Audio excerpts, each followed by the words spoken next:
The Secret Tomb by Maurice Leblanc. I the Château de Robory, under a sky heavy with stars and faintly brighter for a low-hanging sickle moon, the gypsy caravan slept on the turf by the roadside, its shutters closed, its shafts stretched out like arms. In the shadow of the ditch nearby a stertorous horse was snoring. Far away, above the black crest of the hills, a bright streak of sky announced the coming of the dawn. A church clock struck 4. Here and there a bird awoke and began to sing. The air was soft and warm. Abruptly, from the interior of the caravan, a woman's voice cried, "Saint Quentin, Saint Quentin."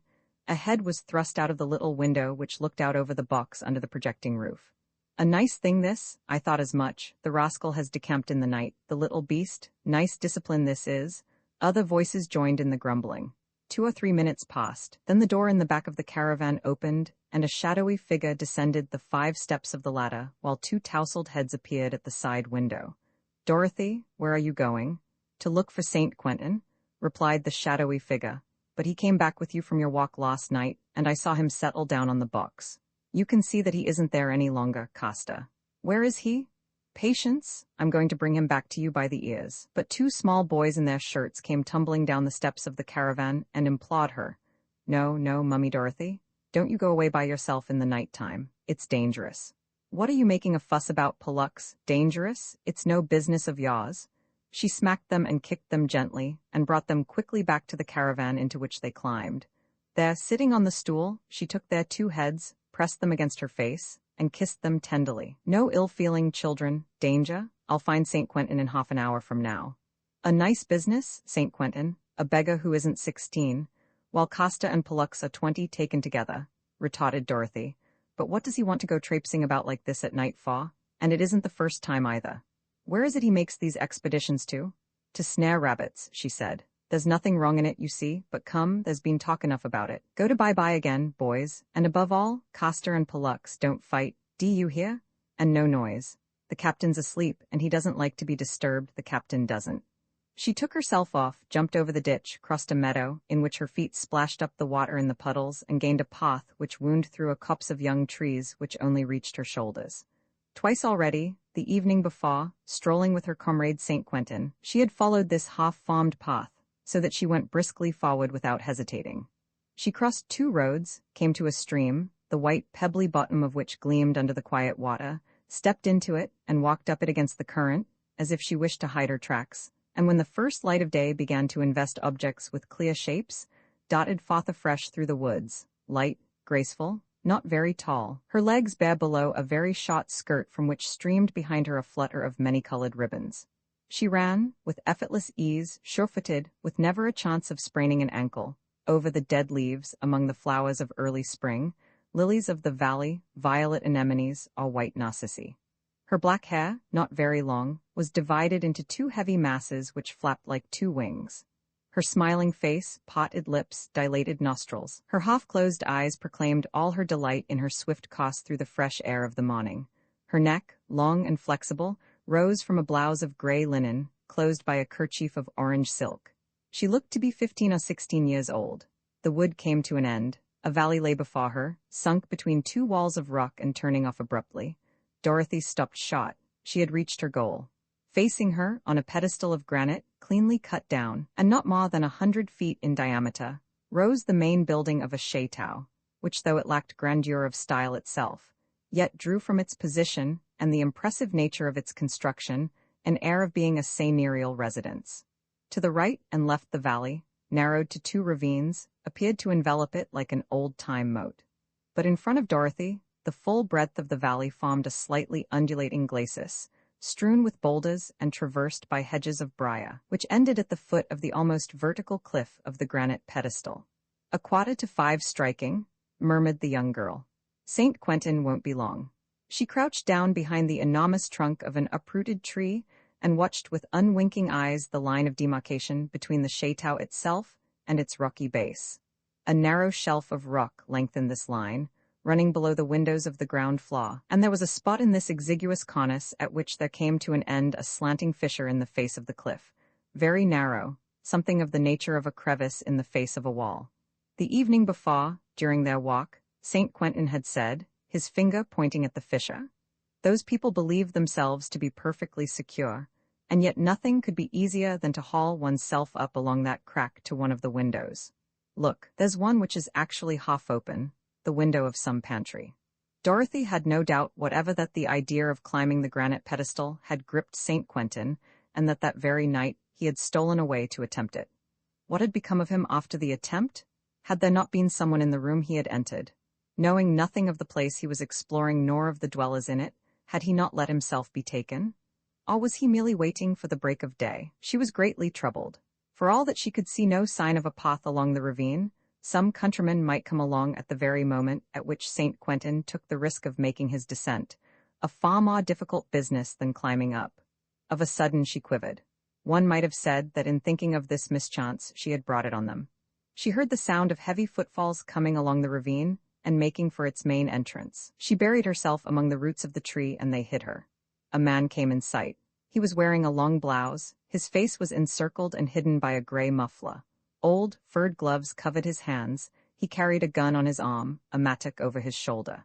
She thought that he must be a sportsman, or rather a poacher, for he walked with an uneasy air, looking carefully about him, like one who feared to be seen, and who was carefully changing his usual bearing. But he came to a standstill near the wall 50 or 60 yards from the spot at which St. Quentin had made the ascent, and studied the ground, turning over some flat stones and bending down over them. At last, he made up his mind, and seizing one of these slabs by its narrower end, he raised it and set it up on end in such a manner that it was balanced after the fashion of a cromlech. So doing, he uncovered a hole which had been hollowed out in the center of the deep imprint left by the slab. Then he took his mattock and set about enlarging it, removing the earth very quietly, evidently taking great care to make no noise. A few minutes more slipped away. Then the inevitable event which Dorothy had at once desired and feared took place. The window of the chateau, through which St. Quentin had climbed the night before, opened, and there appeared a long body clad in a long black coat, its head covered with a high hat, which, even at that distance, were plainly shiny, dirty, and patched. Squeezed flat against the wall, St. Quentin lowered himself from the window and succeeded in setting his 2 feet on the rocky shelf. On the instant Dorothy, who was at the back of the man in the blouse, was on the point of rising and making a warning signal to her comrade. The movement was useless. The man had perceived what looked to be a black devil clinging to the face of the cliff, and dropping his mattock, he slipped into the hole. For his part, St. Quentin, absorbed in his job of getting down, was paying no attention to what was going on below him, and could only have seen it by turning round, which was practically impossible. Uncoiling a rope, which he had, without doubt, picked up in the mansion, he ran it round a pillar of the balcony of the window in such a fashion that the 2 ends hung down the face of the cliff an equal distance. With the help of this double rope, the descent presented no difficulty. Without losing a second, Dorothy, uneasy at being no longer able to see the man in a blouse, sprang from her hiding place and raced to the hole. As she got a view of it, she smothered a cry. At the bottom of the hole, as at the bottom of a trench, the man, resting the barrel of his gun on the rampart of earth he had thrown up, was about to take deliberate aim at the unconscious climber. Call out, "Juan St. Quentin?" That was to precipitate the event, to make her presence known and find herself engaged in an unequal struggle with an armed adversary. But do something she must. Up there St. Quentin was availing himself of the fissure in the face of the cliff, for all the world as if he were descending the shaft of a chimney. The whole of him stuck out, a black and lean silhouette. His high hat had been crushed down, concertina fashion, right onto his ears. The man set the butt of his gun against his shoulder and took aim. Dorothy leapt forward and flung herself at the stone which stood up behind him, and with the impetus of her spring and all her weight behind her outstretched hands, shoved it. It was badly balanced, gave it the shock, and toppled over, closing the excavation like a trapdoor of stone, crushing the gun, and imprisoning the man in the blouse. The young girl got just a glimpse of his head as it bent and his shoulders as they were thrust down into the hole. She thought that the attack was only postponed, that the enemy would lose no time in getting out of his grave, and dashed at full speed to the bottom of the fissure at which she arrived at the same time as St. Quentin. "Quick, quick," she cried. "We must bolt."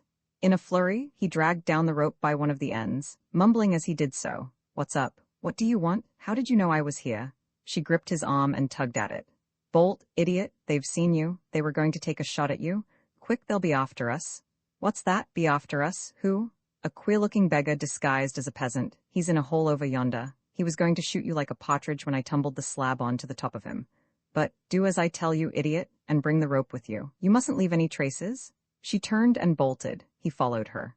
They reached the end of the valley before the slab was raised, and without exchanging a word took cover in the wood. 20 minutes later, they entered the stream and did not leave it till they could emerge onto a bank of pebbles on which their feet could leave no print. St. Quentin was off again like an arrow, but Dorothy stopped short, suddenly shaken by a spasm of laughter which bent her double. "What is it?" he said. "What's the matter with you?" She could not answer. She was convulsed, her hands pressed against her ribs, her face scarlet, her teeth, small, regular, whitely gleaming teeth, bared. At last she managed to stutter. Your high hat, that BB black coat, your BB bare feet, it's too funny. Where did you sneak that disguise from? Goodness, what a sight you are." Her laughter rang out, young and fresh, on the silence in which the leaves were fluttering. Facing her, St. Quentin, an awkward stripling who had outgrown his strength, with his face too pale, his hair too fair, his ears sticking out, but with admirable, very kindly black eyes, gazed, smiling, at the young girl, delighted by this diversion which seemed to be turning aside from him the outburst of wrath he was expecting. Of a sudden, indeed, she fell upon him, attacking him with thumps and reproaches, but in a half-hearted fashion, with little bursts of laughter, which robbed the chastisement of its sting. "Wretch and rogue, you've been stealing again, have you? You're no longer satisfied with your salary as acrobat, aren't you, my fine fellow? You must still prig money or jewels to keep yourself in high hats, must you? What have you got, Luta? Tell me." By dint of striking and laughing she had soothed her righteous indignation. She set out again, and St. Quentin, thoroughly abashed, stammered, "Tell you? What's the good of telling you? You've guessed everything, as usual. As a matter of fact, I did get in through that window, last evening. It was a pantry at the end of a corridor which led to the ground floor rooms. Not a soul about. The family was at dinner. A servant's staircase led me up into another passage, which ran round the house, with the doors of all the rooms opening into it. I went through them all. Nothing, that is to say, pictures and other things too big to carry away. Then I hid myself in a closet, from which I could see into a little sitting room next to the prettiest bedroom. They danced till late, then came upstairs, fashionable people. I saw them through a peephole in the door, the ladies décolletées, the gentlemen in evening dress. At last one of the ladies went into the boudoir. She put her jewels into a jewel box and the jewel box into a small safe, saying out loud as she opened it the 3 letters of the combination of the lock, A-O-B, so that, when she went to bed, all I had to do was to make use of them. After that, I waited for daylight. I wasn't going to chance stumbling about in the dark. "Let's see what you've got," she commanded. He opened his hand and disclosed on the palm of it 2 earrings set with sapphires. She took them and looked at them. Her face changed, her eyes sparkled. She murmured in quite a different voice, "How lovely they are, sapphires. The sky is sometimes like that, at night, that dark blue, full of light." At the moment they were crossing a piece of land on which stood a large scarecrow, simply clad in a pair of trousers. On one of the cross sticks which served it for arms hung a jacket. It was the jacket of St. Quentin. He had hung it there the evening before, and in order to render himself unrecognizable, had borrowed the scarecrow's long coat and high hat. He took off that long coat, buttoned it over the plaster bosom of the scarecrow, and replaced the hat. Then he slipped on his jacket and rejoined Dorothy. She was still looking at the sapphires with an air of admiration. He bent over them and said, "Keep them, Dorothy. You know quite well that I'm not really a thief and that I only got them for you, that you might have the pleasure of looking at them and touching them. It often goes to my heart to see you running about in that beggarly get-up, to think of you dancing on the tightrope, you who ought to live in luxury. Ah, to think of all I'd do for you if you'd let me." She raised her head, looked into his eyes, and said, "Would you really do anything for me?" "Anything, Dorothy." "Well then, be honest, St. Quentin." They set out again, and the young girl continued, "Be honest, St. Quentin, that's all I ask of you. You and the other boys of the caravan, I've adopted you because, like me, you're war orphans, and for the last 2 years we have wandered together along the high roads, happy rather than miserable, getting our fun, and on the whole, eating when we're hungry. But we must come to an understanding. I only like what is clean and straight and as clear as a ray of sunlight. Are you like me? This is the 3rd time you've stolen to give me pleasure. Is this the last time? If it is, I pardon it. If it isn't, it's goodbye." She spoke very seriously, emphasizing each phrase by a toss of the head which made the 2 wings of her hair flap. Overwhelmed, St. Quentin said imploringly, "Don't you want to have anything more to do with me?" "Yes, but swear you won't do it again." "I swear I won't." "Then we won't say anything more about it. I feel that you mean what you say. Take back these jewels. You can hide them in the big basket under the caravan. Next week you will send them back by post. It's the Chateau de Chagny, isn't it? Yes, and I saw the lady's name on one of her bandboxes. She's the Comtesse de Chagny. They went on hand in hand. Twice they hid themselves to avoid meeting peasants, and at last, after several detours, they reached the neighborhood of the caravan. Listen, said St. Quentin, pausing to listen himself. Yes, that's what it is. Castor and Pollux fighting as usual, the rascals. He dashed towards the sound. St. Quentin, cried the young girl, I forbid you to hit them? You hit them often enough. Yes, but they like me to hit them. At the approach of St. Quentin, the two boys, who were fighting a duel with wooden sods, turned from one another to face the common enemy, howling, Dorothy, Mummy Dorothy, stop St. Quentin, he's a beast, help. There followed a distribution of cuffs, bursts of laughter, and hugs. Dorothy, it's my turn to be hugged. Dorothy, it's my turn to be smacked. But the young girl said in a scolding voice, and the captain? I'm sure you've gone and woke him up. The captain? He's sleeping like a sapper, declared Pollux. Just listen to his snoring. By the side of the road, the two urchins had lit a fire of wood. The pot, suspended from an iron tripod, was boiling. The four of them ate a steaming thick soup, bread and cheese, and drank a cup of coffee. Dorothy did not budge from her stool. Her three companions would not have permitted it. It was rather which of the three should rise to serve her, all of them attentive to her wants, eager, jealous of one another, even aggressive towards one another. The battles of Castor and Pollux were always started by the fact that she had shown favor to one or the other. The two urchins, stout and chubby, dressed alike in pants, a shirt, and jacket, when one least expected it, and for all that they were as fond of one another as brothers, fell upon one another with ferocious violence, because the young girl had spoken too kindly to one, or delighted the other with a too affectionate look. As for St. Quentin, he cordially detested them. When Dorothy fondled them, he could have cheerfully wrung their necks. Never would she hug him. He had to content himself with good comradeship, trusting and affectionate, which only showed itself in a friendly handshake or a pleasant smile. The stripling delighted in them as the only reward which a poor devil like him could possibly deserve. St. Quentin was one of those who love with selfless devotion. The arithmetic lesson now, was Dorothy's order. And you, St. Quentin, go to sleep for an hour on the box. Castor brought his arithmetic. Pollux displayed his copperbook. The arithmetic lesson was followed by a lecture delivered by Dorothy on the Merovingian kings, then by a lecture on astronomy. The two children listened with almost impassioned attention, and St. Quentin on the box took good care not to go to sleep. In teaching, Dorothy gave full play to her lively fancy in a fashion which diverted her pupils and never allowed them to grow weary. She had an air of learning herself whatever she chanced to be teaching, and her discourse, delivered in a very gentle voice, revealed a considerable knowledge and understanding, and the suppleness of a practical intelligence. At 10 o'clock, the young girl gave the order to harness the horse. The journey to the next town was a long one, and they had to arrive in time to secure the best place in front of the town hall. And the captain? He hasn't had breakfast, cried Castor. All the better, said she. The captain always eats too much. It will give his stomach a rest. Besides, if anyone wakes him, he's always in a frightful temper. Let him sleep on. They set out. The caravan moved along at the gentle pace of One-Eyed Magpie, a lean old mare, but still strong and willing. They called her One-Eyed Magpie because she had a piebald coat and had lost an eye. Heavy, perched on two high wheels, rocking, jingling like old iron, loaded with boxes, pots and pans, steps, barrels and ropes, the caravan had recently been repainted.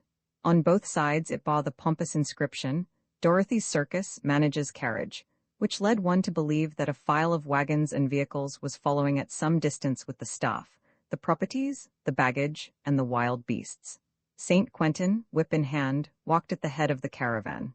Dorothy, with the two small boys at her side, gathered flowers from the banks, sang choruses of marching songs with them, or told them stories. But at the end of half an hour, in the middle of some crossroads, she gave the order.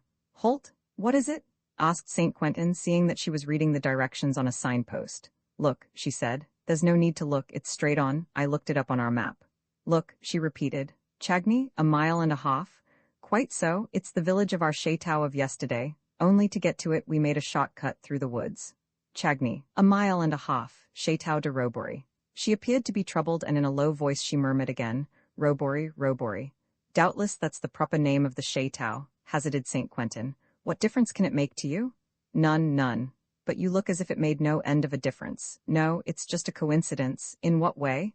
With regard to the name of Robory? Well, it's a word which was impressed on my memory. A word which was uttered in circumstances. What circumstances, Dorothy? She explained slowly with a thoughtful air. Think a minute, St. Quentin. I told you that my father died of his wounds at the beginning of the war, in a hospital near Chartres. I had been summoned, but I did not arrive in time. But 2 wounded men, who occupied the beds next to his in the ward, told me that during his last hours he never stopped repeating the same word again and again. Robory, Robory. It came like a litany, unceasingly, and as if it weighed on his mind. Even when he was dying he still uttered the word, Robory, Robory. Yes, said St. Quentin. I remember. You did tell me about it. Ever since then I have been asking myself what it meant and by what memory my poor father was obsessed at the time of his death. It was, apparently, more than an obsession. It was a terror, a dread. Why, I have never been able to find the explanation of it. So now you understand, St. Quentin, on seeing this name, written there, staring me in the face, on learning that there was a chateau of that name. St. Quentin was frightened? You never mean to go there, do you? Why not? It's madness, Dorothy. The young girl was silent, considering. But St. Quentin felt sure that she had not abandoned this unprecedented design. He was seeking for arguments to dissuade her when Casta and Pollux came running up. 3 caravans are coming along. They issued on the instant, one after the other in single file, from a sunken lane, which opened onto the crossroads, and took the road to Robory. They were an Aunt Sally, a rifle range, and a tortoise merry-go-round. As he passed in front of Dorothy and St. Quentin, one of the men of the rifle range called to them, "Are you coming along too?" "Where to?" said Dorothy. "To the chateau. There's a village fete in the grounds. Shall I keep a pitch for you?" "Right, and thanks very much," replied the young girl. The caravans went on their way. "What's the matter, St. Quentin?" said Dorothy. He was looking paler than usual. "What's the matter with you?" she repeated. "Your lips are twitching and you are turning green." He stammered. "The PP police?" From the same sunken lane 2 horsemen came into the crossroads. They rode on in front of the little party. "You see," said Dorothy, smiling, "they're not taking any notice of us." "No, but they're going to the chateau." "Of course they are. There's a fete there, and 2 policemen have to be present. Always supposing that they haven't discovered the disappearance of the earrings and telephoned to the nearest police station," he groaned. "It isn't likely. The lady will only discover it tonight when she dresses for dinner." "All the same, don't let's go there," implored the unhappy stripling. "It's simply walking into the trap. Besides, there's that man, the man in the hole." "Oh, he dug his own grave," she said and laughed. "Suppose he's there. Suppose he recognizes me? You were disguised. All they could do would be to arrest the scarecrow in the tall hat. And suppose they've already laid an information against me? If they searched us, they'd find the earrings. Drop them in some bushes in the park when we get there. I'll tell the people of the chateau their fortunes, and thanks to me, the lady will recover her earrings. Our fortunes are made. But if by any chance... Rubbish, it would amuse me to go and see what is going on at the chateau which is named Robory. So I'm going. Yes, but I'm afraid for you as well.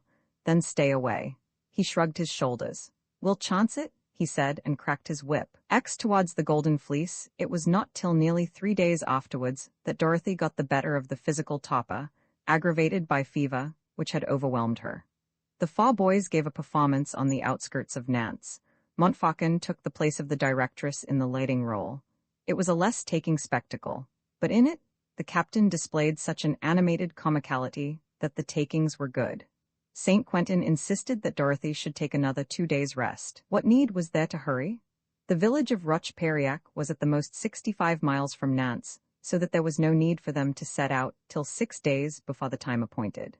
She allowed herself to be ordered about by him, for she was still suffering from a profound lassitude as a result of so many ups and downs and such violent emotions. She thought a great deal about Raoul d'Avenoy, but in a spirit of angry revolt against the feeling of tenderness towards the young man with which those weeks of intimacy had inspired her. However little he might be connected with the drama in which the Prince of Aragon had met his death, he was none the less the son of the man who had assisted Destriker in the perpetration of the crime. How could she forget that? How could she forgive it? The quiet pleasantness of the journey soothed the young girl. Her ardent and happy nature got the better of painful memories and past fatigues. The nearer she drew to her goal, the more fully her strength of mind and body came back to her joy in life, her childlike gaiety, and her resolve to bring the enterprise to a successful end. "St. Quentin," she said, We are advancing to the capture of the Golden Fleece. Are you bearing in mind the solemn importance of the days that are passing? 4 days yet, 3 days, 2 days, and the Golden Fleece is ours. Baron de Saint Quentin, in a fortnight you will be dressed like a dandy. And you like a princess, replied Saint Quentin, to whom this prospect of fortune, promising a less close intimacy with his great friend, did not seem to give any great pleasure. She was strongly of the opinion that other trials awaited her, that there would still be obstacles to surmount and perhaps enemies to fight. But for the time being there was a respite and a truce. The first part of the drama was finished. Other adventures were about to begin. Curious and of a daring spirit, she smiled at the mysterious future which opened before her. On the 4th day they crossed the Vilaine, the right bank of which they were henceforth to follow, along the top of the slopes which run down to the river. It was a somewhat barren country, sparsely inhabited, over which they moved slowly under a scorching sun which overwhelmed One-Eyed Magpie. At last, next day, the 11th of July, they saw on a signpost Rocheperiac, 12½ miles. We shall sleep there tonight, declared Dorothy. It was a painful stage of the journey. The heat was suffocating. On the way they picked up a tramp who lay groaning on the dusty grass. A woman and a club-footed child were walking 100 yards ahead of them without One-Eyed Magpie being able to catch them up. Dorothy and the 4 boys took it in turn to sit with the tramp in the caravan. He was a wretched old man, worn out by poverty, whose rags were only held together by pieces of string. In the middle of his bushy hair and unkempt beard his eyes, however, still had a certain glow, and when Dorothy questioned him about the life he led, he confounded her by saying, "One mustn't complain. My father, who was a traveling knife-grinder, always said to me, 'Hyacinth, that's my name, Hyacinth, one isn't miserable while one's brave. Fortune is in the firm heart.'" Dorothy concealed her amazement and said, "That's not a weighty legacy. Did he only leave you this secret?" "Yes," said the tramp quite simply. "That and a piece of advice, to go on the 12th of July every year and wait in front of the church of Rocheperiac for somebody who will give me hundreds and thousands. I go there every year. I've never received anything but pennies. All the same, it keeps one going, that idea does. I shall be there tomorrow, as I was last year, and as I shall be next." The old man fell back upon his own thoughts. Dorothy said no more, but an hour later she offered the shelter of the box to the woman and the club-footed child, whom they had at last overtaken. And questioning this woman, she learnt that she was a factory hand from Paris who was going to the church of Rocheperiac that her child's foot might be healed. "In my family," said the woman, "in my father's time and my grandfather's too, one always did the same thing when a child was ill. One took it on the 12th of July into the chapel of St. Fortunat at Rocheperiac. It's a certain cure." So, by these 2 other channels, the legend had passed to this woman of the people and this tramp, but a deformed legend, of which there only remained a few shreds of the truth. The church took the place of the Château, St. Fortunat of the Fortune. Only the day of the month mattered. There was no question of the year. There was no mention at all of the medal. And each was making a pilgrimage towards the place from which so many families had looked for miraculous aid. That evening, the caravan reached the village, and at once Dorothy obtained information about the Château de la Rocheperiac. The only château of that name that was known was some ruins 6 miles further on, situated on the shore of the ocean on a small peninsula. "We'll sleep here," said Dorothy, "and we'll start early in the morning." They did not start early in the morning. The caravan was drawn into a barn for the night, and soon after midnight Saint Quentin was awakened by the pungent fumes of smoke and a crackling. He jumped up. The barn was on fire. He shouted and called for help. Some peasants, passing along the high road by a happy chance, ran to his assistance. It was quite time. They had barely dragged the caravan out of the barn when the roof fell in. Dorothy and her comrades were uninjured, but One-Eyed Magpie, half-roasted, refused firmly to let himself be harnessed. The shafts chafed her burns. It was not till 7 o'clock that the caravan tottered off, drawn by a wretched horse they had hired, and followed by One-Eyed Magpie. As they crossed the square in front of the church, they saw the woman and her child kneeling at the end of the porch, and the tramp on his quest. For them, the adventure would go no further. There were no further incidents, except Saint Quentin on the box. They went to sleep in the caravan, leaning against one another. At 9:30 they stopped. They had come to a cottage dignified with the name of an inn, on the door of which they read "Widow Amoureux, lodging for man and beast." A few hundred yards away, at the bottom of a slope which ended in a low cliff, the little peninsula of Periac stretched out into the ocean 5 promontories, which looked like the 5 fingers of a hand. On their left was the mouth of the Vilaine. For the children, it was the end of the expedition. They made a meal in a dimly lighted room, furnished with a zinc counter, in which coffee was served. Then, while Costa and Pollux fed One-Eyed Magpie, Dorothy questioned the widow Amaru, a big, cheerful, talkative countrywoman, about the ruins of Roch Périac. "Ah, you're going there too, are you, my dear?"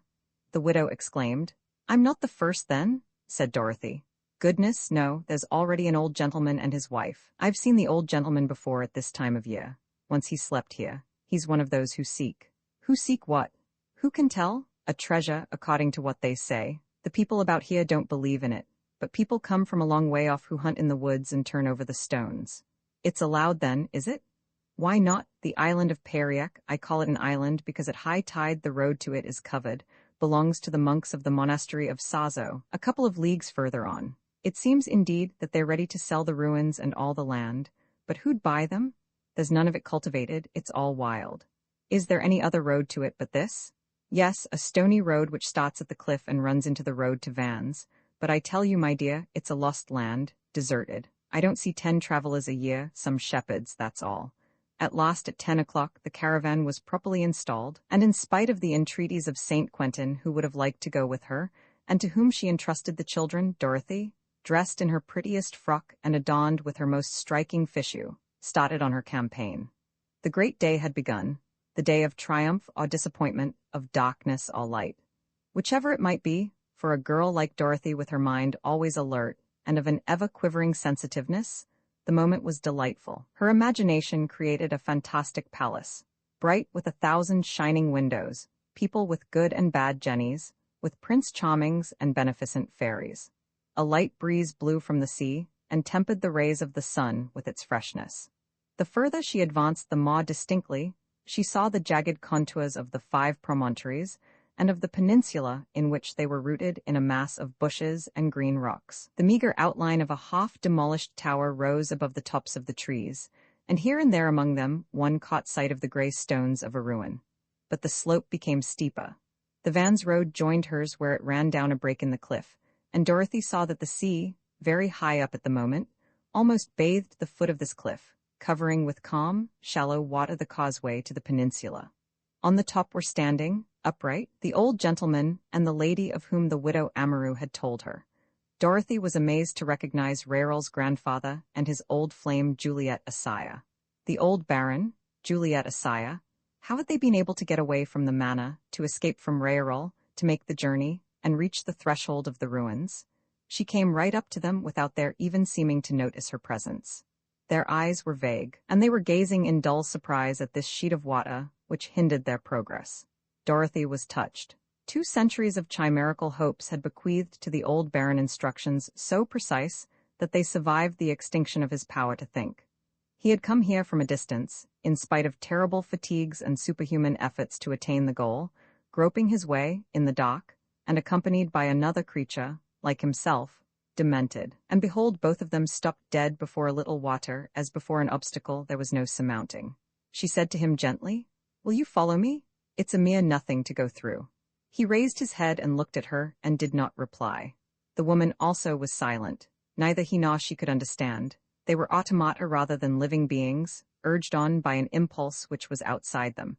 They had come without knowing what they were doing. They had stopped, and they would go back without knowing what they were doing. There was no time to lose.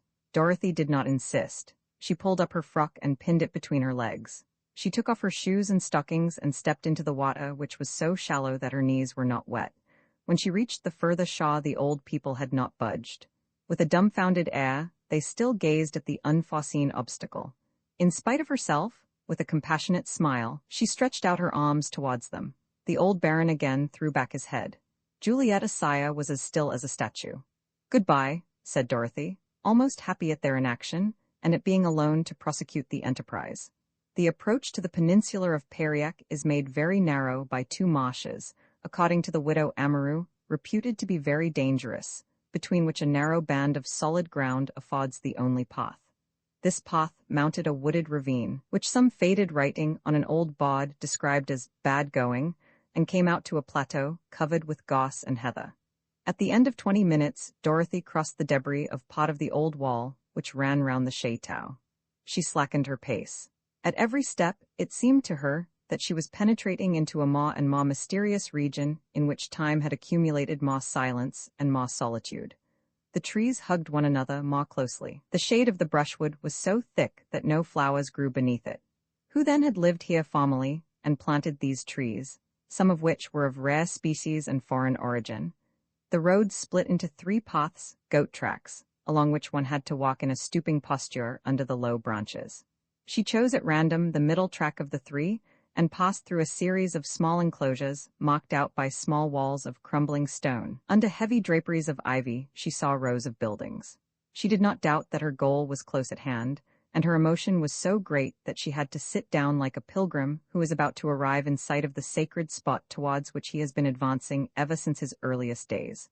And of her inmost self she asked this question: suppose I have made a mistake? Suppose all this means nothing at all? Yes, in the little leather bag I have in my pocket, there is a medal, and on it the name of a chateau, and a given day in a given year. And here I am at the chateau at the appointed time, but all the same, what is there to prove that my reasoning is sound, or that anything is going to happen? 150 or 200 years is a very long time, and any number of things may have happened to sweep away the combinations of which I believe I have caught a glimpse. She rose. Step by step she advanced slowly.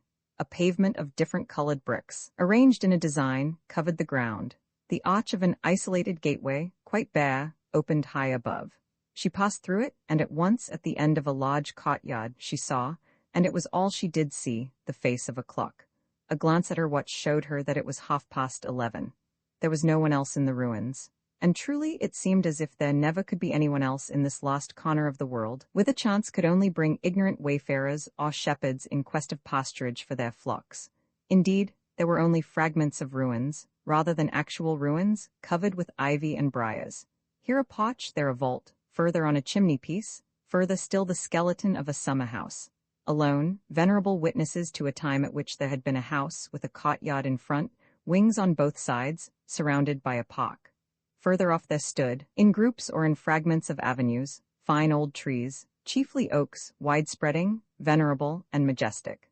At one side of the courtyard, the shape of which she could make out by the position of the buildings which had crumbled to ruins, part of the front, still intact and backed by a small hill of ruins, held at the top of a very low first story, this clock which had escaped by a miracle man's ravages.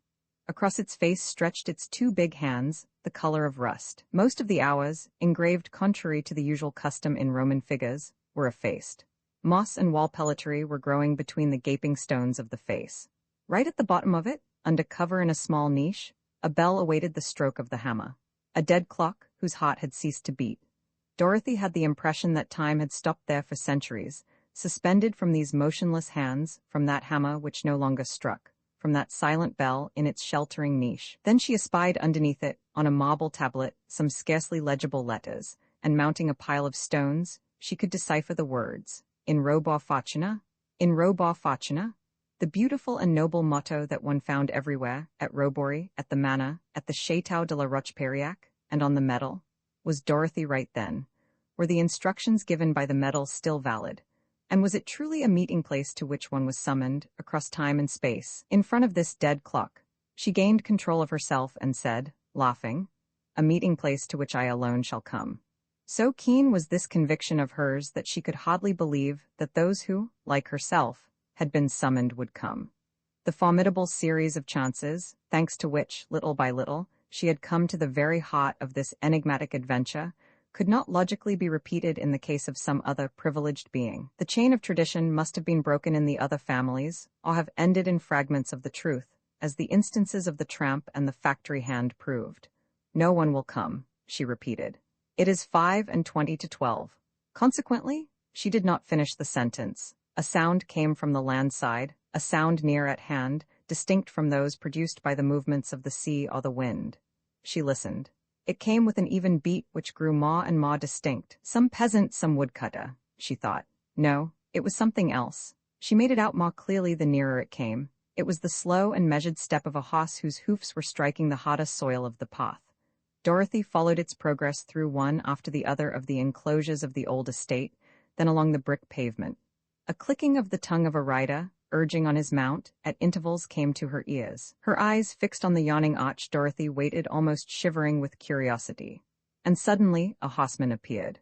An odd-looking horseman who looked so large on his little horse that one was rather inclined to believe that he was advancing by means of those long legs which hung down so far and pulling the horse along like a child's toy. His check suit, his knickerbockers, his thick woolen stockings, his clean-shaven face, the pipe between his teeth, his phlegmatic air, all proclaimed his English nationality. On seeing Dorothy, he said to himself, and without the slightest air of astonishment, "Oh," and he would have continued his journey if he had not caught sight of the clock. He pulled in his horse. To dismount he had only to stand on tiptoe, and his horse slipped from under him. He knotted the bridle round a root, looked at his watch, and took up his position not far from the clock. "Here is a gentleman who doesn't waste words," thought Dorothy. "An Englishman for certain." She presently discovered that he kept looking at her, but as one looks at a woman one finds pretty, and not at all as one looks at a person with whom circumstances demand that one should converse. His pipe having gone out, he lit it again, and so they remained 3 or 4 minutes close to one another, serious, without stirring. The breeze blew the smoke from his pipe towards her. "It's too silly," said Dorothy to herself, "for after all it's very likely that this taciturn gentleman and I have an appointment. Upon my word, I'm going to introduce myself. Under which name?" This question threw her into a state of considerable embarrassment. Ought she to introduce herself to him as Princess of Argon or as Dorothy the rope dancer? The solemnity of the occasion called for a ceremonious presentation and the revelation of her rank. But on the other hand, her variegated costume with its short skirt called for less pomp. Decidedly, rope dancer sufficed. These considerations, to the humor of which she was quite alive, had brought a smile to her face. The young man observed it. He smiled too. Both of them opened their mouths, and they were about to speak at the same time when an incident stopped them on the verge of utterance. A man came out of the path into the courtyard, a pedestrian with a clean-shaven face, very pale, one arm in a sling under a jacket much too large for him, and a Russian soldier's cap. The sight of the clock brought him also to a dead stop. Perceiving Dorothy and her companion, he smiled an expansive smile that opened his mouth from ear to ear, and took off his cap, uncovering a completely shaven head. During this incident, the sound of a motor had been throbbing away, at first at some distance. The explosions grew louder, and there burst, once more through the arch, into the courtyard a motorcycle which went bumping over the uneven ground and stopped short. The motorcyclist had caught sight of the clock. Quite young, of a well-set-up, well-proportioned figure, tall, slim, and of a cheerful countenance, he was certainly like the first comer of the Anglo-Saxon race. Having propped up his motorcycle, he walked towards Dorothy, watch in hand as if he were on the point of saying, "You will note that I am not late," but he was interrupted by 2 more arrivals who came almost simultaneously. A second horseman came trotting briskly through the arch on a big, lean horse, and at the sight of the group gathered in front of the clock, drew rein sharply, saying in Italian, "Gently, gently." He had a fine profile and an amiable face, and when he had tied up his mount, he came forward hat in hand as one about to pay his respects to a lady. But, mounted on a donkey, appeared a 5th individual, from a different direction from any of the others.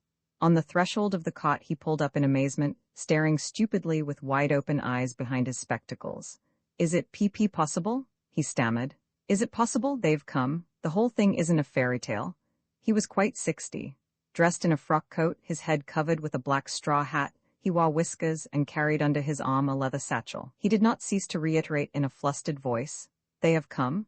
They have come to the rendezvous? It's unbelievable." Up to now, Dorothy had been silent in the face of the exclamations and arrivals of her companions. The need of explanations, of speech even, seemed to diminish in her the more they flocked round her. She became serious and grave. Her thoughtful eyes expressed an intense emotion. Each apparition seemed to her as tremendous an event as a miracle. "Like the gentleman in the frock coat with the satchel," she murmured.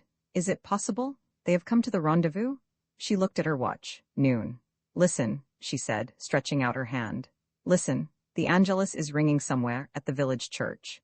They uncovered their heads, and while they listened to the ringing of the bell, which came to them in irregular bursts, one would have said that they were waiting for the clock to start going and connect with the minute that was passing the thread of the minutes of long ago. Dorothy fell on her knees. Her emotion was so deep that she was weeping. Roman 11 The will of the Marquis de Beaugreville, tears of joy. Tears which relieved her strained nerves and bathed her in an immense peacefulness. The 5 men were greatly disturbed, knowing neither what to do nor what to say. "Mademoiselle? What's the matter, mademoiselle?" They seemed so staggered by her sobs and by their own presence round her that Dorothy passed suddenly from tears to laughter, and yielding to her natural impulse, she began forthwith to dance, without troubling to know whether she would appear to them to be a princess or a rope dancer. And the more this unexpected display increased the embarrassment of her companions the gayer she grew. Fandango, jig, reel, she gave a snatch of each, with a simulated accompaniment of castanets and a genuine accompaniment of English songs and Auvergnat ritournelles, and above all of bursts of laughter which awakened the echoes of Rocheperiac. "But laugh too, all 5 of you?" she cried. "You look like 5 mummies. It's I who order you to laugh, I, Dorothy, rope dancer and Princess of Argon. Come, Mr. Lawyer," she added, addressing the gentleman in the frock coat. "Look more cheerful. I assure you that there's plenty to be cheerful about." She darted to the good man, shook him by the hand, and said, as if to assure him of his status, "You are the lawyer, aren't you? The notary charged with the execution of the provisions of a will. That's much clearer than you think. We'll explain it to you. You are the notary?" "That is the fact," stammered the gentleman. "I am Maître de Larue, notary at Nantes." "At Nantes? Excellent, we know where we are. And it's a question of a gold medal, isn't it? A gold medal which each has received as a summons to the rendezvous?" "Yes, yes," he said, more and more flustered. "A gold medal, a rendezvous. The 12th of July, 1921. Yes, yes, 1921. At noon?" "At noon." He made as if to look at his watch. She stopped him. "You needn't take the trouble, Maître de Larue. We've heard the Angelus. You are punctual at the rendezvous. We are too. Everything is in order. Each has his gold medal. They're going to show it to you." She drew Maître de Larue towards the clock and said with even greater animation, "This is Maître de Larue, the notary. You understand? If you don't, I can speak English and Italian and Javanese." All 4 of them protested that they understood French. "Excellent. We shall understand one another better. Then this is Maître de Larue. He is the notary, the man who has been instructed to preside at our meeting. In France, notaries represent the dead. So that since it is a dead man who brings us together, you see how important Maître de Larue's position is in the matter. You don't grasp it? How funny that is. To me it is all so clear, and so amusing, so strange. It's the prettiest adventure I ever heard of, and the most thrilling. Think now, we all belong to the same family. We're by way of being cousins. Then we ought to be joyful like relations who have come together. And all the more because, yes, I'm right, all 4 of you are decorated. The French Croix de Guerre. Then all 4 of you have fought in France? You have defended my dear country?" She shook hands with all of them with an air of affection, and since the American and the Italian displayed an equal warmth, of a sudden, with a spontaneous movement, she rose on tiptoe and kissed them on both cheeks. "Welcome, cousin from America. Welcome, cousin from Italy. Welcome to my country. And to you too also, greetings. It's settled that we're comrades, friends, isn't it?" The atmosphere was charged with joy and that good humor which comes from being young and full of life. They felt themselves to be really of the same family, scattered members brought together. They no longer felt the constraint of a first meeting. They had known one another for years and years, for ages, cried Dorothy, clapping her hands. So the 4 men surrounded her, at once attracted by her charm and light-heartedness, and surprised by the light she brought into the obscure story which so suddenly united them to one another. All barriers were swept away. There was none of that slow infiltration of feeling which little by little fills you with trust and sympathy, but the sudden inrush of the most unreserved comradeship. Each wished to please, and each felt that he did please. Dorothy separated them and set them in a row as if about to review them. "I'll take you in turn, my friends. Excuse me, Monsieur de Larue. I'll do the questioning and verify their credentials. Number 1, the gentleman from America. Who are you?" "Your name?" The American answered, "Archibald Webster of Philadelphia." "Archibald Webster of Philadelphia. You received from your father a gold medal?" "From my mother, mademoiselle. My father died many years ago." "And from whom did your mother receive it?" "From her father." "And he from his, and so on in succession, isn't that it?" Archibald Webster confirmed her statement in excellent French as if it was his duty to answer her questions. "And so on in succession, as you say, mademoiselle. A family tradition, which goes back to we don't know when, ascribes a French origin to her family, and directs that a certain medal should be transmitted to the eldest son, without more than 2 persons ever knowing of its existence. And what do you understand this tradition to mean?" "I don't know what it means. My mother told me that it gave us a right to a share of a treasure." But she laughed as she told me and sent me to France rather out of curiosity. "Show me your medal, Archibald Webster." The American took the gold medal from his waistcoat pocket. It was exactly like the one Dorothy possessed. The inscription, the size, the dull color were the same. Dorothy showed it to Maida Delaru, then gave it back to the American and went on with her questioning. "Number 2 English, aren't you?" "George Errington of London." "Tell us what you know, George Errington of London." The Englishman shook his pipe, emptied it, and answered in equally good French. "I know no more. An orphan from birth, I received the medal 3 days ago from the hands of my guardian, my father's brother. He told me that according to my father, it was a matter of collecting a bequest, and according to himself, there was nothing in it, but I ought to obey the summons. You were right to obey it, George Errington. Show me your medal. Right, you're in order. Number 3, a Russian, doubtless?" The man in the soldier's cap understood, but he did not speak French. He smiled his large smile and gave her a scrap of paper of doubtful cleanliness, on which was written, "Curoblef Francois Salonica, War with Rangel." "The medal?" said Dorothy. "Right, you're one of us, and the medal of number 4, the gentleman from Italy?" "Marco Dario of Geneva," answered the Italian, showing his medal. "I found it on my father's body in Champagne, one day after we had been fighting side by side. He had never spoken to me about it. Nevertheless, you have come here." "I did not intend to. And then, in spite of myself, as I had returned to Champagne, to my father's tomb, I took the train to Vannes." "Yes," she said. "Like the others, you have obeyed the command of our common ancestor." "What ancestor? And why this command? That is what Monsieur Delaru is going to reveal to us.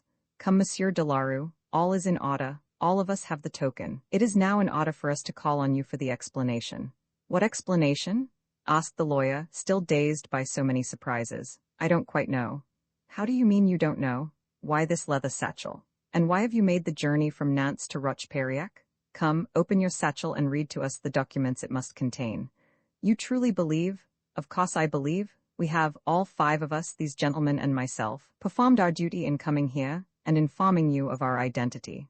It is your turn to carry out your mission. We are all ears." The gaiety of the young girl spread around her such an atmosphere of cordiality that even Maida Delaru himself felt its beneficent effects. Besides, the business was already in train, and he entered smoothly on ground over which the young girl had traced, in the midst of apparently impenetrable brushwood, a path which he could follow with perfect ease. "But certainly," said he, "but certainly. There is nothing else to do, and I must communicate what I know to you. Excuse me, but this affair is so disconcerting." Getting the better of the confusion into which he had been thrown, he recovered all the dignity which befits a lawyer. They set him in the seat of honor on a kind of shelf formed by an inequality of the ground, and formed a circle round him. Following Dorothy's instructions, he opened his satchel with the air of importance of a man, used to having every eye fixed on him, and every ear stretched to catch his every word, and without waiting to be again pressed to speak, embarked on a discourse evidently prepared for the event of his finding himself, contrary to all reasonable expectation, in the presence of someone at the appointed rendezvous. "My preamble will be brief," he said, "for I am eager to come to the object of this reunion. On the day, it is 14 years ago, on which I installed myself at Nantes in the office of a notary whose practice I had bought, my predecessor, after having given me full information about the more complicated cases in hand, exclaimed, 'Ah, but I was forgetting, not that it's of any importance. But all the same. Look, my dear confer, this is the oldest set of papers in the office. And a measly set too, since it only consists of a sealed letter with a note of instructions, which I will read to you. Missive entrusted to the strict care of the Sire Babia, scrivener, and of his successors, to be opened on the 12th of July, 1921, at noon, in front of the clock of the Château of Roche-Périac, and to be read in the presence of all possessors of a gold medal struck at my instance. There, no other explanations. My predecessor did not receive any from the man from whom he had bought the practice. The most he could learn, after researches among the old registers of the parish of Périac, was that the Sire Babia, Hippolyte Jean, scrivener, lived at the beginning of the 18th century. At what epoch was his office closed?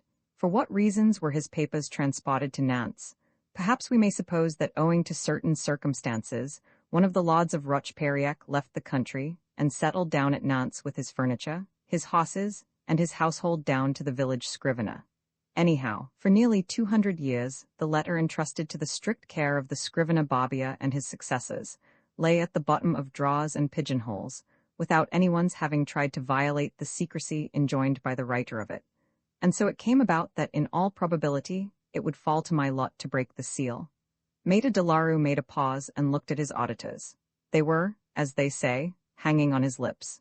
Pleased with the impression he had produced, he tapped the leather satchel and continued, "Need I tell you that my thoughts have very often dwelt on this prospect, and that I have been curious to learn the contents of such a letter? A journey, even which I made to this chateau, gave me no information, in spite of my searches in the archives of the villages and towns of the district. Then the appointed time drew near. Before doing anything, I went to consult the president of the civil court. A question presented itself. If the letter was to be considered a testamentary disposition, perhaps I ought not to open it, except in the presence of that magistrate. That was my opinion. It was not his. He was of the opinion that we were confronted by a display of fantasy.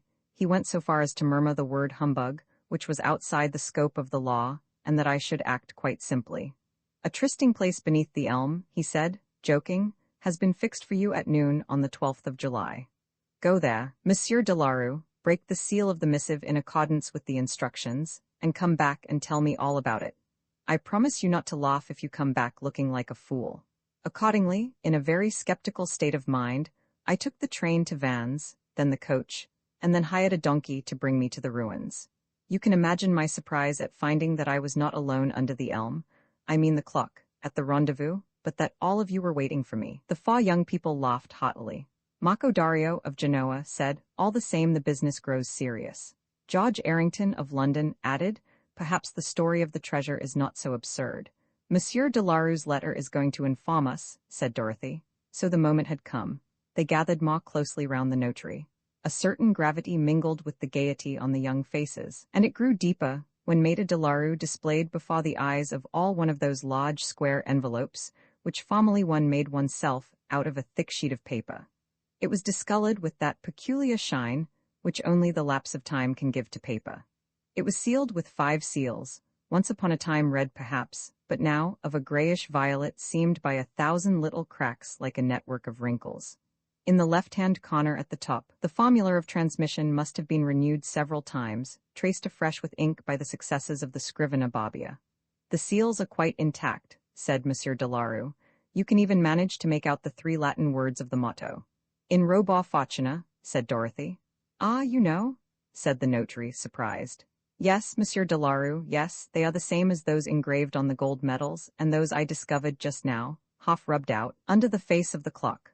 We have here an indisputable connection," said the notary, "which draws together the different parts of the affair and confers on it an authenticity." "Open the letter, open it, Monsieur de la Rue," said Dorothy impatiently. 3 of the seals were broken. The envelope was unfolded. It contained a large sheet of parchment broken into 4 pieces which separated and had to be put together again. From top to bottom, and on both sides, the sheet of parchment was covered with large handwriting with bold downstrokes, which had evidently been written in indelible ink. The lines almost touched, and the letters were so close together that the whole had the appearance of an old printed page in a very large type. "I'm going to read it," murmured Monsieur de la Rue. "Don't lose a second, for the love of God," cried Dorothy. He took a second pair of glasses from his pocket and put them on over the first, and read, "Written this day, the 12th of July, 1721. 2 centuries?" gasped the notary and began again. "Written this day, the 12th of July, 1721, the last day of my existence, to be read the 12th of July, 1921, the first day of my resurrection." The notary stopped short. The young people looked at one another with an air of stupefaction. Archibald Webster of Philadelphia observed, "This gentleman was mad." "The word resurrection is perhaps used in a symbolic sense," said Maître de la Rue. "We shall learn from what follows. I will continue, my children." He stopped again and said, "My children, he is addressing you." "For goodness' sake, Maître de la Rue, do not stop again, I beg you," exclaimed Dorothy. "All this is thrilling." "Nevertheless." "No, Maître de la Rue, comment is useless. We're eager to know, aren't we, comrades?" The 4 young men supported her vehemently. Thereupon the notary resumed his reading, with the hesitation and repetitions imposed by the difficulties of the text. "My children, on leaving a meeting of the Academy of the Sciences of Paris, to which Monsieur de Fontenelle had had the goodness to invite me, the illustrious author of the Discourses on the Plurality of Worlds, seized me by the arm and said, "Marquis, would you mind enlightening me on a point about which, it seems, you maintain a shrinking reserve? How did you get that wound on your left hand, get your fourth finger cut off at the very root? The story goes that you left that finger at the bottom of one of your retorts, for you have the reputation, Marquis, of being something of an alchemist, and of seeking, inside the walls of your chateau of Roche-Périac, the elixir of life." "I do not seek it, Monsieur de Fontenelle," I answered. "I possess it. Truly, truly, Monsieur de Fontenelle, and if you will permit me to put you in possession of a small phial, the pitiless fate will certainly have to wait till your 100th year." "I accept with the greatest pleasure," he said, laughing, "on condition that you keep me company. We are of the same age, which gives us another 40 good years to live. For my part, Monsieur de Fontenelle, to live longer does not greatly appeal to me. What is the good of sticking stubbornly to a world in which no new spectacle can surprise, and in which the day that is coming will be the same as the day that is done? What I wish to do is to come to life again in a century or two, to make the acquaintance of my grandchildren's children, and see what men have done since our time.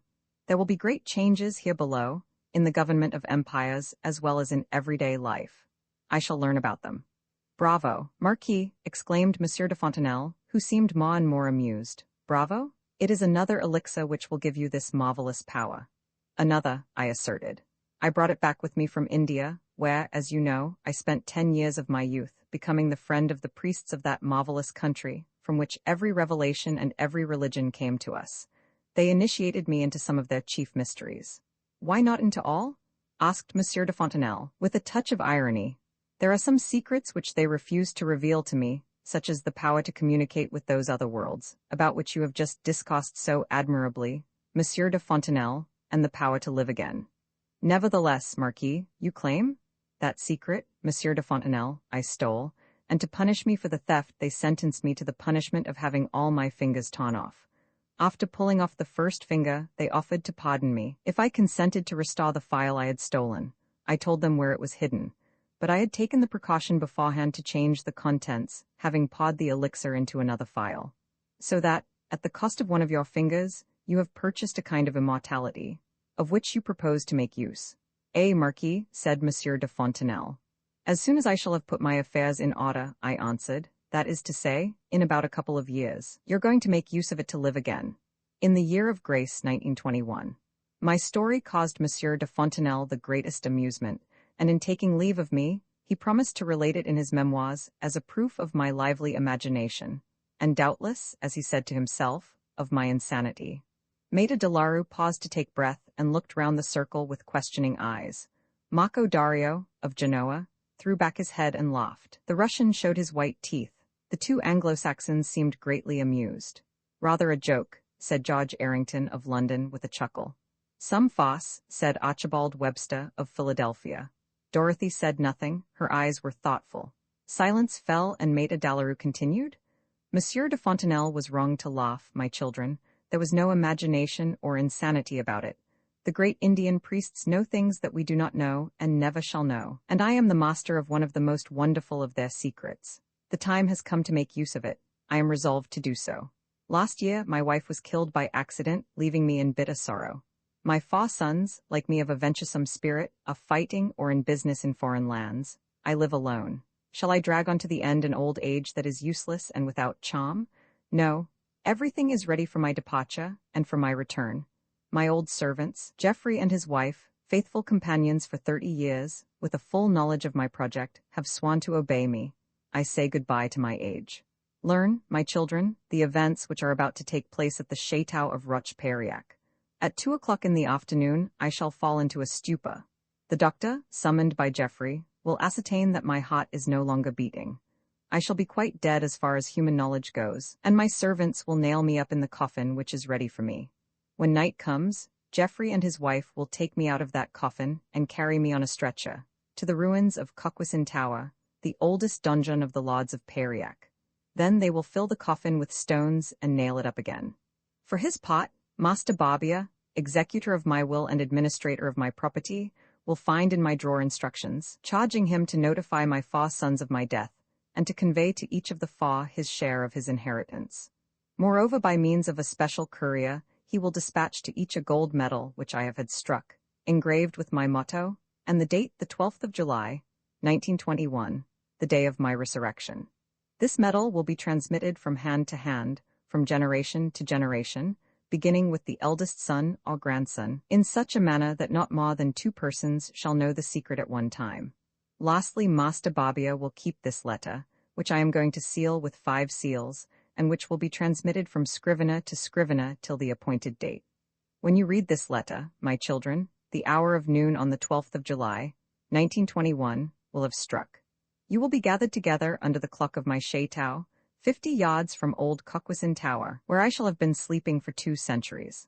I have chosen it as my resting place, calculating that, if the revolutions which I foresee destroy the buildings in use, they will leave alone that which is already a crumbling ruin. Then, going along the avenue of oaks which my father planted, you will come to this tower, which will doubtless be much the same as it is today.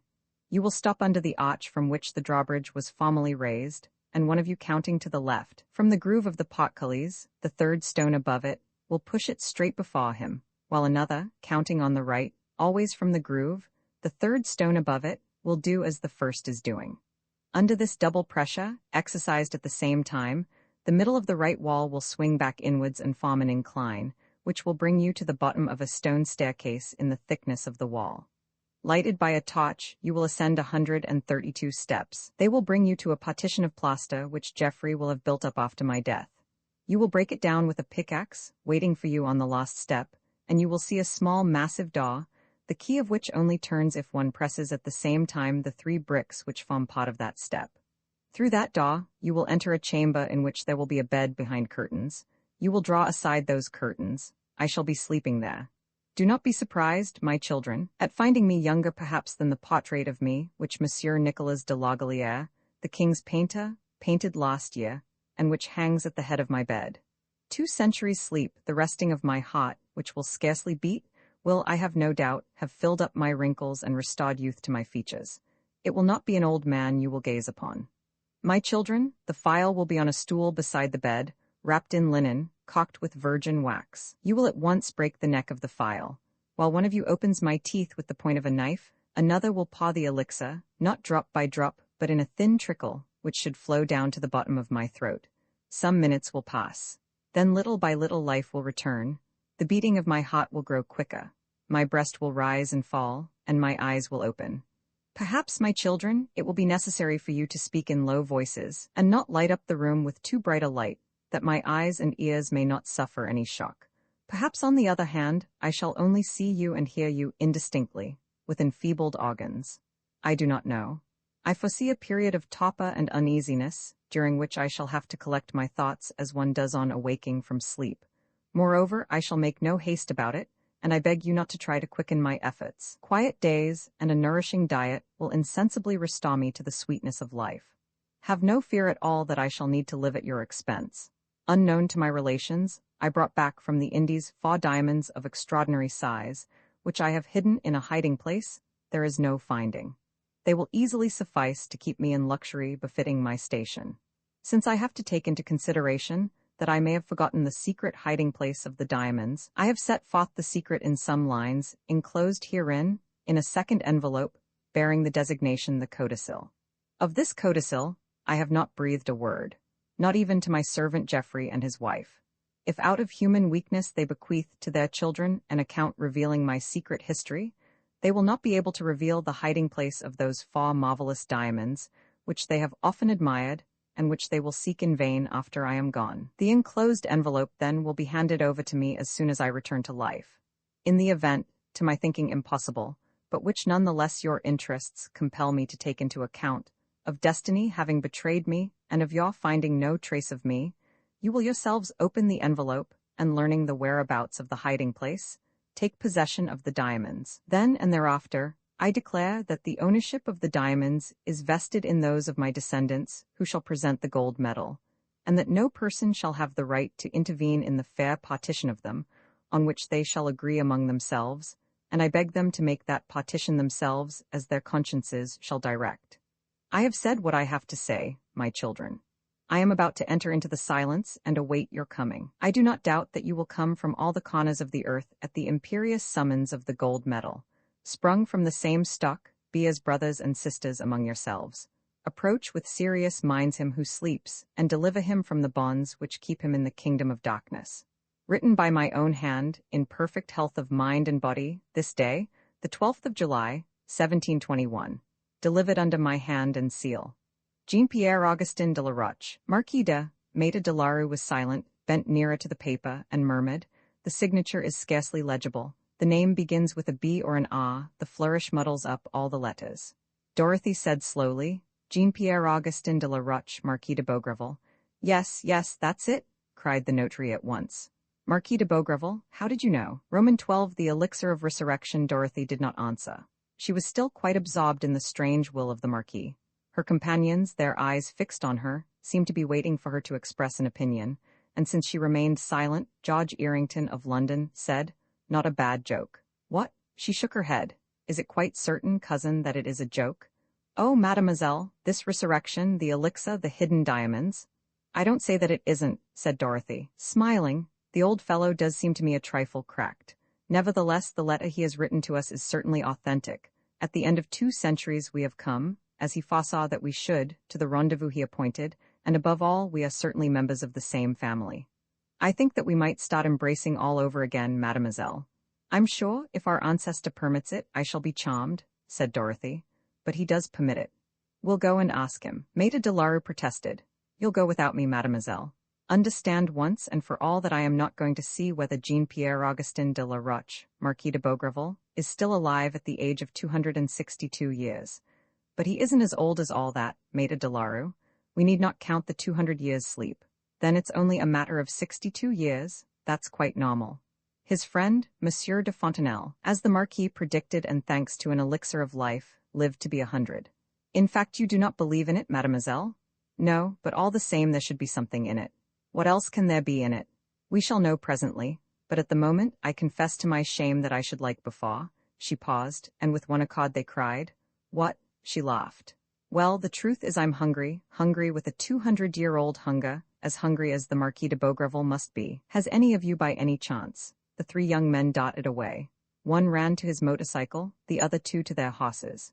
Each had a haversack full of provisions which they brought and set out on the grass at Dorothy's feet.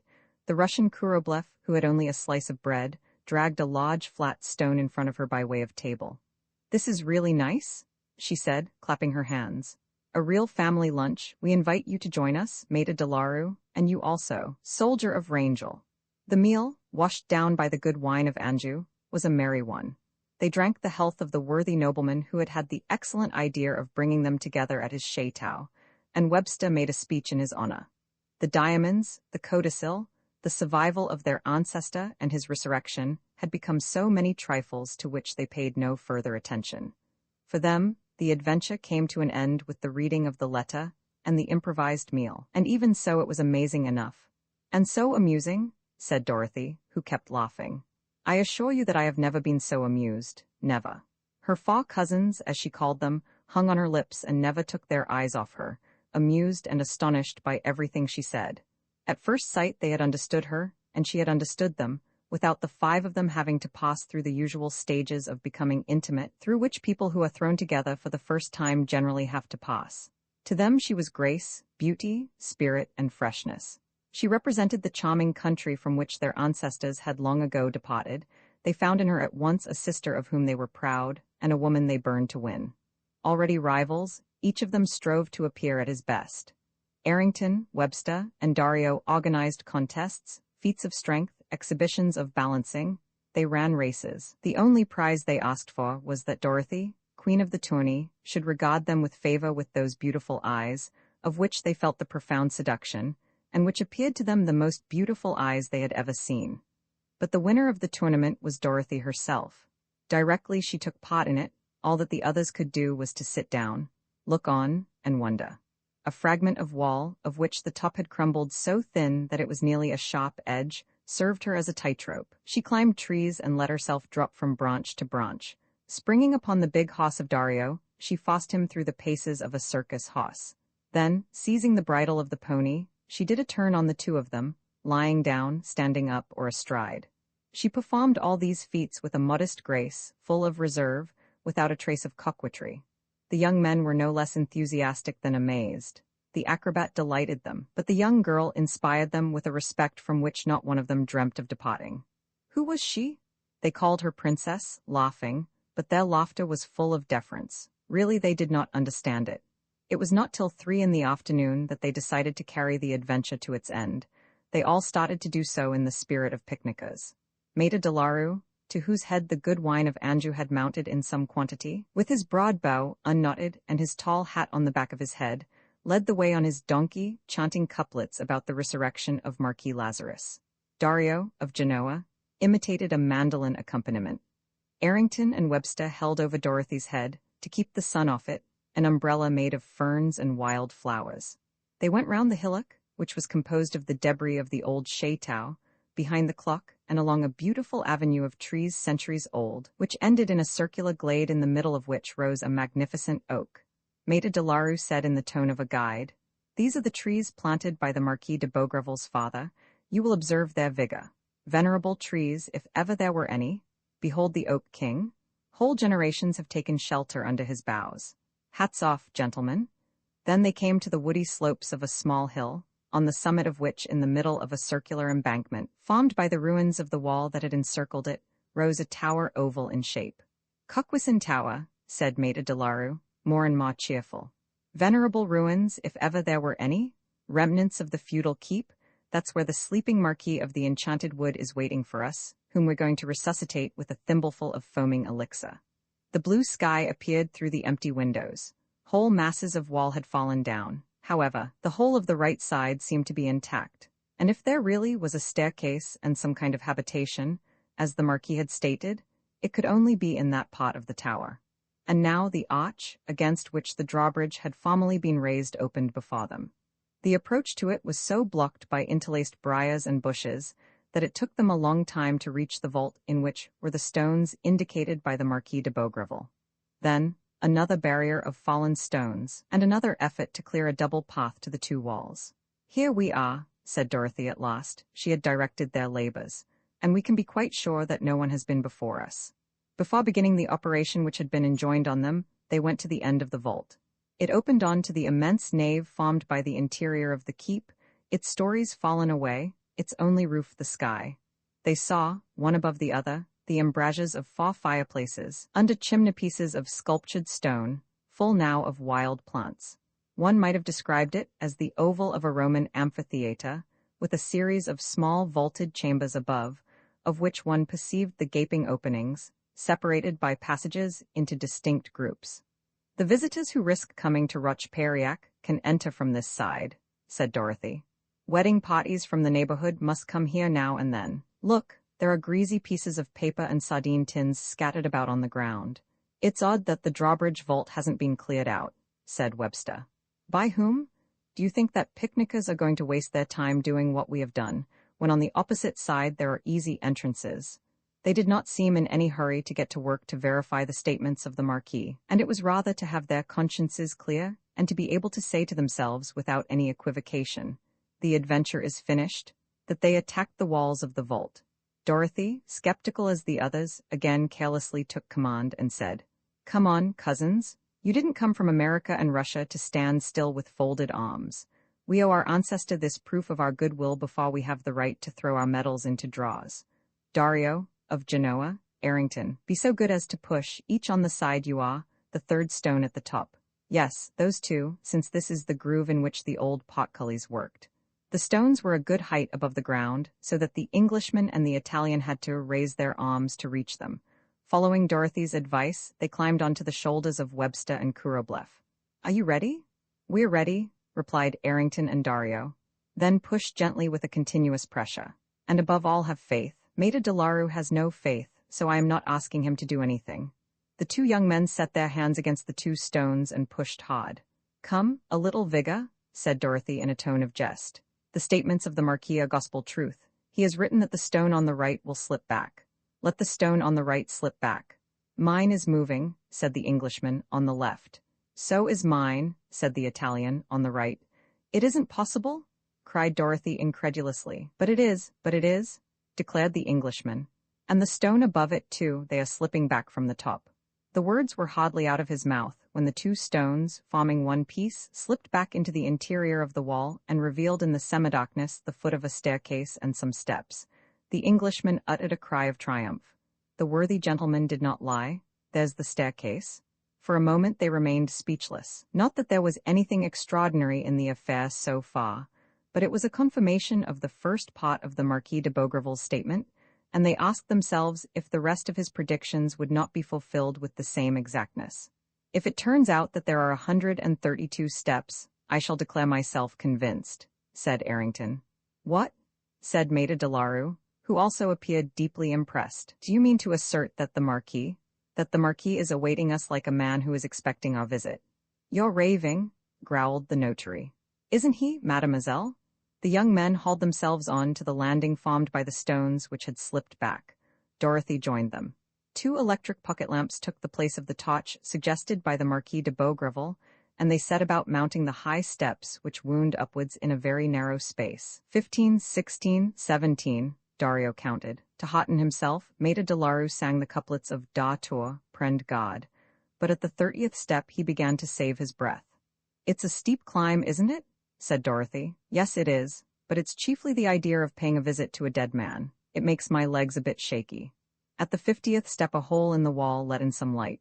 Dorothy looked out and saw the woods of La Roche-Perriec, but a cornice, jutting out, prevented her from seeing the ground at the foot of the keep.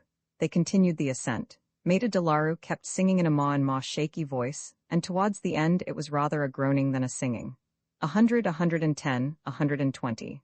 At 132 he made the announcement, "It is indeed the last. A wall blocks the staircase." About this also our ancestor was telling the truth. And are there 3 bricks let into the step? There are.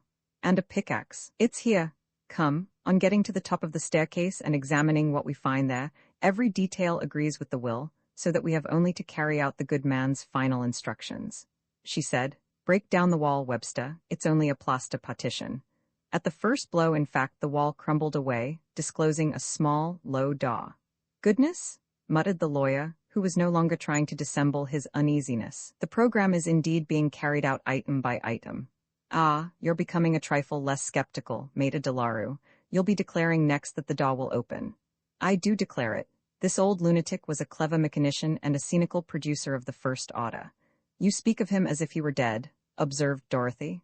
The notary seized her arm. "Of course I do. I'm quite willing to admit that he's behind this door. But alive? No, certainly not." She put her foot on one of the bricks. Errington and Dario pressed the 2 others. The door jerked violently, quivered, and turned on its hinges. "Holy Virgin," murmured Dario. "We're confronted by a genuine miracle. Are we going to see Satan?" By the light of their lamps they perceived a fair-sized room with an arched ceiling. No ornament relieved the bareness of the stone walls.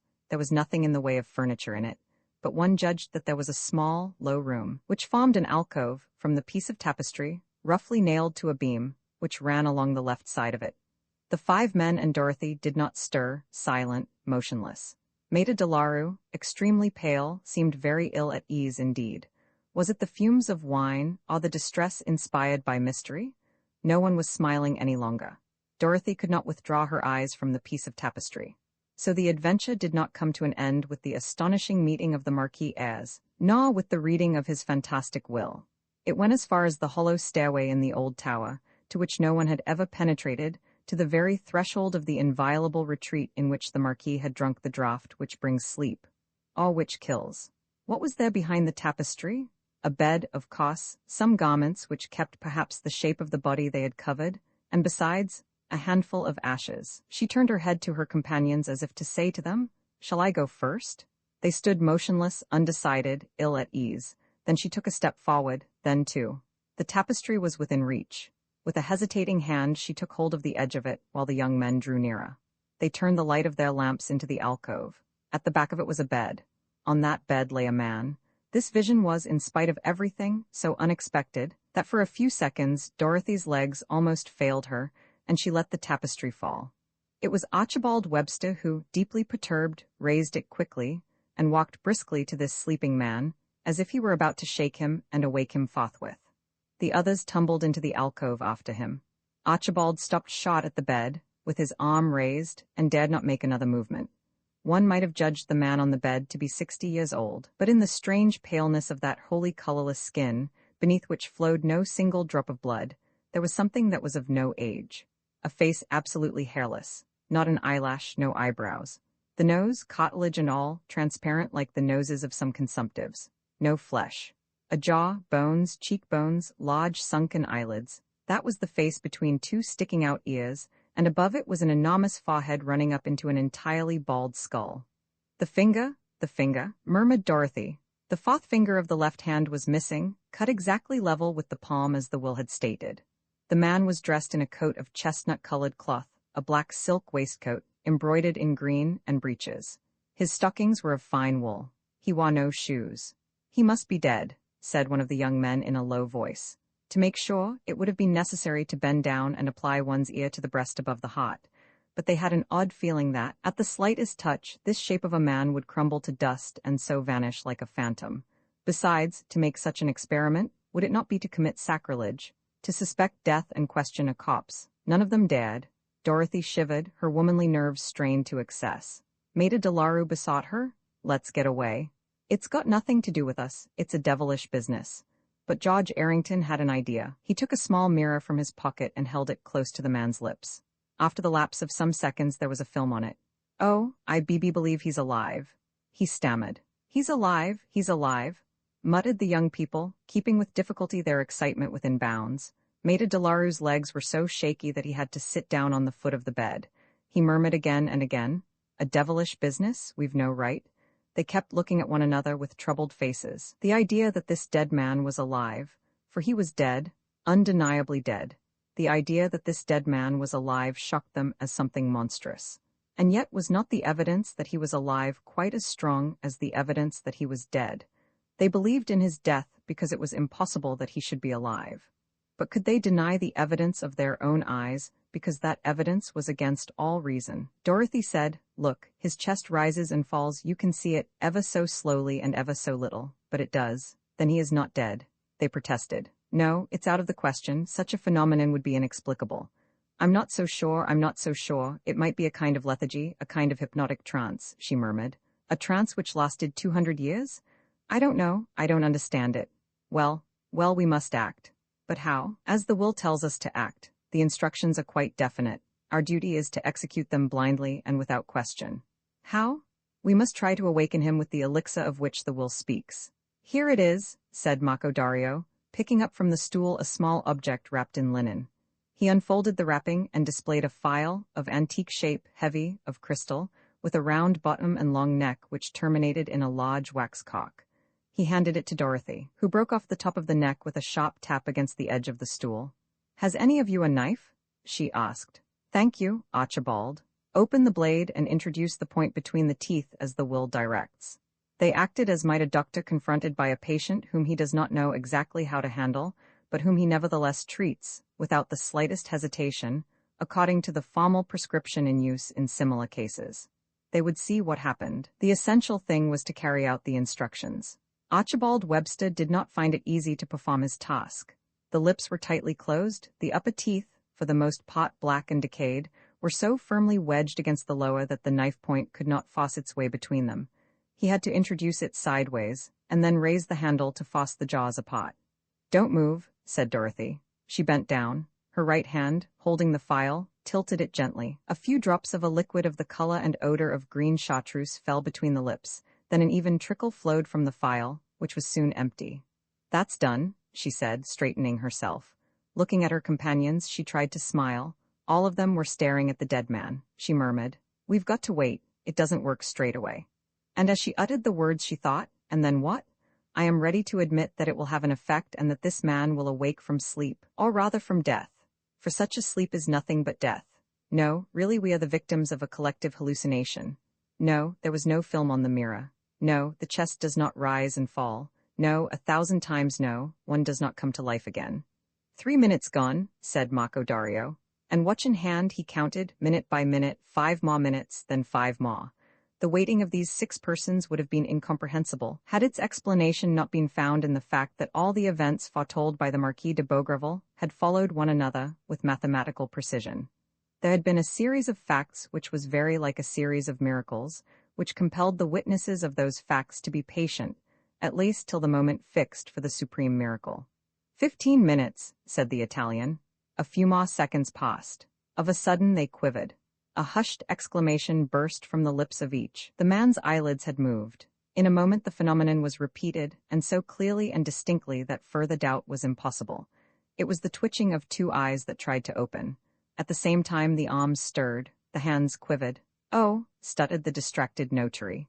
"He's alive, he's alive." Roman 13 Lazarus. Dorothy gazed, her eyes missed no slightest movement. Like her, the young men remained motionless, with drawn faces. The Italian, however, just sketched the sign of the cross. "He's alive," broke in Maida Delaru. "Look, he's looking at us." A strange gaze, it did not shift, it did not try to see. The gaze of the newly born, animated by no thought. Vague, unconscious, it shunned the light of the lamps and seemed ready to be extinguished in a new sleep. On the other hand, the rest of the body became instinct with life, as if the blood resumed its normal course under the impulsion of a heart, which again began to beat. The arms and the hands moved with purposed movements. Then, suddenly, the legs slipped off the bed. The bust was raised. After several attempts, the man sat up. Then they saw him face to face, and since one of the young men raised his lamp that its light might not shine in his eyes, that lamp lit up on the wall of the alcove above the bed, the portrait of which the Marquis had made mention. They could then perceive that it was indeed the portrait of the man. The same enormous brow, the same eyes deeply sunk in their orbits, the same high cheekbones, the same bony jaw, the same projecting ears. But the man, contrary to the prediction in the letter, had greatly aged and grown considerably thinner, for the portrait represented a nobleman of good appearance and sufficiently plump. Twice he tried to stand upright without succeeding. He was too weak, his legs refused to support him. He seemed also to be laboring under a heavy oppression and to breathe with difficulty, either because he had lost the habit or because he needed more air. Dorothy observed 2 planks nailed to the wall, pointed them out to Dario and Webster, and signed to them to pull them down. It was easy to do so, for they were not nailed very firmly to the wall, and they uncovered a small round window, a bull's-eye rather, not more than a foot or 15 inches across. A whiff of fresh air blew into the room all round the man sitting on the bed, and for all that he appeared to have no understanding of anything, he turned towards the window, and opening his mouth, drew in great breaths. All these trifling incidents were spread over a considerable time. The astonished witnesses of them had a feeling that they were taking part in the mysterious phases of a resurrection, which they were wholly unable to consider final. Every minute gained by this living dead man appeared to them a new miracle which passed all imagining, and they hoped for the inevitable event which would restore things to their natural order, and which would be as it were the disarticulation and crumbling away of this incredible automaton. Dorothy stamped her foot impatiently, as if she were struggling against herself and trying to shake off a topper. She turned away from this sight which fascinated her, and her face took on an expression of such profound thought that her companions withdrew their eyes from the man to watch her. Her eyes were seeking something. Their blue irises became of a deeper blue. They seemed to see beyond what ordinary eyes see and to pursue the truth into more distant regions. At the end of a minute or 2, she said, "We must try." She went firmly to the bed. After all, here was a clear and definite phenomenon. It had to be taken into account. This man was alive. It was necessary, therefore, to treat him as a living being, who has ears to hear and a mouth to speak with, and who distinguishes the things about him by a personal existence. This man had a name. Every circumstance pointed directly to the fact that his presence in this sealed chamber was the result not of a miracle, a hypothesis which they need only examine as a last resort, but of an experiment that had succeeded, a hypothesis which one had no right to set aside for a priori reasons, however astonishing it might appear to be. Then why not question him? She sat down beside him, took his hands, which were cold and moist, in hers, and said gravely, "We have hastened hither at your summons. We are they to whom the gold medal—" She stopped. The words were not coming easily to her. They seemed to her absurd and childish, and she was quite certain that they must appear so to those who heard them. But she must make an effort to continue. In our families, the gold medal has passed from hand to hand right down to us. It is now for 2 centuries that the tradition has been farming and that your will, but she was incapable of continuing on these pompous lines. Another voice within her murmured, "Goodness, how idiotic what I am saying is." However, the hands of the man were growing warm from their contact with hers. He almost wore an air of hearing the noise of her words and of understanding that they were addressed to him. And so, dropping the phrase-making, she brought herself to speak to him simply, as to a poor man whom his resurrection did not set apart from human necessities. "Are you hungry? Do you want to eat, to drink? Answer, what would you like? My friends and I will try." The old man, with the light full on his face, his mouth open, his lower lip hanging down, preserved a dull and stupid countenance animated by no expression, no desire. Without turning away from him, Dorothy called out to the notary, "Don't you think we ought to offer him the second envelope, Maida Delaru, the codicil? His understanding may perhaps awake at the sight of this paper which formerly belonged to him, and which, according to the instructions in the will, we're to hand over to him." Maida Delaru agreed with her and passed the envelope to her. She held it out to the old man, saying, "Here are the directions for finding the diamonds, written by yourself. No one knows these directions, here they are." She stretched out her hand. It was clear that the old man tried to respond with a similar movement. She accentuated the gesture.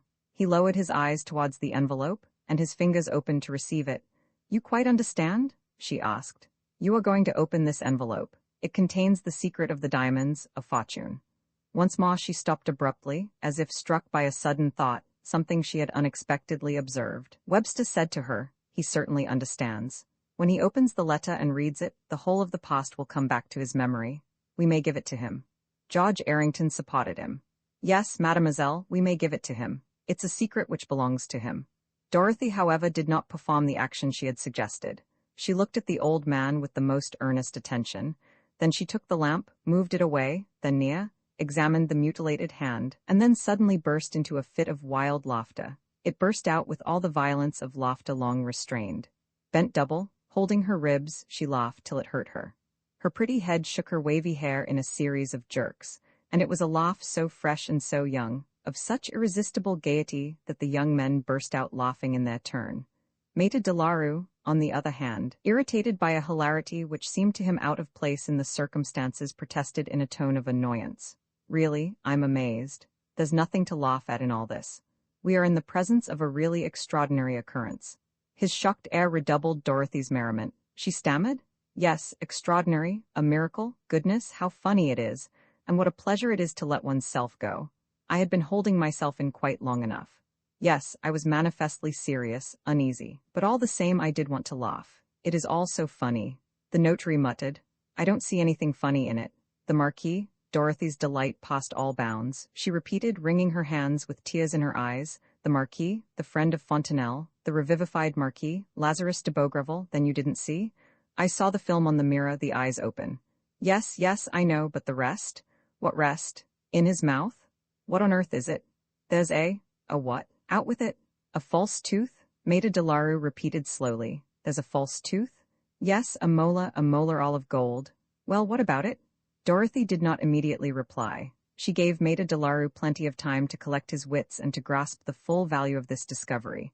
He said again in a less assured tone, Well, there you are," she said, very much out of breath. "I ask myself, with positive anguish, did they make gold teeth in the days of Louis Roman XIV and Louis Roman XV? Because, you see, if the Marquis was unable to get his gold tooth before he died, he must have had his dentist come here, to this tower, while he was dead.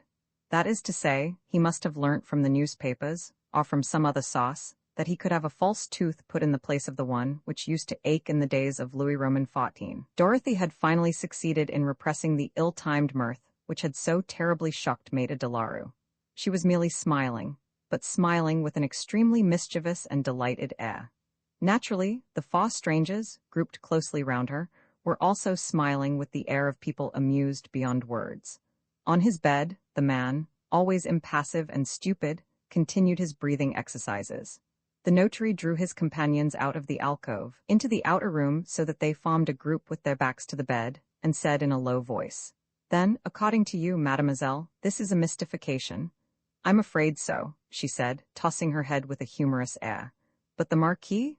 The Marquis has nothing to do with the matter, she said.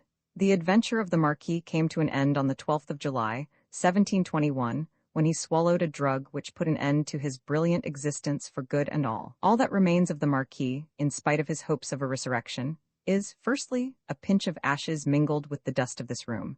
Secondly, the authentic and curious letter which made a Delaru raid to us. Thirdly, a lot of enormous diamonds hidden somewhere or other. Fourthly, the clothes he was wearing at the supreme hour when he voluntarily shut himself up in his tomb, that is to say in this room. And those clothes? Our man is dressed in them, unless he bought others, since the old ones must have been in a very bad state. But how could he get here? This window is too narrow, besides it's inaccessible. Then how? Doubtless the same way we did. Impossible? Think of all the obstacles, the difficulties, the wall of briars which barred the road. Are we sure that this wall was not already pierced in some other place, that the plaster partition had not been broken down and reconstructed, that the door of this room had not been opened before we came? But it would have been necessary for this man to know the secret combinations of the Marquis, the mechanical device of the two stones, and so on. Why not? Perhaps the Marquis left a copy of his letter, or a draft of it. But no. Of course, better than that, we know the truth from the Marquis de Beaugreville himself. He foresaw it, since he alludes to an always possible defection of his old servant, Geoffrey, and takes into account the possibility of the good fellow's writing a description of what had taken place. This description the good fellow did write, and along different lines it has come down to our time. It's a simple supposition. It's a supposition more than probable, Maida Delaru, since besides us, besides these 4 young men and myself, there are other families in which the history, or a part of the history of Beaugreville, has been handed down, and as a consequence for some months I've been fighting for the possession of the indispensable gold medal stolen from my father. Her words made a very deep impression. She entered into details: the family of Chagny-Robory in the Aisne, the family of Argonne in the Ardennes, the family of Davenoy in Vendée, are so many focuses of the tradition. And around it dramas, robberies, assassinations, madness, a regular boiling up of passion and violence. Nevertheless, observed Errington, here there is no one but us. What are the others doing? They're waiting. They're waiting for a date of which they are ignorant. They are waiting for the medal. I saw in front of the church of Rocheperiac a tramp and a factory hand, a woman, from Paris. I saw 2 poor mad people who came to the rendezvous and are waiting at the edge of the water. A week ago, I handed over to the police a dangerous criminal of the name of Destriker, a distant connection of my family, who had committed a murder to obtain possession of the gold medal. Will you believe me now when I tell you that we are dealing with an impostor? Dario said. Then the man who is here has come to play the same part as the Marquis expected to play 200 years after his death. Of course. With what object? The diamonds, I tell you, the diamonds.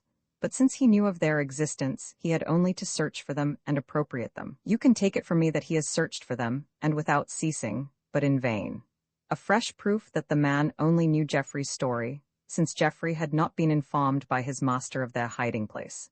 And it is in order to learn where this hiding place is, to be present at the meeting of the descendants of the Marquis de Beaugreville, that he is playing today, the 12th of July, 1921, after months and years of preparation, the part of the Marquis. A dangerous part, an impossible part, possible for at least some hours, which would be enough.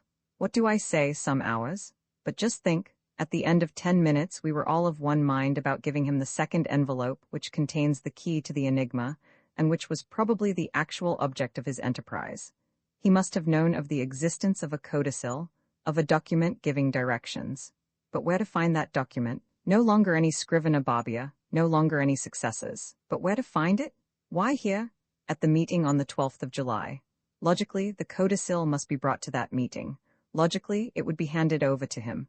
And as a matter of fact, I had it in my hand. I held it out to him. A second later he would have obtained from it the information he wanted. After that, goodbye. The Marquis de Beaugreville, once possessor of the diamonds of the Marquis de Beaugreville, would retire into the void, that is to say he would bolt at full speed. Webster asked, "Why didn't you give him the envelope? Did you guess?" Guess, no, but I distrusted him. In offering it to him I was above all things making an experiment. What evidence it would be against him, if he accepted my offer by a gesture of acceptance, inexplicable at the end of such a short period. He did accept. I saw his hand tremble with impatience. I knew where I was, but at the same time fortune was kind to me. I saw that little bit of gold in his mouth. It was all linked together in a flawless chain of reasoning. Dorothy had set forth the coordination of events, causes, and effects, as one displays a piece of tapestry in which the complicated play of design and color produces the most harmonious unity. The 4 young men were astounded. Not one of them threw any doubt on her statement. Archibald Webster said, "One would think that you had been present throughout the whole adventure." "Yes," said Dario. "The revivified Marquis played a whole comedy before you. What a power of observation and what terrible logic," said Errington of London. And Webster added, "And what intuition?" Dorothy did not respond to the praise with her habitual smile. One would have said that events were happening in a manner far from pleasing to her, which seemed to promise others which she distrusted in advance. But what events? What was there to fear? In the silence, Maître de la Rue suddenly cried, "Well, for my part, I assert that you're making a mistake. I'm not at all of your opinion, mademoiselle." Maître de la Rue was one of those people who cling the more firmly to an opinion the longer they have been adopting it. The resurrection of the Marquis suddenly appeared to him a dogma he was bound to defend. He repeated, "Not at all of your opinion. You are piling up unfounded hypotheses. No, this man is not an impostor. There is evidence in his favor which you do not take into account." "What evidence?" she asked. "Well, his portrait, his indisputable resemblance to the portrait of the Marquis de Beaugreville, executed by Lagolière. Who tells you that this is the portrait of the Marquis, and not the portrait of the man himself? It's a very easy way of resembling anyone. But this old frame, this canvas which dates from earlier days. Let us admit that the frame remained. Let us admit that the old canvas, instead of having been changed, has simply been painted over in such a way as to represent the false Marquis here present. And the cut-off finger?" exclaimed Maître de la Rue triumphantly. "A finger can be cut off." The notary became vehement. "Oh, no, 1,000 times no. Whatever be the attraction of the benefit to be derived, one does not mutilate oneself. No, no, your contention falls to the ground. What? You represent this fellow as ready to cut off his finger? This fellow with his dull face, his air of stupidity? But he is incapable of it? He's weak and a coward." The argument struck Dorothy. It threw light on the most obscure part of the business, and she drew from it exactly the conclusions it warranted. "You're right," she said. "A man like him is incapable of mutilating himself. In that case, someone else has charged himself with this sinister task. Someone else has cut off the finger, an accomplice? More than an accomplice, his chief? The brain which has devised these combinations is not his. He is not the man who has staged the adventure. He is only an instrument, some common rogue chosen for his fleshless aspect. The man who holds the threads remains invisible, and he is formidable." The notary shivered. "One would say you knew him." After a pause she answered slowly, "It is possible that I do know him. If my instinct does not deceive me, the master criminal is the man who I handed over to justice, this death-striker of whom I spoke just now. While he is in prison, his accomplices, for there are several of them, have taken up the work he began and are trying to carry it through. Yes, yes," she added, "one can well believe that it is Deathstriker who has arranged the whole business. He has been engaged in the affair for years, and such a machination is entirely in accord with his cunning and wily spirit. We must be on our guard against him. Even in prison, he is a dangerous adversary." "Dangerous, dangerous," said the notary, trying to reassure himself. "I don't see what threatens us. Besides, the affair draws to its end. As regards the precious stones, open the codicil. And as far as I am concerned, my task is performed." "It isn't a matter of knowing whether your task is performed, Maître de la Rue," Dorothy answered in the same thoughtful tone. "It's a matter of escaping a danger which is not quite clear to me but which permits me to expect anything, which I foresee more and more clearly. Where will it come from? I don't know. But it exists." "It's terrible," groaned Maître de la Rue. "How are we to defend ourselves? What are we to do? What are we to do?" She turned towards the little room which served as alcove. The man no longer stirred, his head and face buried in the shadow.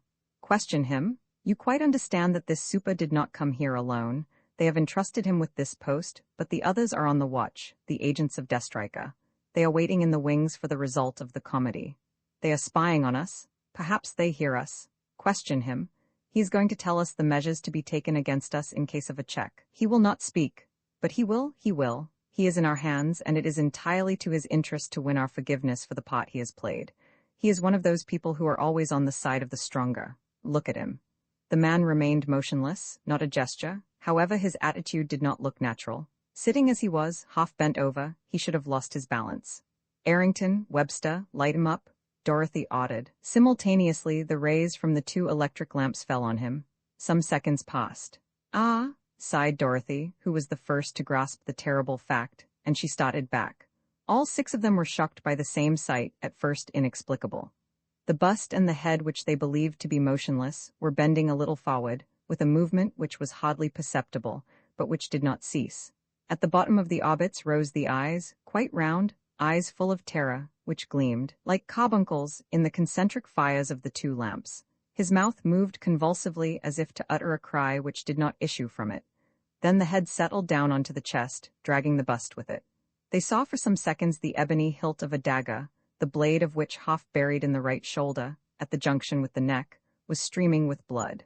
And finally, the whole body huddled onto itself. Slowly, like a wounded beast, the man sank to his knees on the stone floor, and suddenly fell in a heap. Roman 14, the fourth metal, violent though this sensational turn was, it provoked from those who witnessed it neither outcries nor disorder. Something mastered their terror, smothered their words, and restrained their gestures. The impossibility of conceiving how this murder had been committed. The impossible resurrection of the Marquis was transformed into a miracle of death quite as impossible, but they could not deny this miracle since it had taken place before their eyes. In truth, they had the impression, since no living being had entered, that death itself had stepped over the threshold, crossed the room to the man, struck him in their presence with its invisible hand, and then gone away, leaving the murderous weapon in the corpse. None but a phantom could have passed. None but a phantom could have killed. "Errington," said Dorothy, who had recovered her coolness more quickly than her companions, "there's no one on the staircase, is there? Dario, surely the window is too small for anyone to slip through." Webster and Kuroblev looked to the walls of the alcove. She stooped and took the dagger from the wound. No convulsion stirred the victim's body. It was indeed a corpse. An examination of the dagger and the clothes gave no clue. Errington and Dario rendered an account of their mission. The staircase? Empty. The window? Too narrow.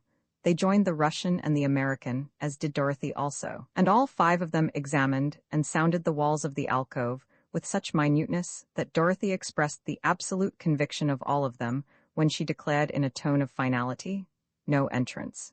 It is impossible to admit that anyone passed that way." "Then," stuttered the notary, who was sitting on the stool and had not moved for the excellent reason that his legs refused to be of the slightest use to him. Then, he asked the question with a kind of humility, as if he regretted not having admitted without opposition all Dorothy's explanations, and promised to accept all she should consent to give him. Dorothy, who had so clearly announced the peril which threatened them, and so clearly elucidated all the problems of this obscure affair, suddenly appeared to him to be a woman who makes no mistake, who cannot make any mistake, and owing to that fact he saw in her a powerful protection against the attacks which were about to ensue. Dorothy, for her part, felt confusedly that the truth was prowling round her, that she was on the point of perceiving with perfect clearness that which had no form, and that it was a thing which must moreover astonish her infinitely. Why could she not guess what was hidden in the shadow? It appeared almost as if she was afraid to guess it, and that she was deliberately turning away from a danger which her intelligence would have pointed out to her at once, if her womanly instincts had not suffered her to blind herself for several minutes. Indeed, those several minutes, she lost them. Like one whom dangers surround, and who does not know against which he must first defend himself, she shuffled about on one spot. She wasted time on futile phrases, keeping herself simply to the actual facts of the situation, in the hope perhaps that one of her words might strike the enlightening spark out of its flint. "Maida Delaru, there's a death and a crime. We must therefore inform the police. However, I think we could put it off for a day or 2. "Put it off?" he protested. "That's a step I won't take. That is a formality which admits of no delay. You will never get back to Périac." "Why not?" "Because the band which had been able to get rid under our very eyes of a Confederate who was in its way must have taken precautions, and the road which leads to Périac must be guarded." "You believe that? You believe that?" stuttered Maida Delaru. "I believe it," she answered in a hesitating fashion. At the moment she was suffering bitterly, being one of those creatures to whom uncertainty is torture.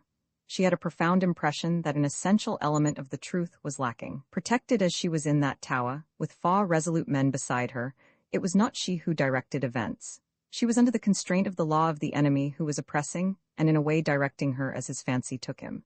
"But it's terrible," lamented Maida Delaru. "I cannot stay here forever." My practice demands my attention. I have a wife, children. Go, Maida Delaru, but first of all hand over to us the envelope of the codicil that I gave back to you. We will open it in your presence. Have you the right? Why not? The letter of the Marquis is explicit. In the event of destiny having betrayed me and your finding no trace of me, you will yourselves open the envelope, and learning their hiding place, take possession of the diamonds. That's clear, isn't it? And since we know that the Marquis is dead and quite dead, we have the right to take possession of the 4 diamonds of which we are the proprietors, all 5 of us, all 5. She stopped short. She had uttered words which, as the saying goes, clashed curiously.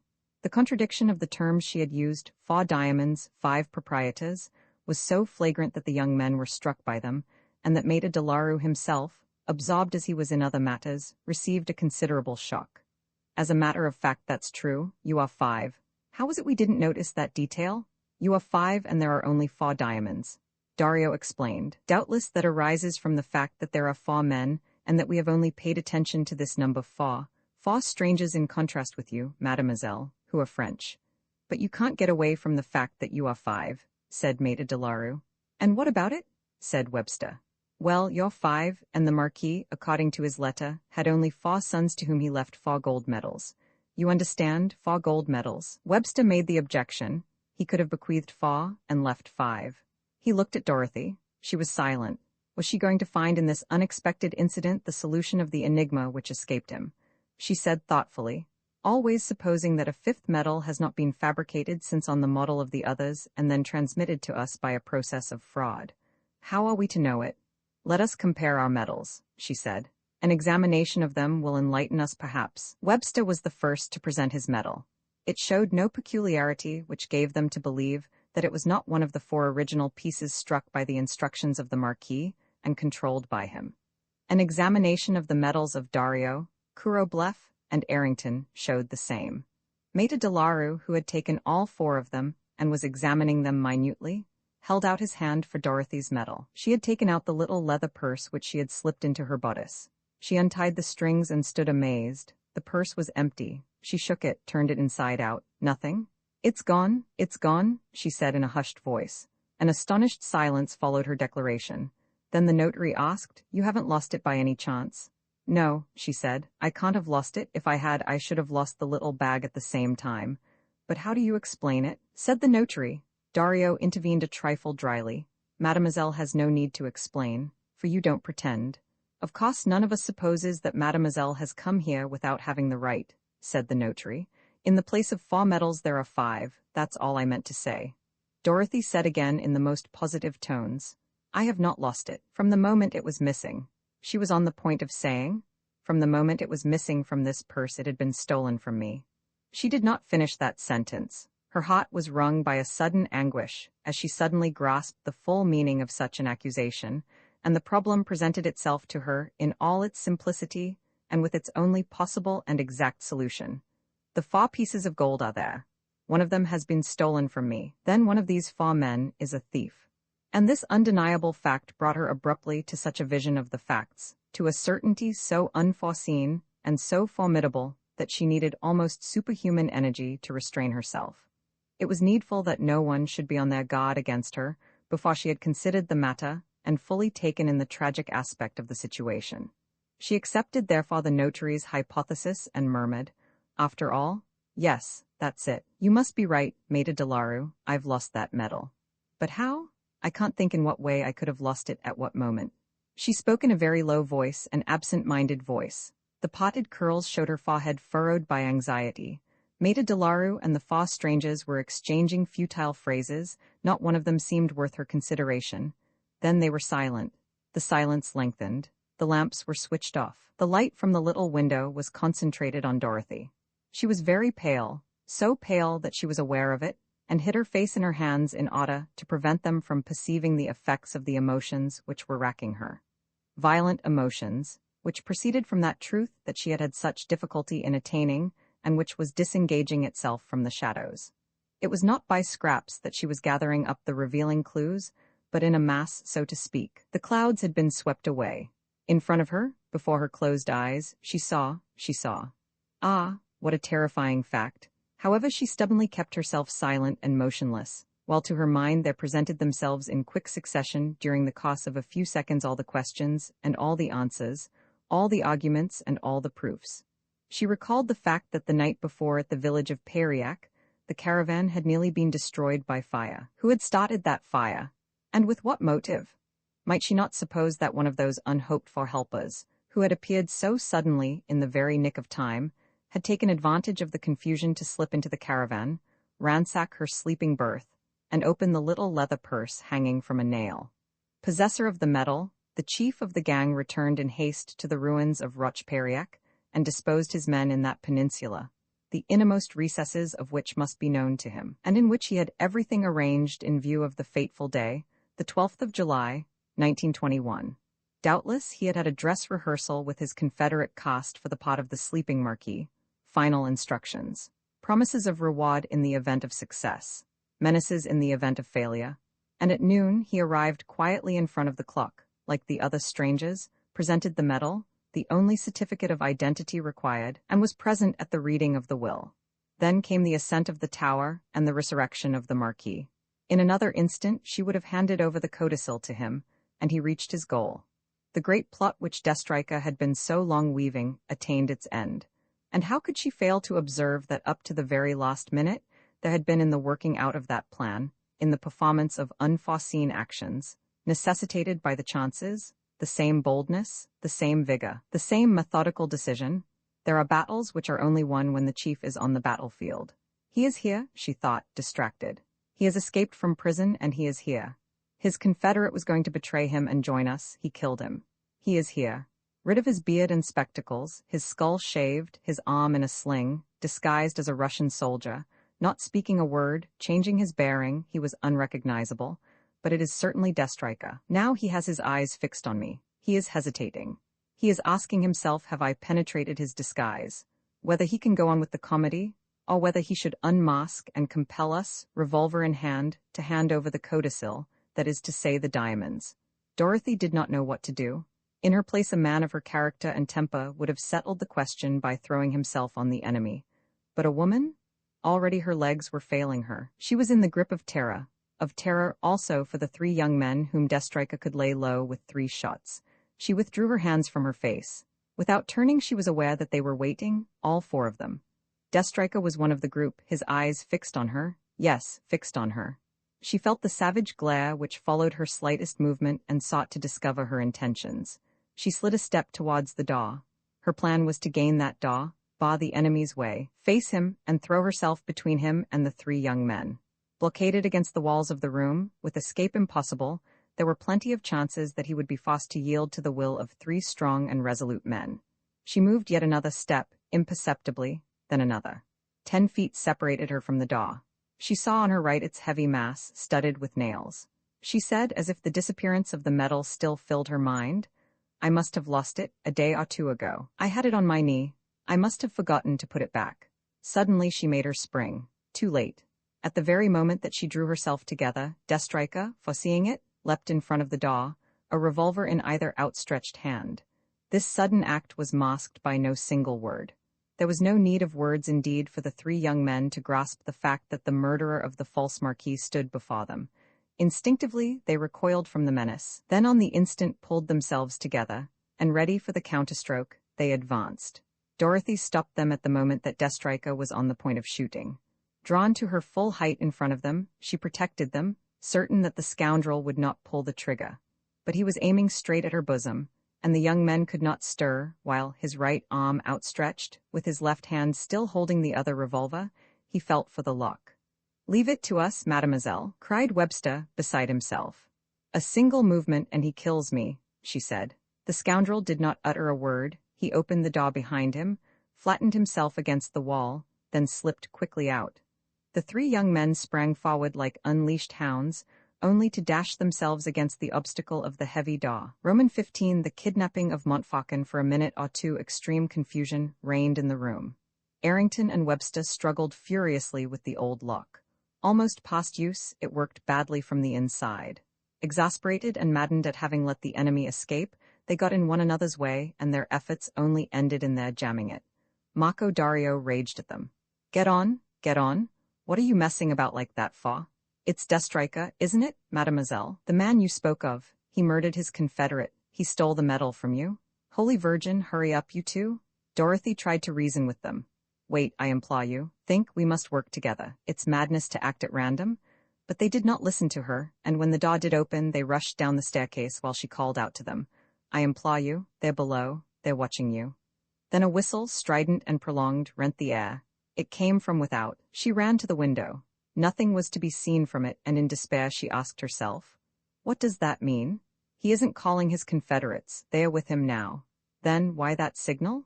She was about to go down in her turn when she found herself caught by her petticoat.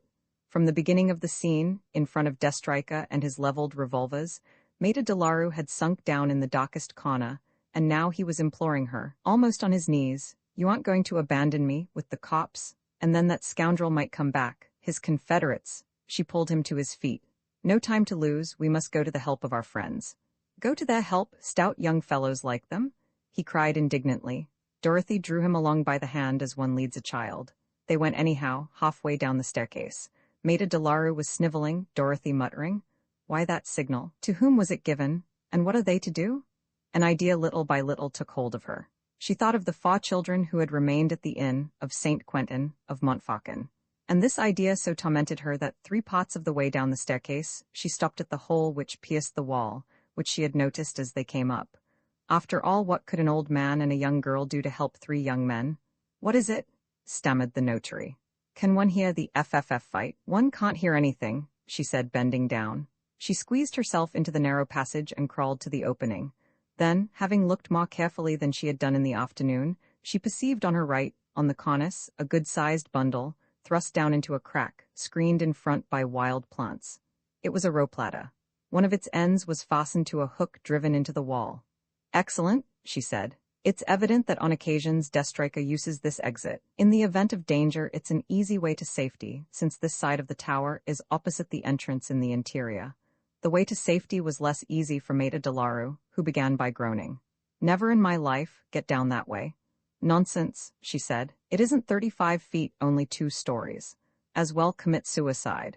Do you prefer a knife stuck in you? Remember that Destrica has only one aim, the codicil, and you have it. Terrified, Maida Delaru made up his mind to it, on condition that Dorothy descended first to make sure that the ladder was in a good state and that no rungs were missing. Dorothy did not bother about rungs. She gripped the ladder between her legs and slid from the top to bottom. Then, catching hold of the 2 ropes, she kept them as stiff as she could. The operation was nevertheless painful and lengthy, and Maida Delaru expended so much courage on it that he nearly fainted at the lower rungs. The sweat trickled down his face and over his hands in great drops. With a few words, Dorothy restored his courage. You can hear them, don't you hear them? Maida Delaru could hear nothing, but he set out at a run, breathless from the start, mumbling, they're after us. In a minute they'll attack us. A side path led them through thick brushwood to the main path, which connected the keep with the clearing in which the solitary oak stood. No one behind them. More confident, Maida Delaru threatened, the blackguards. At the first house I send a messenger to the nearest police station. Then I mobilize the peasants with guns, forks, and anything handy. And you, what's your plan? I haven't one. What, no plan, you? No, she said. I've acted rather at random, I'm afraid. Ah, you see clearly. I'm not afraid for myself. For whom? For my children. Maida Delaru exclaimed, Gracious, you've got children? I left them at the inn. But how many have you? 4. The notary was flabbergasted. 4 children, then you're married? No, admitted Dorothy, not perceiving the good man's mistake, but I wish to secure their safety. Fortunately, St. Quentin is not an idiot. St. Quentin? Yes, the eldest of the urchins, an artful lad, cunning as a monkey. Maida Delaru gave up trying to understand. Besides, nothing was of any importance to him but the prospect of being overtaken before he had passed that narrow, devilish causeway. Let's run, he said, for all that his shortness of breath compelled him to go slower every minute. And then catch hold, mademoiselle. Here's the 2nd envelope. There's no reason why I should carry such a dangerous paper on me, and after all, it's no business of mine. She took the envelope and put it in her purse just as they came into the cot of the clock. Maida Delaru, who could move only with great difficulty, uttered a cry of joy on perceiving his donkey in the act of browsing in the most peaceful fashion in the world, at some distance from the motorcycle and the 2 horses. You'll excuse me, mademoiselle. He scrambled onto his mount. The donkey began by backing, and it threw the good man into such a state of exasperation that he belaboured its head and belly with thumps and kicks. The donkey suddenly gave in and went off like an arrow. Dorothy called out to him, "Look out, Maida de Laru, the Confederates have been warned." The notary heard the words, on the instant leaned back in the saddle, and tugged desperately at the reins, but nothing could stop the brute. When Dorothy got clear of the ruins of the outer wall, she saw him a long way off, still going hard. Then she began to run again, in a growing disquiet. Deathstriker's whistle had been meant for Confederates posted on the mainland at the entrance to the peninsula, the access to which they were guarding. She said to herself, "In any case, if I don't get through, Maida de Laru will, and it is clear that St. Quentin will be warned and be on his guard." The sea, very blue and very calm, had ebbed to right and left, forming two bays on the other side of which rose the cliff of the coast. The path down the gorge was distinguishable by the dark cutting she saw in the mass of trees which covered the plateau. Here and there, it rose to some height. Twice she caught sight of the flying notary. But as in her turn she reached the line of the trees, a report rang out ahead, and a little smoke rose in the air above what must have been the steepest point in the path. There came cries and shouts for help, then silence. Dorothy doubled her speed in order to help Maida de Laru. Undoubtedly, he had been attacked. But after running for some minutes at such a pace that no sound could have reached her ears, she had barely time to spring out of the path to get out of the way of the furiously galloping donkey, whose rider was crouching forward on its back, with his arms knotted round its neck. Maida de Laru, since his head was glued to the further side of its neck, did not even see her. More anxious than ever, since it was clear that St. Quentin and his comrades would not be warned if she did not succeed in getting through the path down the gorge and over the causeway, she started to run again. Then she caught sight of the figures of two men on one of the high points of the path in front, coming towards her. They were the Confederates. They had barred the road to Maida de Laru, and were now acting after the manner of beaters. She flung herself into the bushes, dropped into a hollow full of dead leaves, and covered herself with them. The Confederates passed her in silence. She heard the dull noise of their hobnailed boots, which went further and further off in the direction of the ruins, and when she raised herself, they had disappeared. Forthwith, having no further obstacle before her, Dorothy made her way down the path, so correctly described by the bard as bad going, and came to the causeway which joined the peninsula to the mainland, observed that the Baron Davinoy and his old flame were no longer on the edge of the water, mounted the slope and hurried towards the inn. A little way from it she called out, "St. Quentin, St. Quentin." Getting no answer, her forebodings redoubled. She passed in front of the house and saw no one. She crossed the orchard, went to the barn, and jerked open the caravan door. There once more, no one. Nothing but the children's bags and the usual things. "St. Quentin, St. Quentin," she cried again. She returned to the house, and this time she entered. The little room which formed the café and in which stood the zinc counter was empty. Overturned benches and chairs lay about the floor. On a table stood 3 glasses, half full, and a bottle. Dorothy called out, "Madame Amaru?" She thought she heard a groan and went to the counter. Behind it, doubled up, her legs and arms bound, the landlady was lying with a handkerchief covering her mouth. "Hurt?" asked Dorothy when she had freed her from the gag. "No, no. And the children?" said the young girl in a shaky voice. "They're all right." "Where are they?" "Down on the beach, I think." "All of them?" "All but one, the smallest, Montfaucon." "Yes. Good heavens, what has become of him?" "They've carried him off." "Who?" Two men who came in and asked for a drink. The little boy was playing near us. The others must have been amusing themselves at the bottom of the orchards behind the barns. We couldn't hear them. And then of a sudden one of the men, with whom I was drinking a glass of wine, seized me by the throat while the second caught hold of the little boy. "Not a word," said they. "If you speak, we'll squeeze your throttle. Where are the other nippers?" It occurred to me to say that they were down on the beach fishing among the rocks. "It's true, that is it, old un," said they. "If you're lying, you're taking a great risk, swear it." "I swear it." "And you too, Nipper, answer, where are your brothers and sisters?" "I was terribly afraid, madam." The little boy was crying. But all the same, he said, and well he knew it wasn't true. "They're playing down below, among the rocks." Then they tied me up and said, "You stay there, we're coming back, and if we don't find you here, look out, mother." And off they went, taking the little boy with them. One of them had rolled him up in his jacket. Dorothy, very pale, was considering. She asked, "And St. Quentin?" "He came in about half an hour afterwards to look for Montfaucon. He ended by finding me. I told him the story." "Ah," said he, the tears in his eyes. "Whatever will Mummy say? He wanted to cut my ropes. I refused. I was afraid the men would come back. Then he took down an old broken gun from above the chimney-piece, a chassepot which dates from the time of my dead father, without any cartridges, and went off with the 2 others. "But where was he going?" said Dorothy. "Goodness, I don't know. I gathered they were going along the seashore. And how long ago is that?" "A good hour at least." "A good hour," murmured Dorothy. This time the landlady did not refuse to have her bonds untied. As soon as she was free, she said to Dorothy, who wished to dispatch her to Périac in search of help. "To Périac? 6 miles? But my poor lady, I haven't the strength." "The best thing you can do is to get there yourself as fast as your legs will carry you." Dorothy did not even consider this counsel. She was in a hurry to return to the ruins and their joint battle with the enemy. She set off again at a run. So the attack she had foreseen had indeed developed, but an hour earlier, that is to say before the signal was given.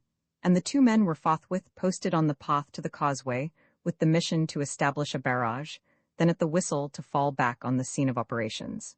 Only too well did Dorothy understand the motive of this kidnapping. In the battle they were fighting, it was not only a matter of stealing the diamonds, there was another victory for which Destrica was striving with quite as much intensity and ruthlessness. Now Montfaucon, in his hands was the pledge of victory. Cost what it might, whatever happened, admitting even that the luck turned against him, Dorothy must surrender at discretion and bend the knee. To save Montfaucon from certain death, it was beyond doubt that she would not recoil from any act, from any trial. "Oh, the monster," she murmured. "He is not mistaken. He holds me by what I hold dearest." Several times she noticed, across the path, groups of small pebbles arranged in circles, all cut-off twigs, which were to her so much information furnished by St. Quentin. From them, she learnt that the children, instead of keeping straight along the path to the gorge, had turned off to the left and gone round the marsh to the seashore, so betaking themselves to the shelter of the rocks. But she paid no attention to this maneuver, for she could only think of the danger which threatened Montfaucon, and had no other aim than to get to his kidnappers. She took her way to the peninsula, mounted the gorge where she met no one, and reached the plateau. As she did so, she heard the sound of a second report. Someone had fired in the ruins. At whom? At Maître de Larue? At one of the 3 young men? "Ah," she said to herself anxiously, "perhaps I ought never to have left them, those 3 friends of mine. All 4 of us together, we could have defended ourselves. Instead of that, we are far from one another, helpless." What astonished her when she had crossed the outer wall was the infinite silence into which she seemed to herself to enter. The field of battle was not large, a couple of miles long at the most, and a few hundred yards across. And yet in this restricted space, in which perhaps 9 or 10 men were pitted against her, not a sound, not a mutter of human speech, nothing but the twittering of birds or the rustling of leaves, which fell gently, cautiously, as if things themselves were conspiring not to break the silence. "It's terrible," murmured Dorothy. "What is the meaning of it? Am I to believe that all is over? Or rather that nothing has begun, that the adversaries are watching one another before coming to blows, on the one side Errington, Webster, and Dario, on the other Destrica and his confederates?" She advanced quickly into the cot of the clock. There she saw still, near the 2 tied-up horses, the donkey, eating the leaves of a shrub, his bridle dragging on the ground, his saddle quite straight on his back, his coat shining with sweat. What has become of Maître de Larue? Had he been able to rejoin the group of the foreigners? Had his mount thrown him and delivered him into the power of the enemy? Thus at every moment questions presented themselves which it was impossible to answer. The shadow was thickening. Dorothy was not timid. During the war, in the ambulances in the first line, she had grown used more quickly than many men to the bursting of shells, and the hour of bombardment did not shake her nerves. But mistress of her nerves as she was, on the other hand, she was more susceptible than a man of less courage to the influence of everything unknown, of everything that is unseen and unheard. Her extreme sensitiveness gave her a keen sense of danger, and at that moment she had the deepest impression of danger. She went on, however. An invincible force drove her on till she should find her friends and Montfaucon should be freed. She hurried to the avenue of great trees, crossed the clearing of the old solitary oak, and mounted the rising ground on which rose Coquesin Tower. More and more the solitude and the silence troubled her. The profound silence. A solitude so abnormal that Dorothy reached the point of believing herself to be no longer alone. Someone was watching. Men were following her as she went. It seemed to her that she was exposed to all menaces, that the barrels of guns were leveled at her, that she was about to fall into the trap which her enemy had laid. The impression was so strong that Dorothy, who knew her nature and the correctness of her presentiments, reckoned it a certainty resting on irrefutable proofs. She even knew where the ambush was awaiting her. They had guessed that her instinct, her calculations, that all the circumstances of the drama would bring her back to the tower, and there they were awaiting her. She stopped at the entrance of the vault. On the opposite side, above the steps which descended into the immense nave of the donjon, her enemies must be posted. Let her make a few more steps and they would capture her. She stood quite still. She no longer doubted that Maida Delaru had been taken, and that, yielding to threats, he had disclosed the fact that the second envelope was in her hands, that second envelope without which the diamonds of the Marquis de Beaugreville would never be discovered. A minute or two passed. No single indication allowed her to believe in the actual presence of the enemies she imagined. But the mere logic of the events demanded that they should be there. She must then act as if they were there, by one of those imperceptible movements which seemed to have no object, without letting anything in her attitude awake the suspicion in her invisible enemies that she was accomplishing a definite action. She managed to open her purse and extract the envelope. She crumpled it up and reduced it to a tiny ball. Then, letting her arm hang down, she went some steps into the vault. Behind her, violently, with a loud crash, something fell down. It was the old feudal portcullis, which fell from above, came grating down its grooves, and blocked the entrance with its heavy trellis work of massive wood. Roman 16. The last quarter of a minute Dorothy did not turn round. She was a prisoner. I made no mistake, she thought. They are the masters of the field of battle, but what has become of the others? On her right opened the entrance to the staircase which ascended the tower. Perhaps she might have fled up it and availed herself once more of the rope ladder, but what use would it be? Did not the kidnapping of Montfaucon oblige her to fight to the end? In spite of the hopelessness of the conflict, she must throw herself into the arena, among the ferocious beasts, she went on. Though alone and without friends, she found herself quite cool. As she went, she let the little ball of paper roll down her skirt. It rolled along the floor and was lost among the pebbles and dust which covered it. As she came to the end of the vault, 2 arms shot out and 2 men covered her with their revolvers. Don't move? She shrugged her shoulders. One of them repeated harshly, Don't move, or I shoot. She looked at them. They were 2 subordinates, poisonous-looking rogues, dressed as sailors. She thought she recognized in them the 2 individuals who had accompanied Destrica to the manor. She said to them, The child. What have you done with the child? It was you who carried him off, wasn't it? With a sudden movement they seized her arms, and while one kept her covered with his revolver, the other set about the task of searching her. But an imperious voice checked them. Stop that. I'll do it myself. A third personage whom Dorothy had not perceived stepped out from the wall where enormous roots of ivy had concealed him. Destrica? For all that he was still rigged out in his disguise of a Russian soldier, he was no longer the same man. Again she found him the Destriker of Robory and Hillock's manor. He had resumed his arrogant air and his wicked expression, and did not try to conceal his slight limp. Now that his hair and beard were shaved off, she observed the flatness of the back of his head and the ape-like development of his jaw. He stood a long while without speaking. Was he tasting the joy of triumph?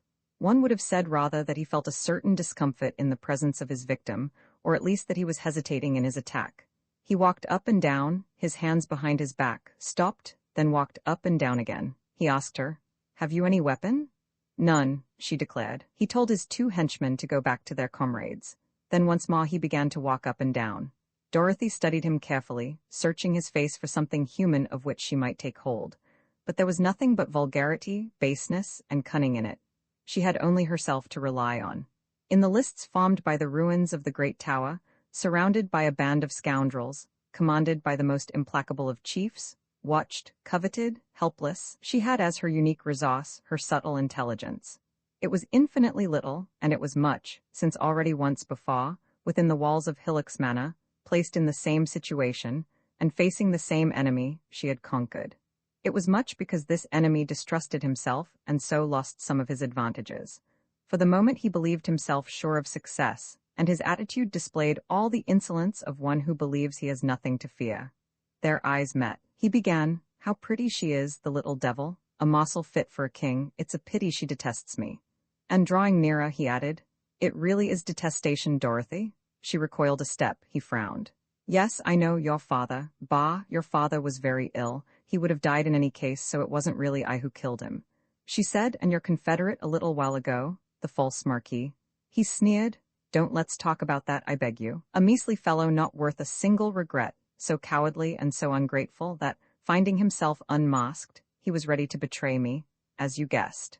For nothing escapes you, Dorothy, and on my word it has been child's play to you to solve every problem. I who have been working with the narrative of the servant Geoffrey, whose descendant I believe myself to be, have spent years making out what you have unraveled in a few minutes. Not a moment's hesitation.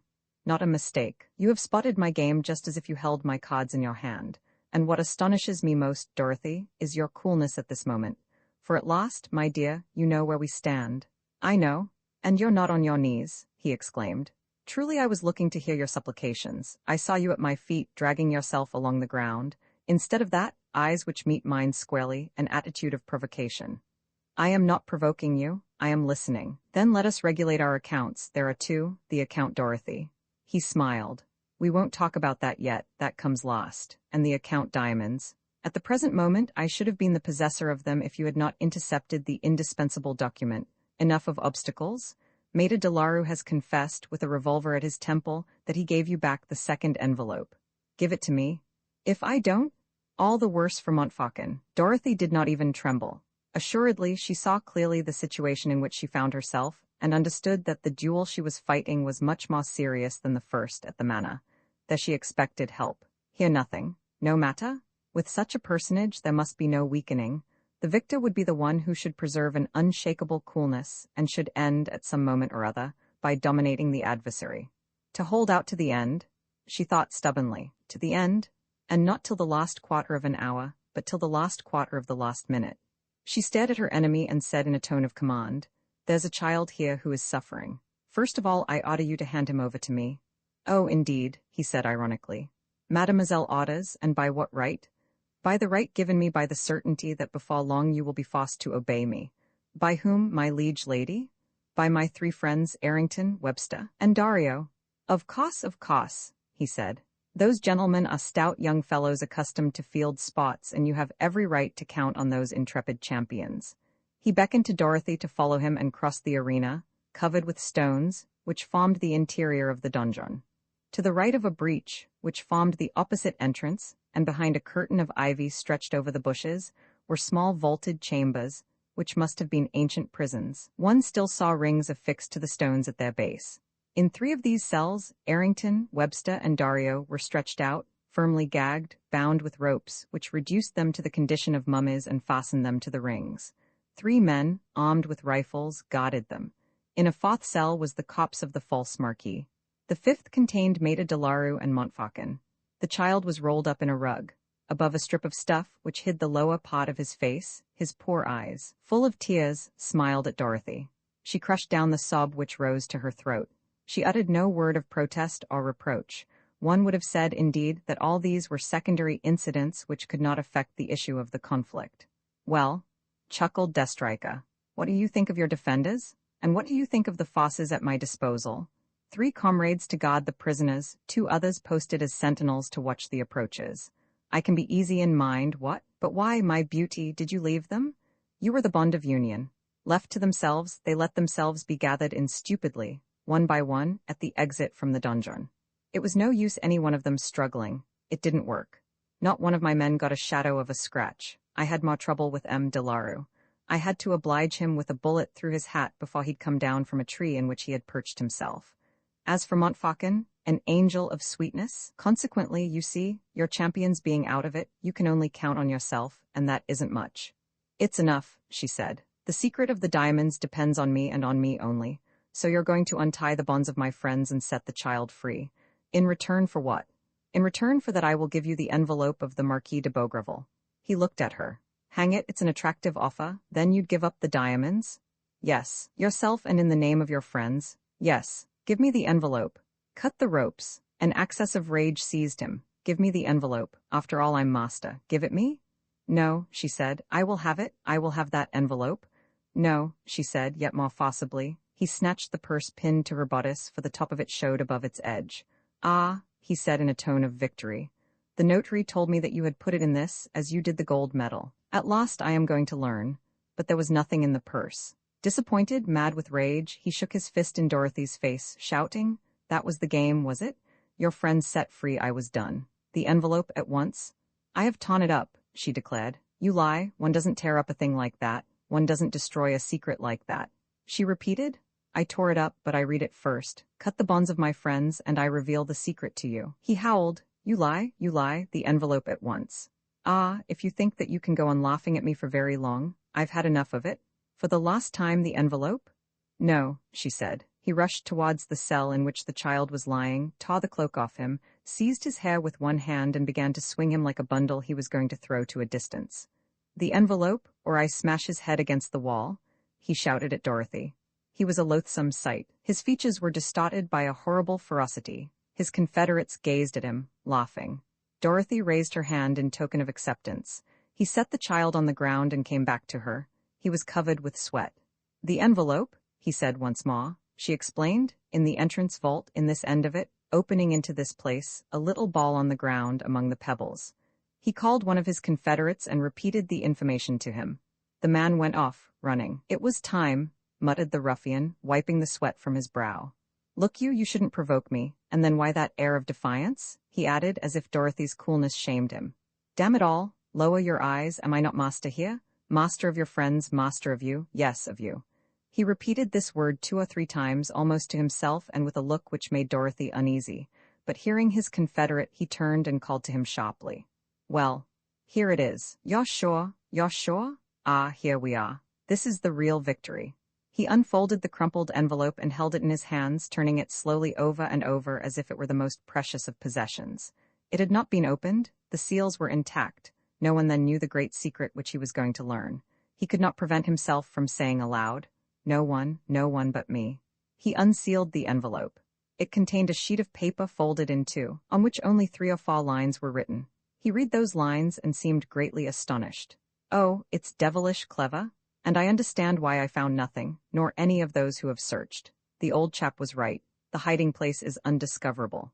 He began to walk up and down in silence like a man who is weighing alternative actions.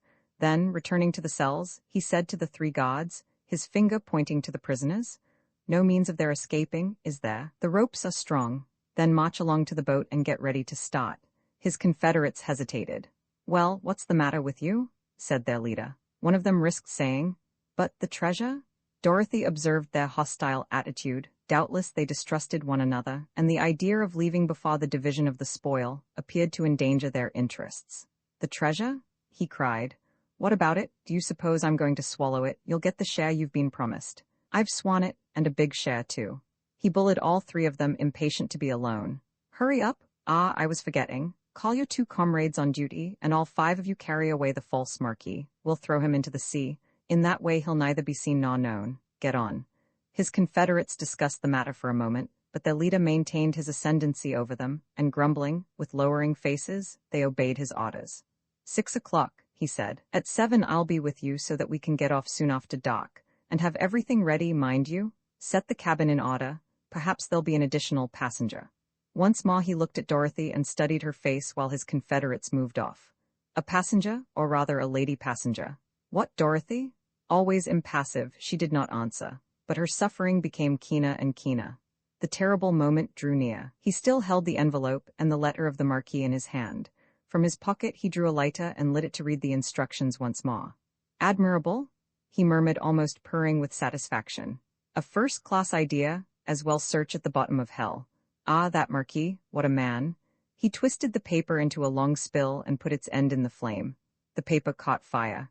At its flame he lit a cigarette with an affectation of nonchalance, and turning toward the prisoners, he waited, with hand outstretched, till there remained of the document only a little ash which was scattered by the breath of the breeze. Look, Webster, look, Errington and Dario. This is all you'll ever see of the secret of your ancestor, a little ash. It's gone. Confess that you haven't been very smart. You are 3 stout fellows, and you haven't been able either to keep the treasure which was waiting for you, nor to defend the pretty cousin whom you admired. Open-mouthed, hang it! There were 6 of us in the little room in the tower, and it would have been enough for one of you to grip hold of my collar. I was damned uncomfortable. Instead of that, what a crupper you came. All the worse for you and all the worse for her. He showed them his revolver. I shan't need to use this. What? He said. You must have noticed that at the slightest movement the cords grow tighter around your throats. If you insist, it's strangulation pure and simple. A word to the wise. Now, Cousin Dorothy, I'm at your service. Follow me. We're going to perform the impossible in our attempt to come to an understanding." All resistance was futile. She went with him to the other side of the tower across an accumulation of ruins, to a chamber of which there only remained the walls, pierced with loopholes, which he said was the ancient guardroom. "We shall be able to talk comfortably here. Your suitors will be able neither to see nor hear us. The solitude is absolute. Look, here's a grassy bank. Please sit down." She crossed her arms and remained standing, her head straight. He waited, murmured, "As you like." Then, taking the seat he had offered her, he said, "This is our third interview, Dorothy. The first time on the terrace of Robory, you refused my offers, which was to be expected. You were ignorant of the exact value of my information, and all I could seem to you was a rather odd and disreputable person, against who you were burning to make war. A very noble sentiment which imposed on the Chagny cousins, but which did not deceive me, since I knew all about the theft of the earrings. In reality, you had only one object: to get rid, in view of the great windfall you hoped for, of the most dangerous competitor. And the chief proof of that is that immediately after having denounced me, you hurried off to Hillock's Manor, where you would probably find the solution of the riddle, and where I was again brought up short by your intrigues. To turn young Davinoy's head and sneak the medal, such was the task you undertook, and I admiringly confess carried it out from beginning to end. Only, Deathstriker is not the kind of man to be disposed of so easily. Escape, that sham fire, the recovery of the medal, the capture of the codicil, in short, complete redress. At the present moment, the 4 diamonds belong to me. Whether I take possession of them tomorrow, or in a week, or in a year, is of no consequence. They are mine. Dozens of people, hundreds perhaps, have been vainly searching for them for 2 centuries. There is no reason why others should find them now. Behold me then exceedingly rich, millions and millions. Wealth like that permits one to become honest, which is my intention, if always Dorothy consents to be the passenger of whom I told my men. One word in answer. Is it yes? Is it no? She shrugged her shoulders. "I knew what to expect," he said.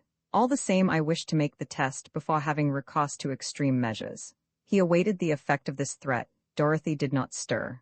"How calm you are," he said in a tone in which there was a note of disquiet. "However, you understand the situation exactly?" "Exactly. We're alone. I have as pledges, as means of acting on you, the life of Montfaucon and the lives of these 3 bound men. Then how comes it that you are so calm?" She said clearly and positively, "I am calm because I know you are lost." Come, he said, laughing. "Irretrievably lost. And why? Just now at the inn, after having learnt about the kidnapping of Montfaucon, I sent my 3 other boys to the nearest farms to bring all the peasants they met." He sneered. "By the time they've got together a troop of peasants, I shall be a long way off. They are nearly here, I'm certain of it." "Too late, my pretty dear. If I'd had the slightest doubt, I'd have had you carried off by my men." "By your men? No. What is there to prevent it? You are afraid of them in spite of your airs of wild beast tamer. They're asking themselves whether you didn't stay here to take advantage of the secret you have stolen and get hold of the diamonds. They would find an ally in me. You would not dare to take the risk. And then that's why I am calm." He shook his head and in a grating voice, "A lie, little one. Play acting. You are paler than the dead, for you know exactly where you stand. Whether I am tracked here in an hour, or whether my men end by betraying me, makes little difference. What does matter, to you, to me, is not what happens in an hour, but what is going to happen now. And you have no doubts about what is going to happen, have you?" He rose and, standing over her, studied her with a menacing bitterness. "From the first minute I was caught like an imbecile. Rope-dancer, acrobat, princess, thief, mountebank, there is something in you which overwhelms me. I have always despised women. Not one has troubled me in my life. You attract me while you frighten me. Love? No. Hate? Or rather a disease. A poison which burns me and of which I must rid myself, Dorothy." He was very close to her, his eyes hard and full of fever. His hands hovered about the young girl's shoulders, ready to throw her down. To avoid their grasp, she had to draw back towards the wall. He said in a very low, breathless voice, "Stop laughing, Dorothy. I've had enough of your gypsy spells. The taste of your lips, that's the potion that's going to heal me. Afterwards I shall be able to fly and never see you again, but afterwards only. Do you understand?" He set his 2 hands on her shoulders so roughly that she tottered. However, she continued to defy him with her attitude wholly contemptuous. Her will was strained to prevent him from getting once more the impression that she could tremble in the depths of her being and grow weak. "Do you understand? Do you understand? The man stuttered, hammering her arms and neck. Do you understand that nothing can stop it? Help is impossible. It's the penalty of defeat. Today I avenge myself, and at the same time I free myself from you. When we are separated, I shall be able to say to myself, yes, she hurt me, but I do not regret it.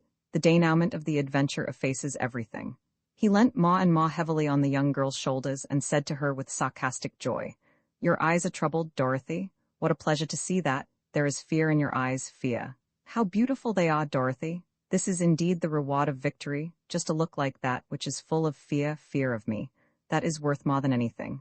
Dorothy, Dorothy, I love you. Forget you? What folly. If I wish to kiss your lips, it is that I may love you even more, and that you may love me, that you may follow me like a slave and like the mistress of my heart. She touched the wall. The man tried to draw her to him. She made an effort to free herself. Ah, he cried in a sudden fury, mauling her. No resistance, my dear. Give me your lips at once, do you hear? If not, it's Montfaucon who'll pay.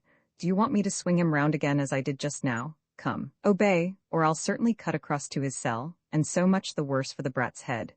Dorothy was at the end of her fosses. Her legs were bending. All her being shuddered with horror at this contact with the ruffian, and at the same time she trembled to repulse him, so great was her fear lest he should at once fling himself on the child. Her stiff arms began to bend. The man redoubled his efforts to force her to her knees. It was all over. He was nearly at his goal, but at that moment, the most unexpected sight caught her eye. Behind him, a few feet away, something was moving, something which passed through the opposite wall. It was the barrel of a rifle leveled at him through the loophole slit.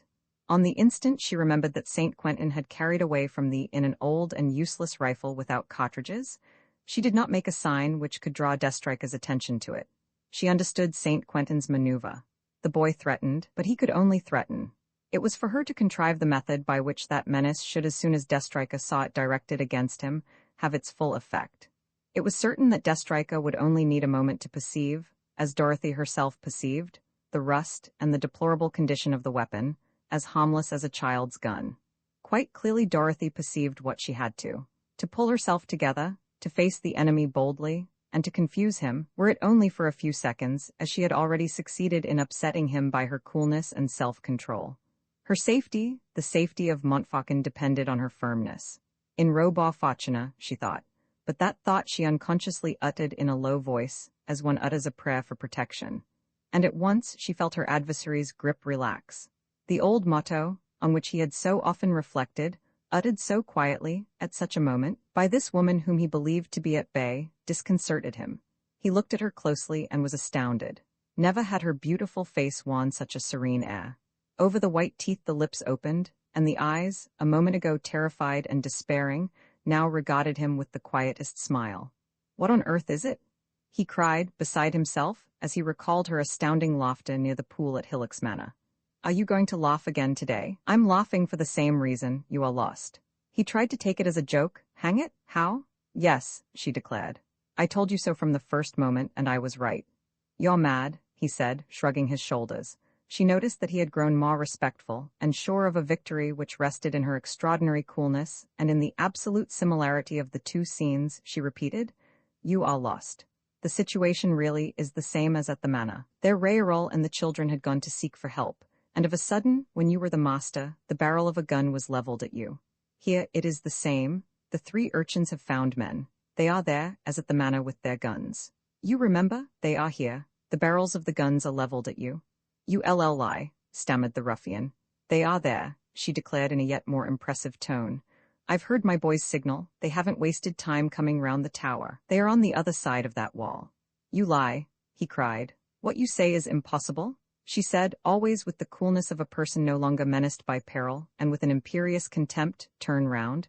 You'll see their guns leveled at your breast. At a word from me they fire. Turn round then. He shrunk back. He did not wish to obey, but Dorothy's eyes, blazing, irresistible, stronger than he, compelled him, and yielding to their compulsion, he turned round. It was the last quarter of the last minute. With all the force of her being, with a strength of conviction which did not permit the ruffian to think, she commanded, Hands up, you blackguard, or they'll shoot you like a dog.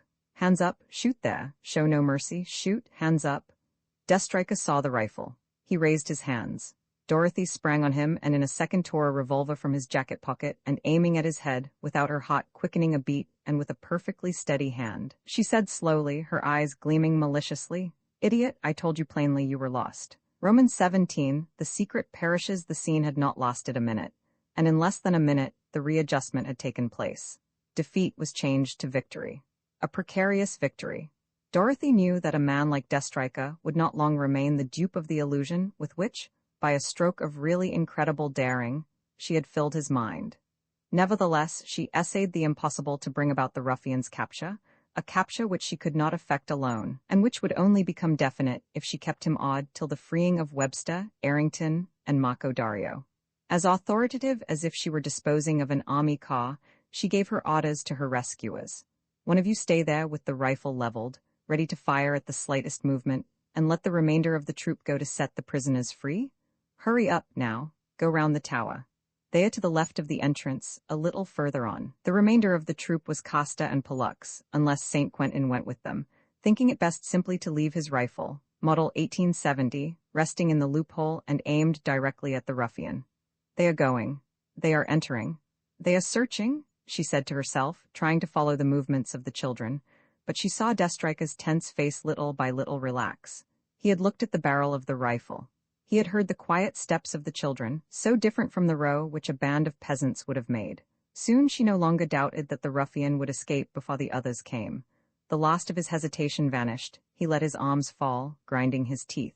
"Sold?" he said. "It's those brats, and the rifle is nothing but old iron. My God, you have a nerve. Am I to shoot? Come off it. A girl like you kills to defend herself, not for killing's sake. To hand me over to justice? Will that give you back the diamonds? I would rather have my tongue torn out and be roasted over a slow fire than divulge the secret. They're mine. I'll take them when I please. One step forward and I shoot. Right, you've won the party. I'm off." He listened. "The brats are gabbling over yonder. By the time they've untied them, I shall be a long way off. Au revoir. We shall meet again." "No," she said. "Yes, I shall have the last word, the diamonds first, the love affair afterwards. I did wrong to mix the two." She shook her head. "You will not have the diamonds. Would I let you go if I weren't sure? And I've told you so. You are lost." "Lost, and why?" He sneered. "I feel it." He was about to reply, but the sound of voices nearer came to their ears. He leapt out of the guardroom and ran for it, bending low through the bushes. Dorothy, who had darted after him, aimed at him with a sudden determination to bring him down. But after a moment's hesitation, she lowered her weapon, murmuring, "No, no, I cannot. And then what good would it be? Anyhow, my father will be avenged." She went towards her friends. The boys had had great difficulty in freeing them, so tangled was the network of cords that bound them. Webster was the first to get to his feet and run to meet her. "Where is he?" "Gone," she said. "What, you had a revolver and you let him get away?" Arrington came up, then Dario, both furious. "He has got away? Is it possible? But which way did he go?" Webster snatched Dorothy's weapon. "You hadn't the heart to kill him, was that it?" "I had not," said Dorothy. "A blackguard like that, a murderer? Ah, well, that's not our way, I swear. Here we are, friends." Dorothy barred their way. "And his confederates, there are 5 or 6 of them besides Destrika, all armed with rifles." "All the better," said the American. "There are 7 shots in the revolver." "I beg you," she said, fearing the result of an unequal battle. "I beg you. Besides, it's too late. They must have got on board their boat. We'll see about that." The 3 young men set out in pursuit. She would have liked to go with them, but Montfaucon clung to her skirt, sobbing, his legs still hampered by his bonds. Mummy, don't go away. I was so frightened." She no longer thought of anything but him, took him on her knees, and consoled him. "You mustn't cry, Captain dear. It's all over. That nasty man won't come back any more. Have you thanked St. Quentin? And your comrades Costa and Pollux? Where would we have been without them, my darling?"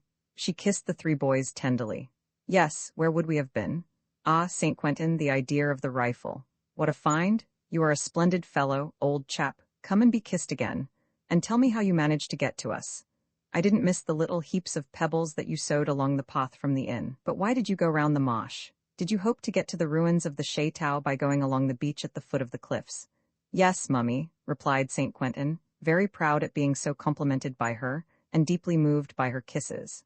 "And wasn't it impossible?" "Yes, but I found a better way, on the sand, a little boat, which we pushed into the sea." "And you had the courage, the 3 of you, and the strength to row? It must have taken you an hour." "An hour and a half, Mummy. There were heaps of sandbanks which blocked our way. At last we landed not far from here in sight of the tower, and when we got here I recognized the voice of Destrika." Ah, my poor dear darlings. Again there was a deluge of kisses, which she rained right and left on the cheeks of St. Quentin, Costa's forehead, and the captain's head. And she laughed, and she sang. It was so good to be alive, so good to be no longer face to face with a brute who gripped your wrists and sullied you with his abominable leer. But she suddenly broke off in the middle of these transports. And Maida Delaru, I was forgetting him.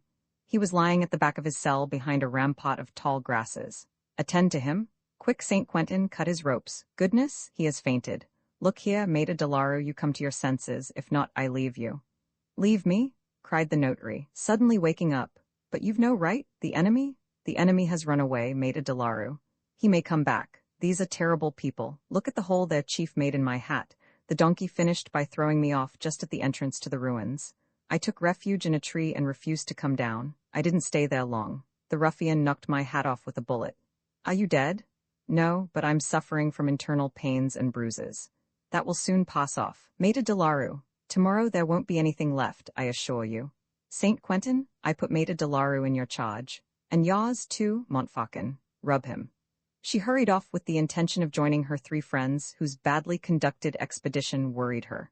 Starting out at random, without any plan of attack, they ran the risk once more of letting themselves be taken one by one. Happily for them, the young men did not know the place where Destrica's boat was moored, and though the portion of the peninsula situated beyond the ruins was of no great extent, since they were at once hampered by masses of rock which formed veritable barriers, she found all 3 of them. Each of them had lost his way in the labyrinth of little paths, and each of them, without knowing it, was returning to the tower. Dorothy, who had a finer sense of orientation, did not lose her way. She had a flair for the little paths which led nowhere, and instinctively chose those which led to her goal. Moreover, she soon discovered footprints. It was the path followed regularly by the band in going to and fro between the ruins and the sea. It was no longer possible to go astray. But at this point, they heard cries which came from a point straight ahead of them. Then the path turned sharply and ran to the right. A pile of rocks had necessitated this change of direction, abrupt and rugged rocks. Nevertheless, they scaled them to avoid making the apparently long detour. Dario, who was the most agile in lighting, suddenly exclaimed, I see them. They're all on the boat. But what the devil are they doing? Webster joined him, revolver in hand. Yes, I see them too. Let's run down. We shall be nearer to them. Before them was the extremity of the plateau, on which the rocks stood on a promontory, 120 feet high, which commanded the beach. 2 very high granite needles formed as it were the pillars of an open door, through which they saw the blue expanse of the ocean. Look out, down with you, commanded Dorothy, dropping full length on the ground. The others flattened themselves against the rocky walls. 150 yards in front of them, on the deck of a large motor fishing boat, there was a group of 5 men, and among them a woman was gesticulating. On seeing Dorothy and her friends, one of the men turned sharply, brought his rifle to his shoulder, and fired. A splinter of granite flew from the wall near Arrington. Halt there, or I'll shoot again, cried the man who had fired. Dorothy checked her companions. What are you going to do? The cliff is perpendicular. You don't mean to jump into the empty air? No, but we can get back to the road and go round, Dario proposed. I forbid you to stir. It would be madness. Webster lost his temper. I've a revolver. They have rifles, they have. Besides, you would get there too late. The drama would be over. What drama? Look. Dominated by her, they remained quiet, sheltered from the bullets. Below them developed, like a performance at which they were compelled to be present without taking part in it, what Dorothy had called the drama, and all at once they grasped its tragic horror. The big boat was rocking beside a natural quay, which formed the landing place of a peaceful little creek. The woman and the 5 men were bending over an inert body, which appeared to be bound with bands of red wool. The woman was apostrophizing this 6th individual, shaking her fists in his face, and heaping abuse on him, of which only a few words reached the ears of the young people. Thief? Coward? You refuse, do you? You wait a minute. She gave some orders with regard to an operation, for which everything was ready, for the young people perceived, when the group of ruffians broke up, that the end of a long rope which ran over the mainyard was round the prisoner's neck. 2 men caught hold of the other end of it. The inert body was set on its feet. It stood upright for a few seconds, like a dull one is about to make dance. Then, gently, without a jerk, they drew it up a yard from the deck. Destrica? Murmured one of the young men, recognizing the Russian soldier's cap. Dorothy recalled with a shudder the prediction she had made to her enemy directly after their meeting at the Château de Robory. she said in a low voice. Yes, Destrika. What do they want from him? They want to get the diamonds from him, but he hasn't got them. No, but they may believe he has them. I suspected that that was what they had in mind. I noticed the savage expression of their faces and the glances they exchanged as they left the ruins by Destrika's orders. They obeyed him in order to prepare the trap into which he has fallen. Below, the figure only remained suspended from the yard for an instant. They lowered the doll. Then they drew it up again twice, and the woman yelled, "Will you speak? The treasure you promised us, what have you done with it?" Beside Dorothy, Webster muttered, "It isn't possible, we can't allow them to." "What?" said Dorothy. "You wanted to kill him a little while ago. Do you want to save him now?" Webster and his friends did not quite know what they wanted, but they refused to remain inactive any longer in presence of this heart-rending spectacle. The cliff was perpendicular, but there were fissures and runlets of sand in it. Webster, seeing that the man with the rifle was no longer paying any attention to them, risked the descent. Dario and Arrington followed him. The attempt was vain. The gang had no intention of fighting. The woman started the motor. When the three young men set foot on the sand of the beach, the boat was moving out to sea with the engine going full speed. The American vainly fired the 7 shots in his revolver. He was furious, and he said to Dorothy, who got down to him, all the same, we should have acted differently. There goes a band of rogues, clearing off under our very eyes." "What can we do?" said Dorothy. "Isn't the chief culprit punished? When they're out to sea, they'll search him again. And once certain that his pockets are really empty, that he knows the secret and will not reveal it, they'll throw their chief into the sea, along with the false marquis, whose corpse is actually at the bottom of the hold. And that's enough for you, the punishment of Destrika. Yes, you hate him intensely then." "He murdered my father," she said. The young men bowed gravely. Then Dario resumed, "But the others? Let them go and get hanged somewhere else. It's much better for us." The band arrested and handed over to justice would have meant an inquiry, a trial, the whole adventure spread broadcast. Was that to our interest? The Marquis de Beaugreville advised us to settle our affairs among ourselves. Arrington sighed. Our affairs are all settled. The secret of the diamonds is lost. Far away, northwards towards Brittany, the boat was moving away.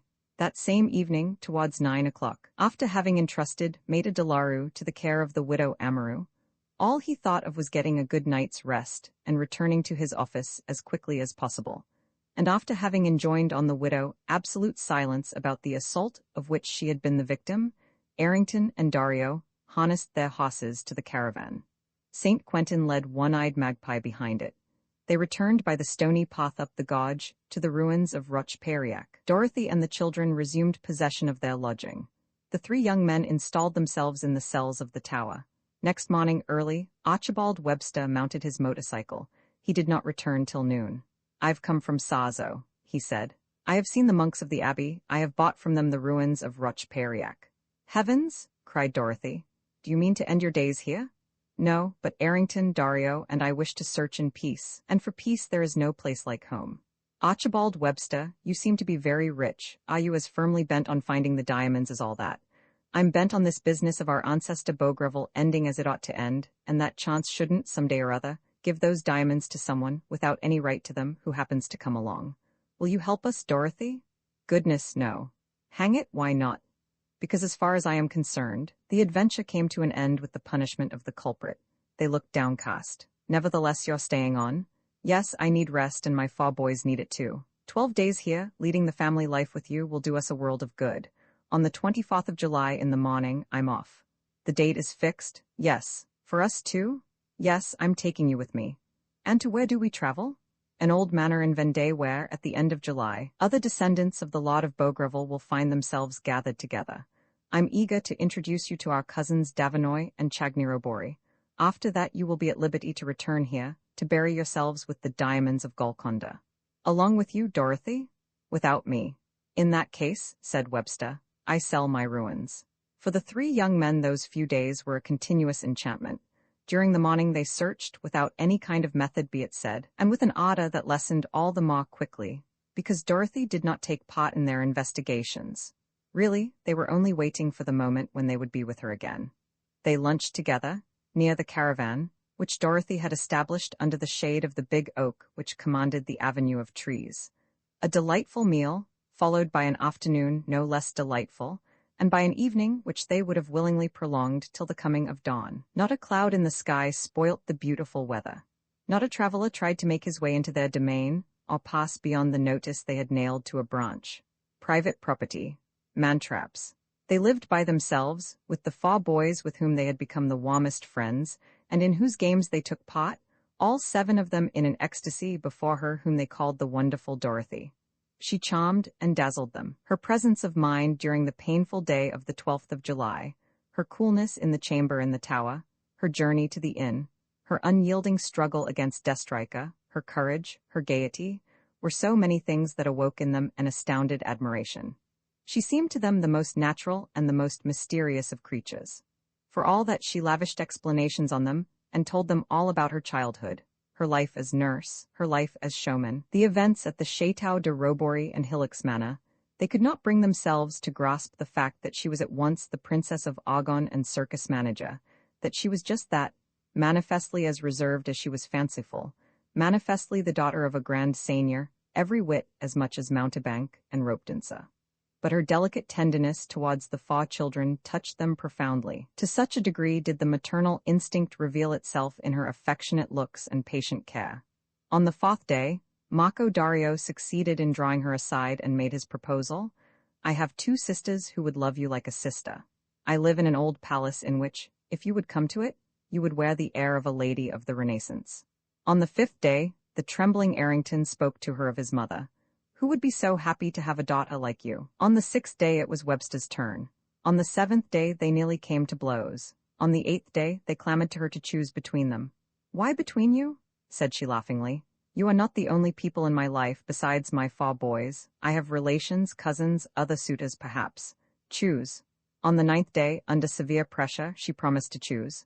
"Well there," she said, "I'll set you all in a row and kiss the one who shall be my husband." When? On the 1st day of the month of August. "Swear it?" "I swear it."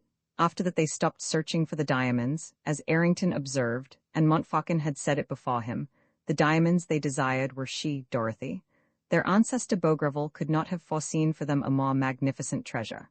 On the morning of the 24th, Dorothy gave the signal for their departure. They quitted the ruins of Rocheperiec and said goodbye to the riches of the Marquis de Beaugreville. "All the same," said Dario, "you ought to have searched, Cousin Dorothy. You only are capable of discovering what no one has discovered for 2 centuries. With a careless gesture she replied, "Our excellent ancestor took care to tell us himself where the fortune was to be found in Robois. Let us accept his decision." They traveled again the stages which she had traveled already, crossed the Vilaine, and took the road to Nantes. In the villages, one must live, and the young girl accepted help from no one. Dorothy's circus gave performances. Fresh cause for amazement on the part of the 3 foreigners. Dorothy conducting the parade, Dorothy on One-Eyed Magpie, Dorothy addressing the public. What sparkling and picturesque scenes! They slept 2 nights at Nantes, where Dorothy desired to see Maître de Larue. Quite recovered from his emotions, the notary welcomed her warmly, introduced her to his family, and kept her to lunch. Finally, on the last day of the month, starting early in the morning, they reached Hillock's Manor in the middle of the afternoon. Dorothy left the caravan in front of the gateway with the boys, and entered, accompanied by the 3 young men. The courtyard was empty. The farm servants must be at work in the fields. But through the open windows of the manor, they heard the noise of a violent discussion. A man's voice, harsh and common, Dorothy recognized it as the voice of Warren. The Monalenda was scolding furiously, reinforced by thumps on the table. "You've got to pay, Monsieur Rayrol. Here's the bill of sale signed by your grandfather." At 5 o'clock on the 31st of July, 1921, 300,000 francs in banknotes or government securities. "If not, the manor is mine. It's 450. Where's the money?" Dorothy heard next the voice of Rayrol, then the voice of Count Octave de Chagny offering to arrange to pay the sum. "No arrangements," said the Monalenda. "Banknotes, it's 456.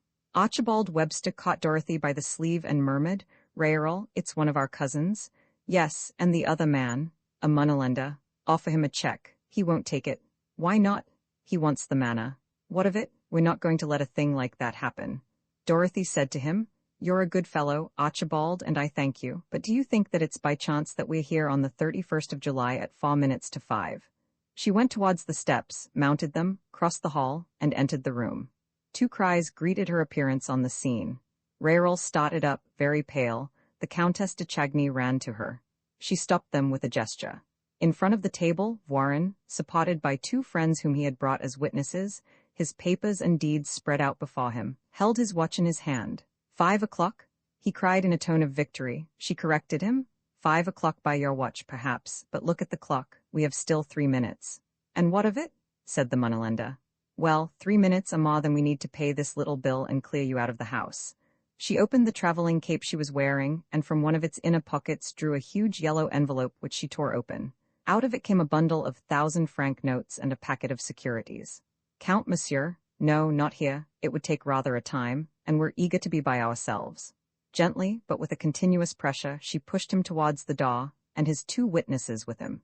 Excuse me, monsieur, but it's a family party, cousins who haven't seen one another for 200 years, and we're eager to be by ourselves. You're not angry with me, are you? And, by the way, you will send the receipt to Monsieur Davinoy. Au revoir, gentlemen. There's 5 o'clock striking. Au revoir. Roman 18 in Robot Fortuna. When Dorothy had shut the door on the 3 men, she turned to find Raoul flushed and frowning, and he said, No, I can't allow it. You should have consulted me first. Don't get angry, she said gently. I wished first of all to rid you of this fellow Voisin. That gives us time to think things out. I've thought them out, he snapped. I consider that settlement null and void. I beg you, Raoul, a little patience. Postpone your decision till tomorrow. By tomorrow, perhaps I shall have persuaded you. She kissed the Countess de Chagny, then beckoning to the 3 strangers, she introduced them. I bring you guests, madam. Our cousin George Errington of London. Our cousin Marco Dario of Genoa. Our cousin Archibald Webster of Philadelphia. Knowing that you were to come here, I was determined that the family should be complete. Thereupon she introduced Raoul Davinoy, Count Octave and his wife. They exchanged vigorous handshakes. Excellent, she said. We are united as I desired, and we have thousands and thousands of things to talk about.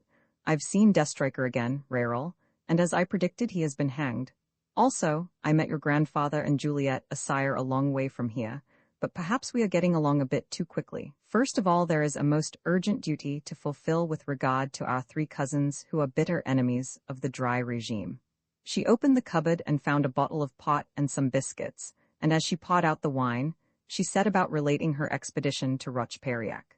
She told the story quickly and a trifle incoherently, omitting details and getting them in the wrong order, but for the most part giving them a comic turn which greatly amused the Count and Countess de Chagny. Then, said the Countess when she came to the end of her story, the diamonds are lost. That, she replied, is the business of my 3 cousins. Ask them. During the young girl's explanations, they had all 3 stood rather apart, listening to Dorothy, pleasant to their hosts, but wearing an absent-minded air, as if they were absorbed in their own thoughts. And those thoughts the Countess must be thinking too, as well as the Count, for there was one matter which filled the minds of all of them and made them ill at ease, till it should be cleared up. It was Errington who took the matter up, before the Countess had asked the question, and he said to the young girl, Cousin Dorothy, we don't understand. No, we're quite in the dark, and I think you won't think us indiscreet if we speak quite openly. Speak away, Errington. Ah, well, it's this, that 300,000 francs. Where did they come from? Said Dorothy, ending his sentence for him. That's what you want to know, isn't it? Well, yes. She bent towards the Englishman's ear and whispered, All my savings earned by the sweat of my brow. I beg you. Doesn't that explanation satisfy you? Then I'll be frank. She bent towards his other ear, and in a lower whisper still, I stole them. Oh, don't joke about it, cousin. But goodness, George Errington, if I did not steal them, what do you suppose I did do? He said slowly, My friends and I are asking ourselves if you didn't find them. Where? In the ruins of Periac? She clapped her hands. Bravo, they've guessed it. You're right, George Errington of London. I found them at the foot of a tree, under a heap of dead leaves and stones. That's where the Marquis de Beaugreville hid his banknotes and 6 pence. The other 2 cousins stepped forward. Marco Dario, who looked very worried, said gravely, Be serious, Cousin Dorothy, we beg you, and don't laugh at us. Are we to consider the diamonds lost or found? It's a matter of great importance to some of us. I admit that it is to me. I had given up hopes of them. But now, all at once, you let us imagine an unexpected miracle. Is there one? She said, but why this supposition?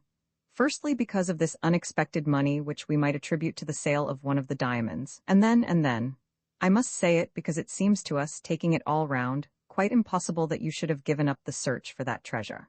What, you, Dorothy, after months of conflicts and victories, at the moment you reach your goal, you suddenly decide to stand by with your arms folded? Not a single effort, not one investigation? No, no, on your part it's incredible. She looked from one to the other mischievously.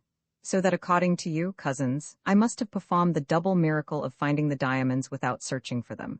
There's nothing you couldn't do, said Webster gaily. The Countess supported them. Nothing, Dorothy, and I see from your air that you've succeeded in this too.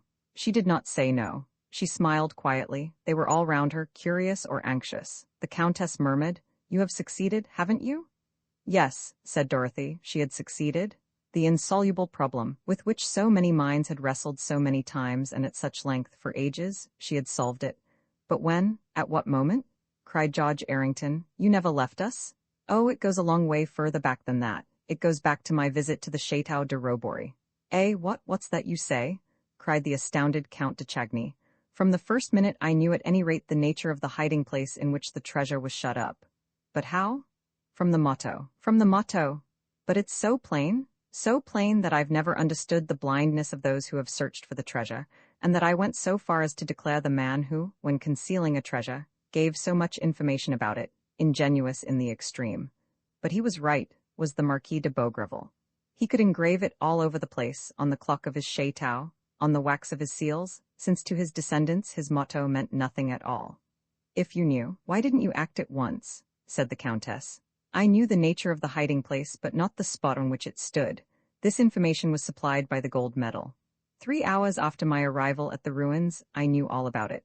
Marco Dario repeated several times, In robo facina, in robo facina, and the others also pronounced the 3 words, as if they were a cabalistic formula, the mere utterance of which is sufficient to produce marvelous results. Dario, she said, you know Latin, and you, Errington, and you, Webster?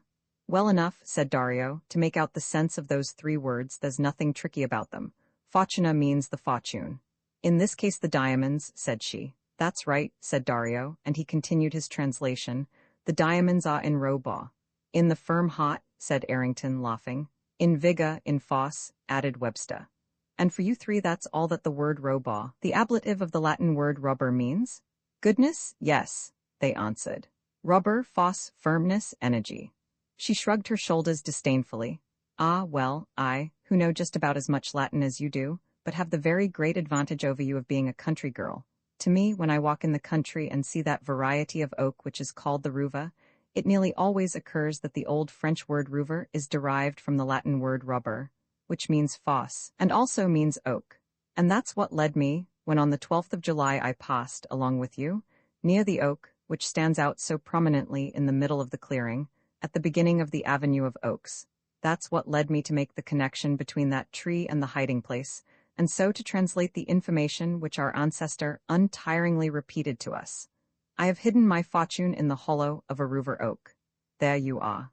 As you perceive, it's as simple as winking. Having made her explanation with a charming gaiety, she was silent. The 3 young men gazed at her in wonder and amazement. Her charming eyes were full of her simple satisfaction at having astonished her friends by this uncommon quality, this inexplicable faculty with which she was gifted. You are different, said Webster. You belong to a race? A race of sound Frenchmen who have plenty of good sense, like all the French. No, no, said he, incapable of formulating the thoughts which oppressed all 3 of them. No, it's something else. He bent down before her and brushed her hand with his lips. Errington and Dario also bent down in the same respectful act, while to hide her emotion she mechanically translated, Fortuna, fortune, in robo, in the oak. And she added, in the deepest depths of the oak, in the heart of the oak, one might say, there was about 6 feet from the ground one of those ring-shaped swellings, that scar which wounds in the trunks of trees leave. And I had an intuition that that was the place in which I must search, and that there the Marquis de Beaugreville had buried the diamonds he was keeping for his second existence. There was nothing else to do but make the test. That's what I did, during the first few nights while my 3 cousins were sleeping. St. Quentin and I got to work at our exploring with our gimlets and saws and centibits, and one evening I suddenly came across something too hard to bear. I had not been mistaken. The opening was enlarged, and one by one I drew out of it 4 balls of the size of a hazelnut. All I had to do was to clear off a regular matrix of dirt to bring to light 4 diamonds. Here are 3 of them. The fourth is in pawn with Maida Delaru, who very kindly agreed, after a good deal of hesitation, and a minute expert examination by his jeweler, to lend me the necessary money till tomorrow. She gave the 3 diamonds to her 3 friends, magnificent stones, of the same size, quite extraordinary size, and cut in the old-fashioned way with opposing facets.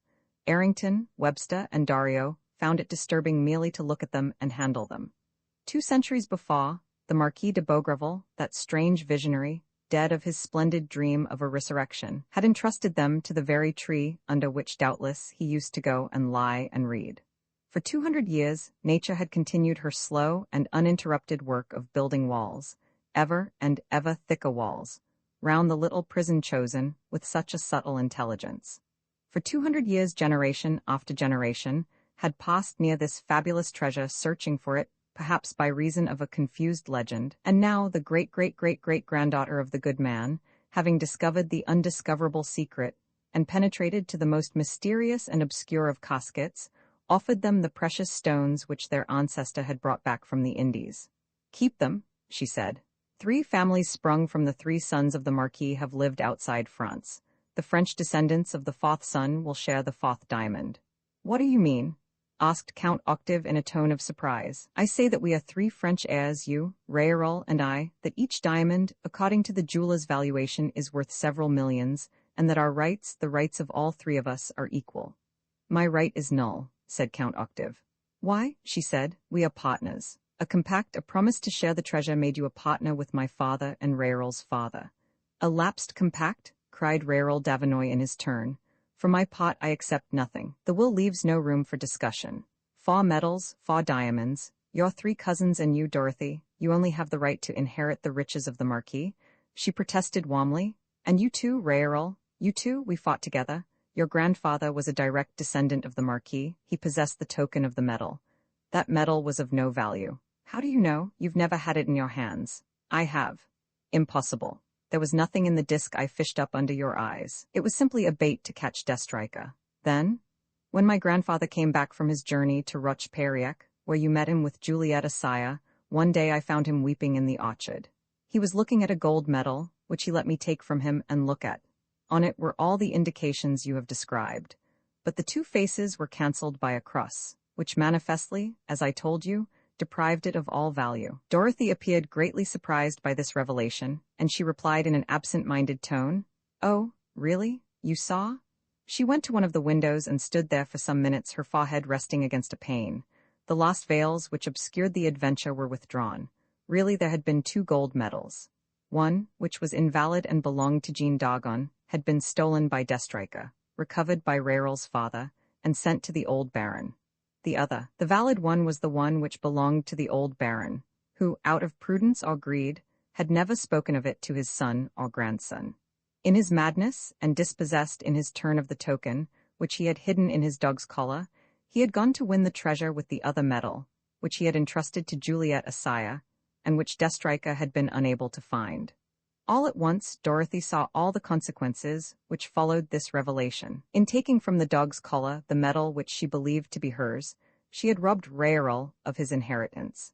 In returning to the manor and offering alms to the son of the man who had been an accomplice in her father's murder, she had imagined that she was performing an act of generosity and forgiveness, whereas she was merely restoring a small portion of that of which she had robbed him. She restrained herself and said nothing. She must act cautiously in order that Raoul might never suspect his father's crime. When she came from the window to the middle of the room, you would have said that her eyes were full of tears. Nevertheless, she was smiling, and she said in a careless tone, "Serious business tomorrow. Today let us rejoice at being reunited and celebrate that reunion. Will you invite me to dinner, Raoul? And my children too?"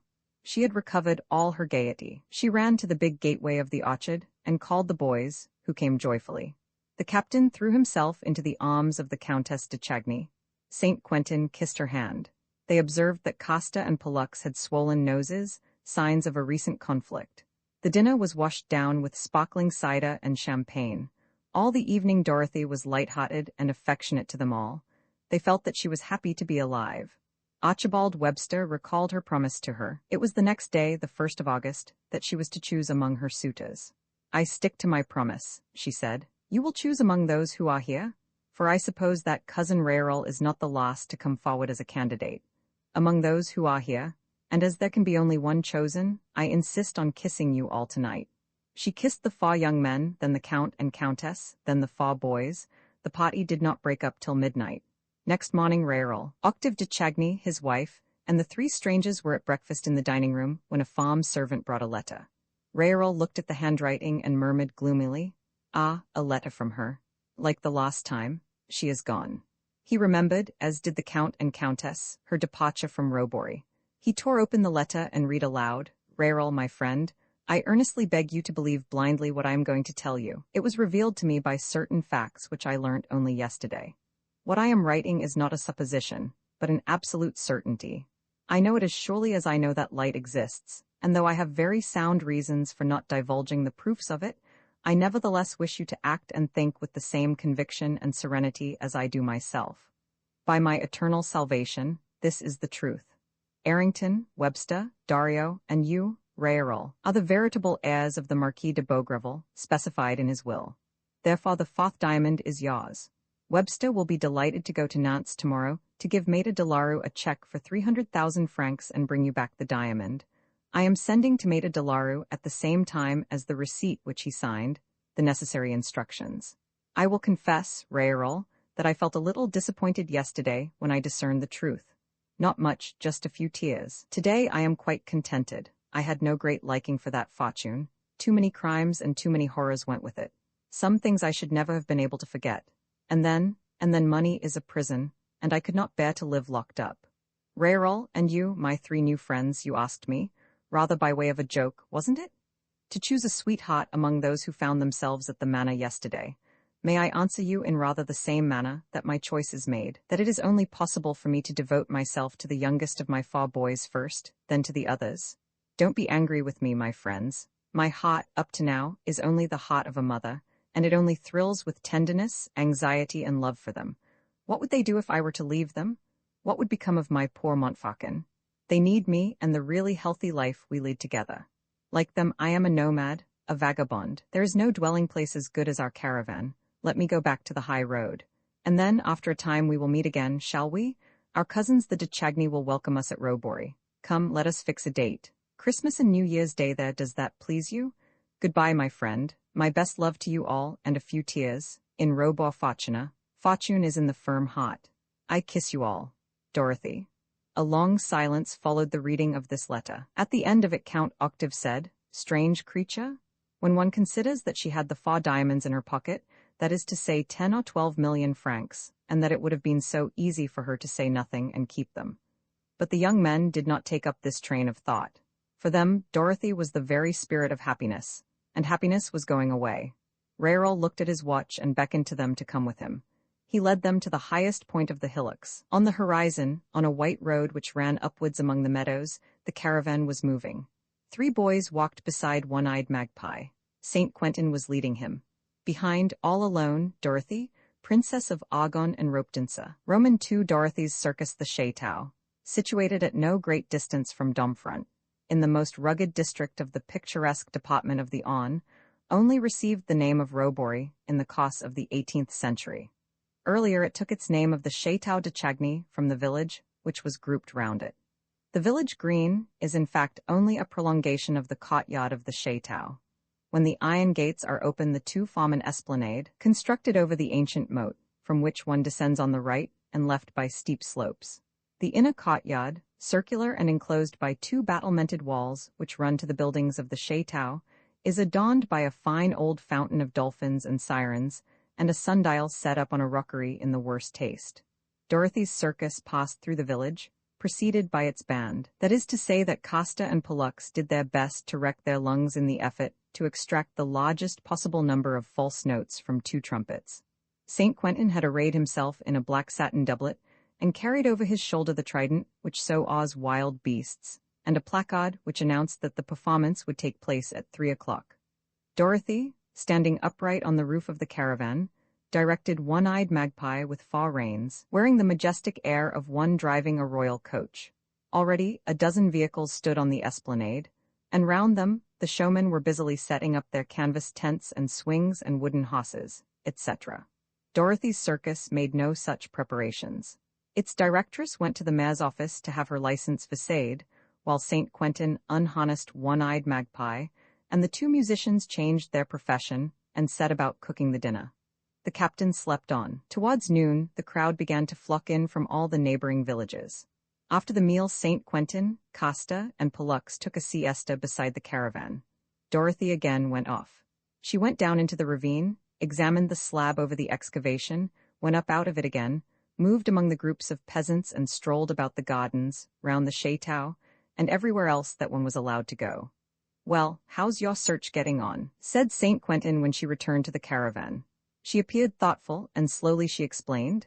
"The chateau, which has been empty for a long while, belongs to the family of Chagny-Robori, of which the last representative, Count Octave, a man about 40, married, 12 years ago, a very rich woman.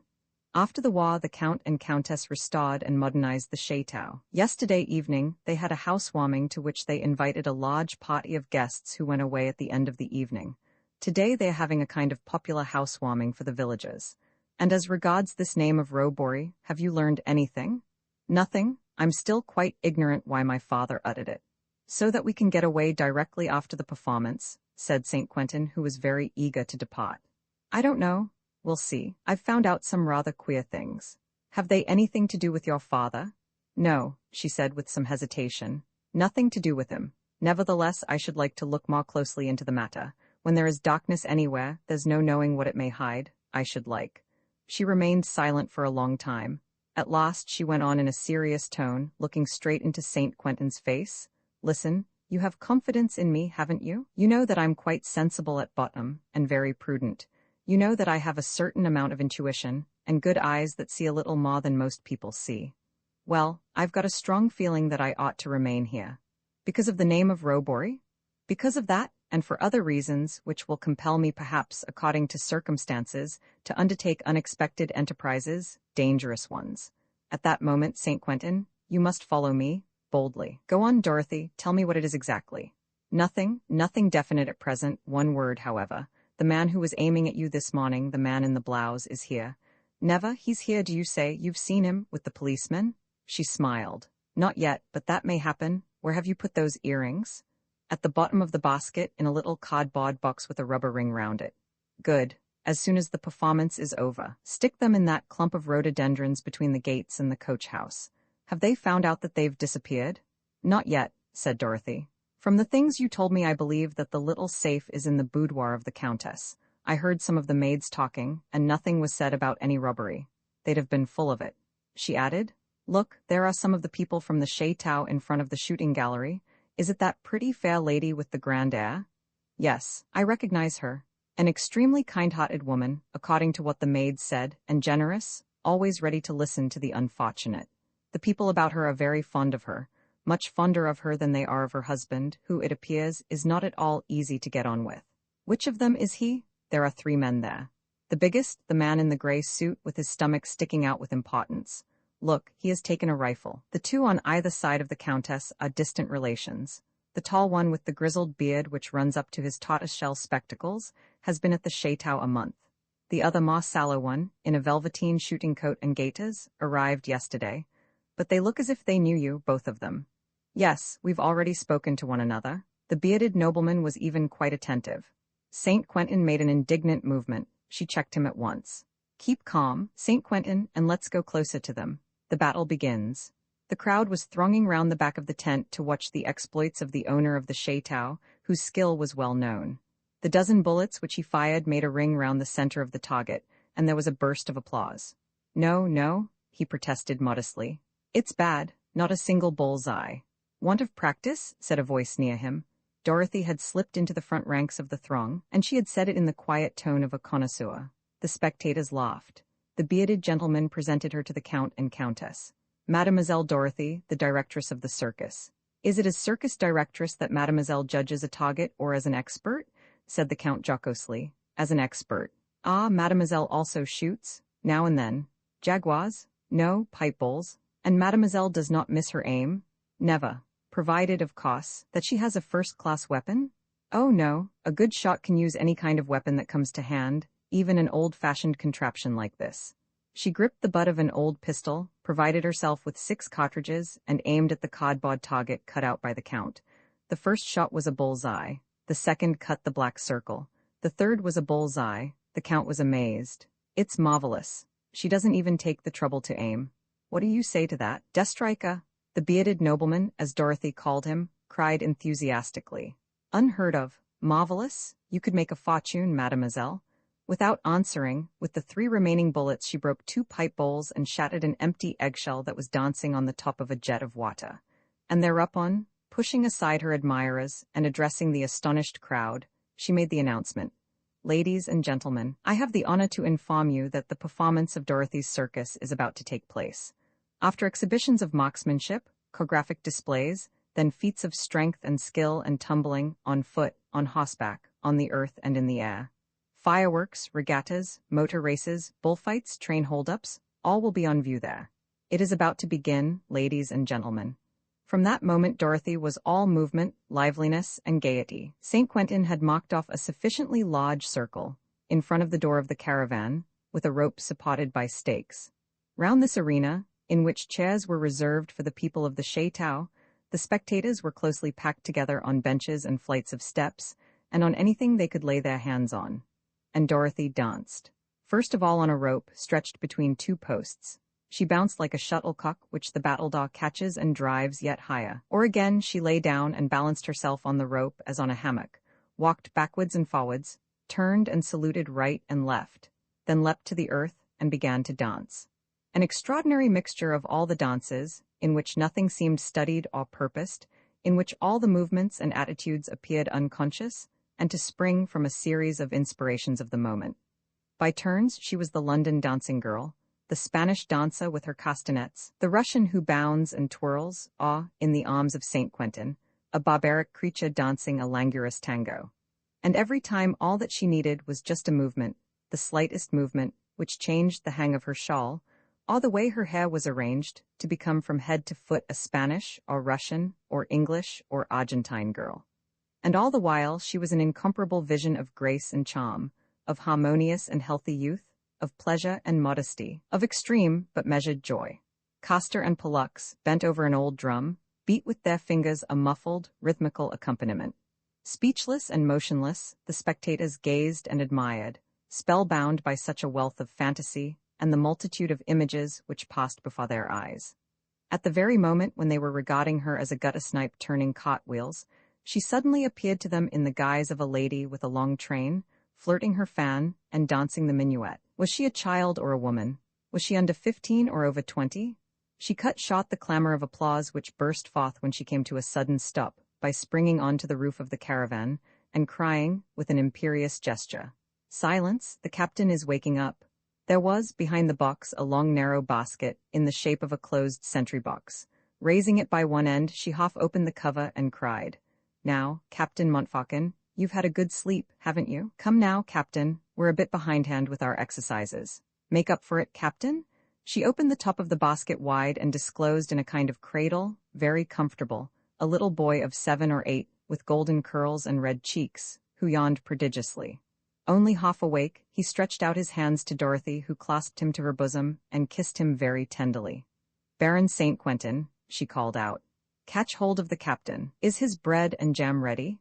Captain Montfaucon will continue the performance by going through his drill." Captain Montfaucon was the comedian of the troupe. Dressed in an old American uniform, his tunic dragged along the ground, and his corkscrew trousers had their bottoms rolled up as high as his knees. This made a costume so hampering that he could not walk 10 steps without falling full length. Captain Montfaucon provided the comedy by this unbroken series of falls and the impressive air with which he picked himself up again. When, furnished with a whip, his other hand useless by reason of the slice of bread and jam it held, his cheeks smeared with jam, he put the unbridled one-eyed magpie through his performance. There was one continuous roar of laughter. "Mock time?" he ordered. "Right about turn, attention, one-eye magpie." He could never be induced to say one-eyed. "And now the goose step." "Good, one-eye magpie." "Perfect?" One-eyed magpie, promoted to the rank of circus hoss, trotted round in a circle without taking the slightest notice of the captain's orders, who, for his part, stumbling, falling, picking himself up, recovering his slice of bread and jam, did not bother for a moment about whether he was obeyed or not. It was so funny, the phlegm of the little man, and the undeviating cough of the beast, that Dorothy herself was forced to laugh with a laughter that redoubled the gaiety of the spectators. They saw that the young girl, in spite of the fact that the performance was undoubtedly repeated every day, always took the same delight in it. "Excellent, Captain," she cried to encourage him. "Splendid, and now, Captain, we'll act the gypsy's kidnapping, a drama in a brace of shakes. Baron St. Quentin, you'll be the scoundrelly kidnapper." Uttering frightful howls, the scoundrelly kidnapper seized her and set her on one-eyed magpie, bound her on her, and jumped up behind her. Under the double burden, the mare staggered slowly off, while Baron St. Quentin yelled, "Gallop, hell for leather." The captain quietly put a cap on a toy gun and aimed at the scoundrelly kidnapper. The cap cracked, St. Quentin fell off, and in a transport of gratitude the rescued gypsy covered her deliverer with kisses. There were other scenes in which Castor and Pollux took part. All were carried through with the same brisk liveliness. All were caricatures, really humorous, of what diverts or charms us, and revealed a lively imagination, powers of observation of the first order, a keen sense of the picturesque and the ridiculous. Captain Montfaucon, take a bag and make a collection. Castor and Pollux, a roll of the drum to imitate the sound of falling water. Baron St. Quentin, beware of pickpockets. The captain dragged through the crowd an enormous bag in which were engulfed pennies and dirty notes, and from the top of the caravan, Dorothy delivered her farewell address. "Very many thanks, agriculturists and townspeople. It is with regret that we leave this generous locality. But before we depart, we take this opportunity of informing you that Mademoiselle Dorothy," she saluted, "is not only the directress of a circus and a first-class performer. Mademoiselle Dorothy," she saluted, "will also demonstrate her extraordinary excellence in the sphere of clairvoyance and psychic powers. The lines of the hand, the cards, coffee grounds, handwriting, and astrology have no secrets for her. She dissipates the darkness. She solves enigmas. With her magic ring she makes invisible springs burst forth, and above all, she discovers in the most unfathomable places, under the stones of old castles, and in the depths of forgotten dungeons, fantastic treasures whose existence no one suspected. A word to the wise is enough. I have the honor to thank you." She descended quickly. The three boys were packing up the properties. St. Quentin came to her. "We hook it, don't we, straight away? Those policemen have kept an eye on me the whole time." She replied, "Then you didn't hear the end of my speech? What about it? What about it? Why, the consultations are going to begin." The superlucid clairvoyant Dorothy. "Look, here come some clients, the bearded nobleman and the gentleman in velveteen. I like the gentleman in velveteen. He is very polite, and there's no side about his fawn-colored gaiters, the complete gentleman farmer." The bearded nobleman was beside himself. He loaded the young girl with extravagant compliments, looking at her the while in an uncommonly equivocal fashion. He introduced himself as Maxime d'Estrica, introduced his companion as Raoul Davinoy, and finally, on behalf of the Countess Octave, invited her to come to tea in the chateau. "Alone?" she asked. "Certainly not," protested Raoul Davinoy with a courteous bow. "Our cousin is anxious to congratulate all your comrades. Will you come, mademoiselle?" Dorothy accepted. Just a moment to change her frock and she would come to the chateau. No toilet?" cried d'Estrica. "Come as you are. You look perfectly charming in that slightly scanty costume. How pretty you are like that." Dorothy flushed and said dryly, "No compliments, please."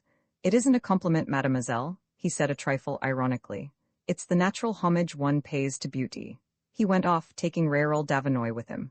"St. Quentin," murmured Dorothy, looking after them, "keep an eye on that gentleman." "Why? He's the man in the blouse who nearly brought you down this morning." St. Quentin staggered as if he had received the charge of shot. "Are you sure?" "Very nearly. He has the same way of walking, dragging his right leg a little." He muttered, "He has recognized me?" "I think so. When he saw you jumping about during the performance, it recalled to his mind the Black Devil performing acrobatic feats against the face of the cliff. And it was only a step from you to me who shoved the slab over onto his head. I read it all in his eyes and his attitude towards me this afternoon, just in his manner of speaking to me. There was a touch of mockery in it." St. Quentin lost his temper. "And we aren't hurrying off at once. You dare stay?" "I dare. But that man? He doesn't know that I penetrated his disguise, and as long as he doesn't know, you mean that your intention is?" "Perfectly simple, to tell them their fortunes, amuse them, and puzzle them." "But what's your object?" "I want to make them talk in their turn." "What about?" "What I want to know." "What do you want to know?" That's what I don't know, it's for them to teach me.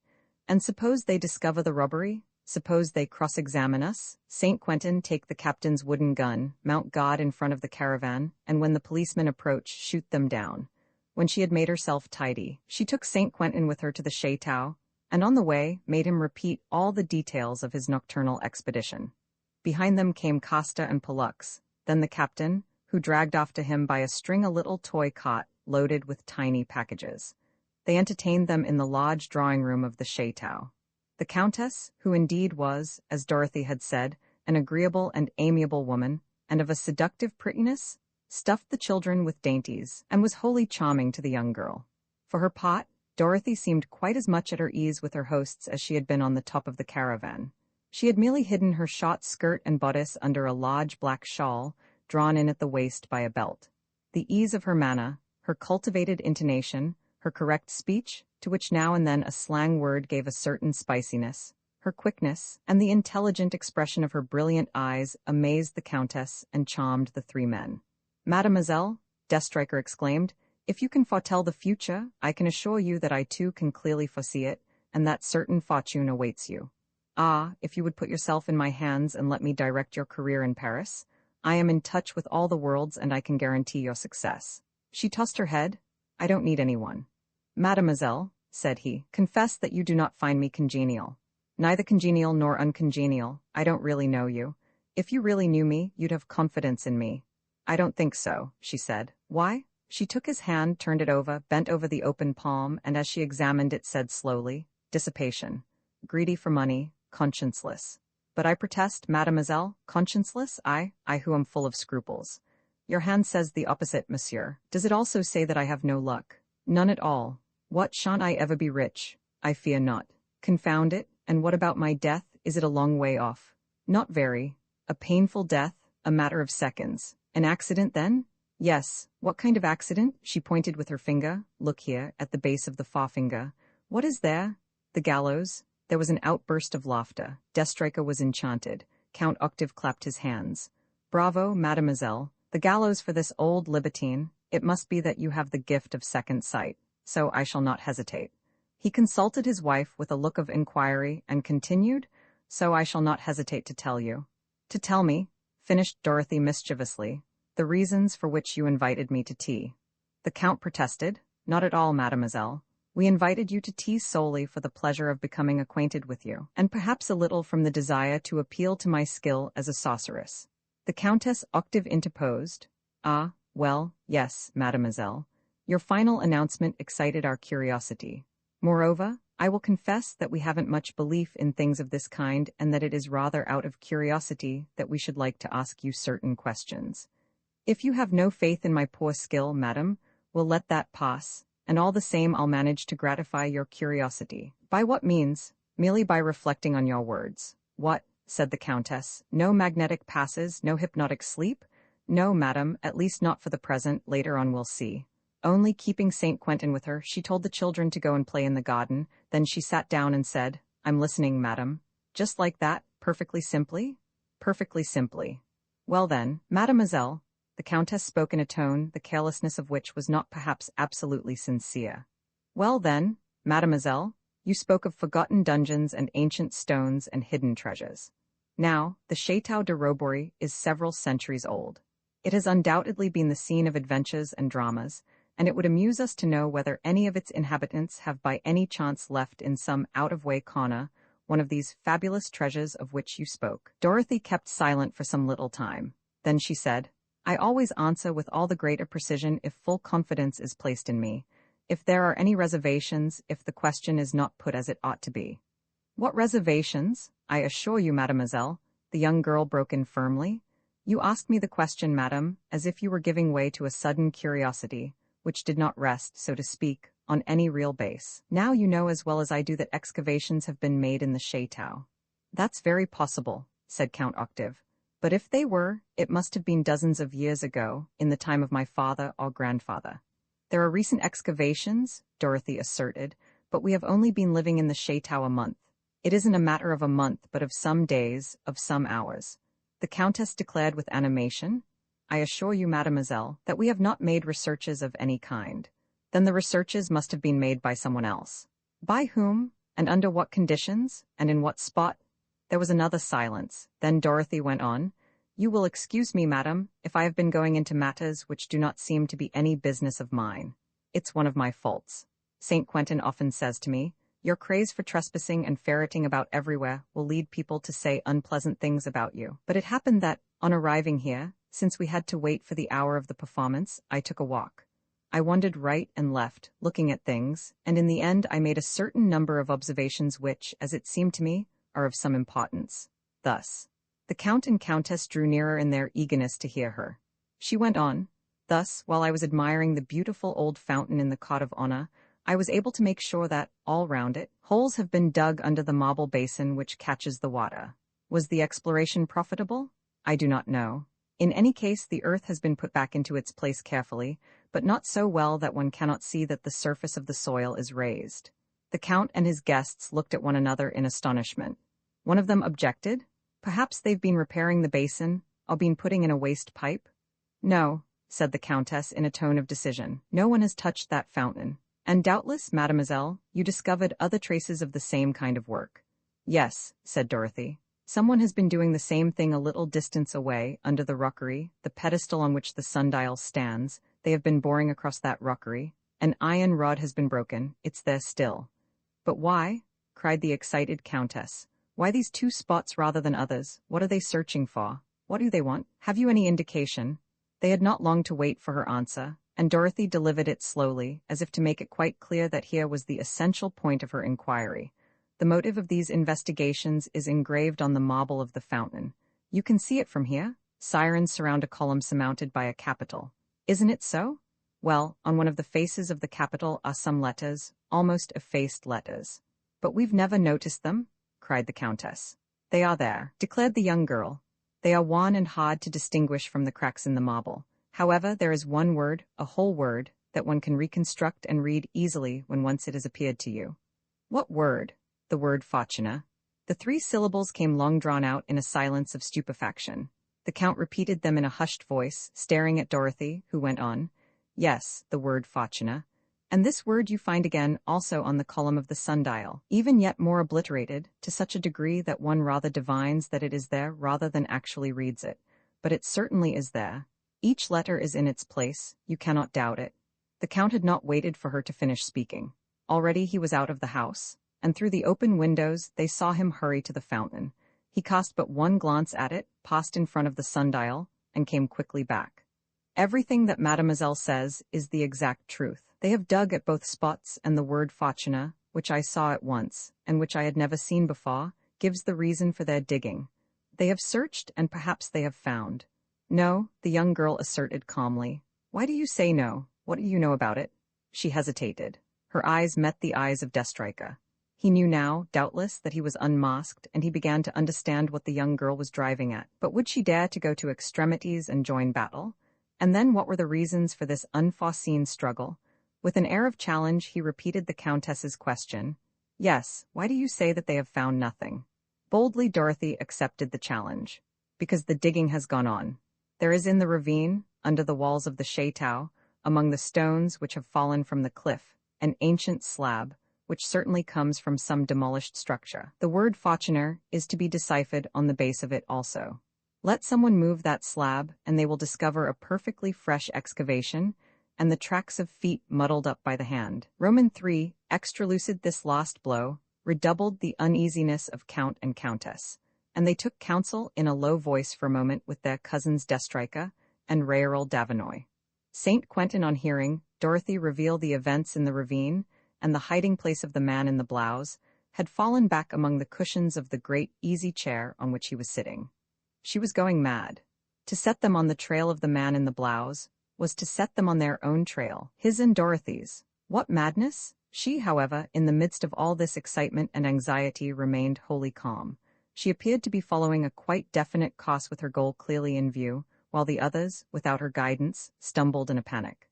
Mademoiselle, said the Countess, your revelations have upset us considerably. They show how extraordinarily acute you are, and I cannot thank you enough for having given us this warning.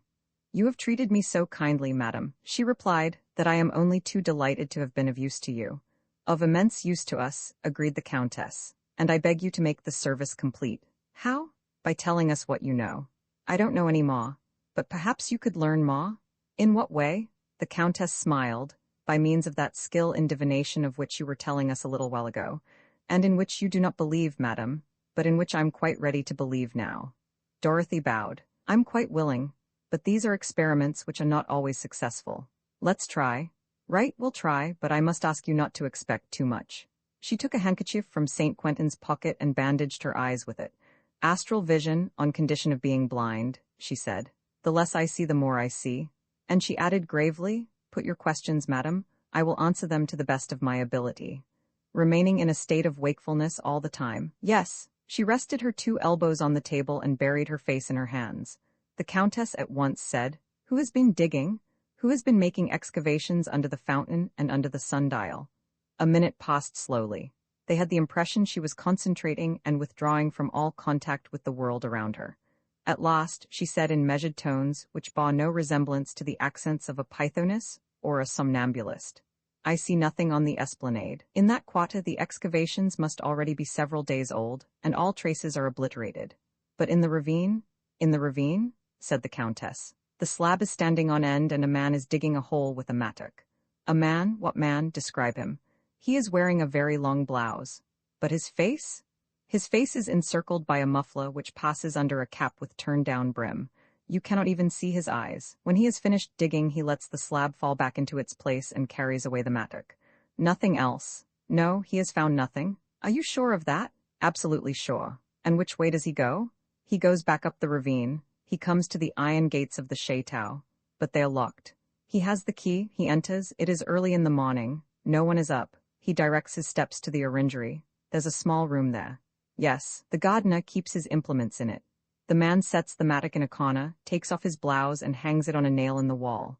But he can't be the gardener, exclaimed the Countess. His face? Can you see his face? No, it remains covered up.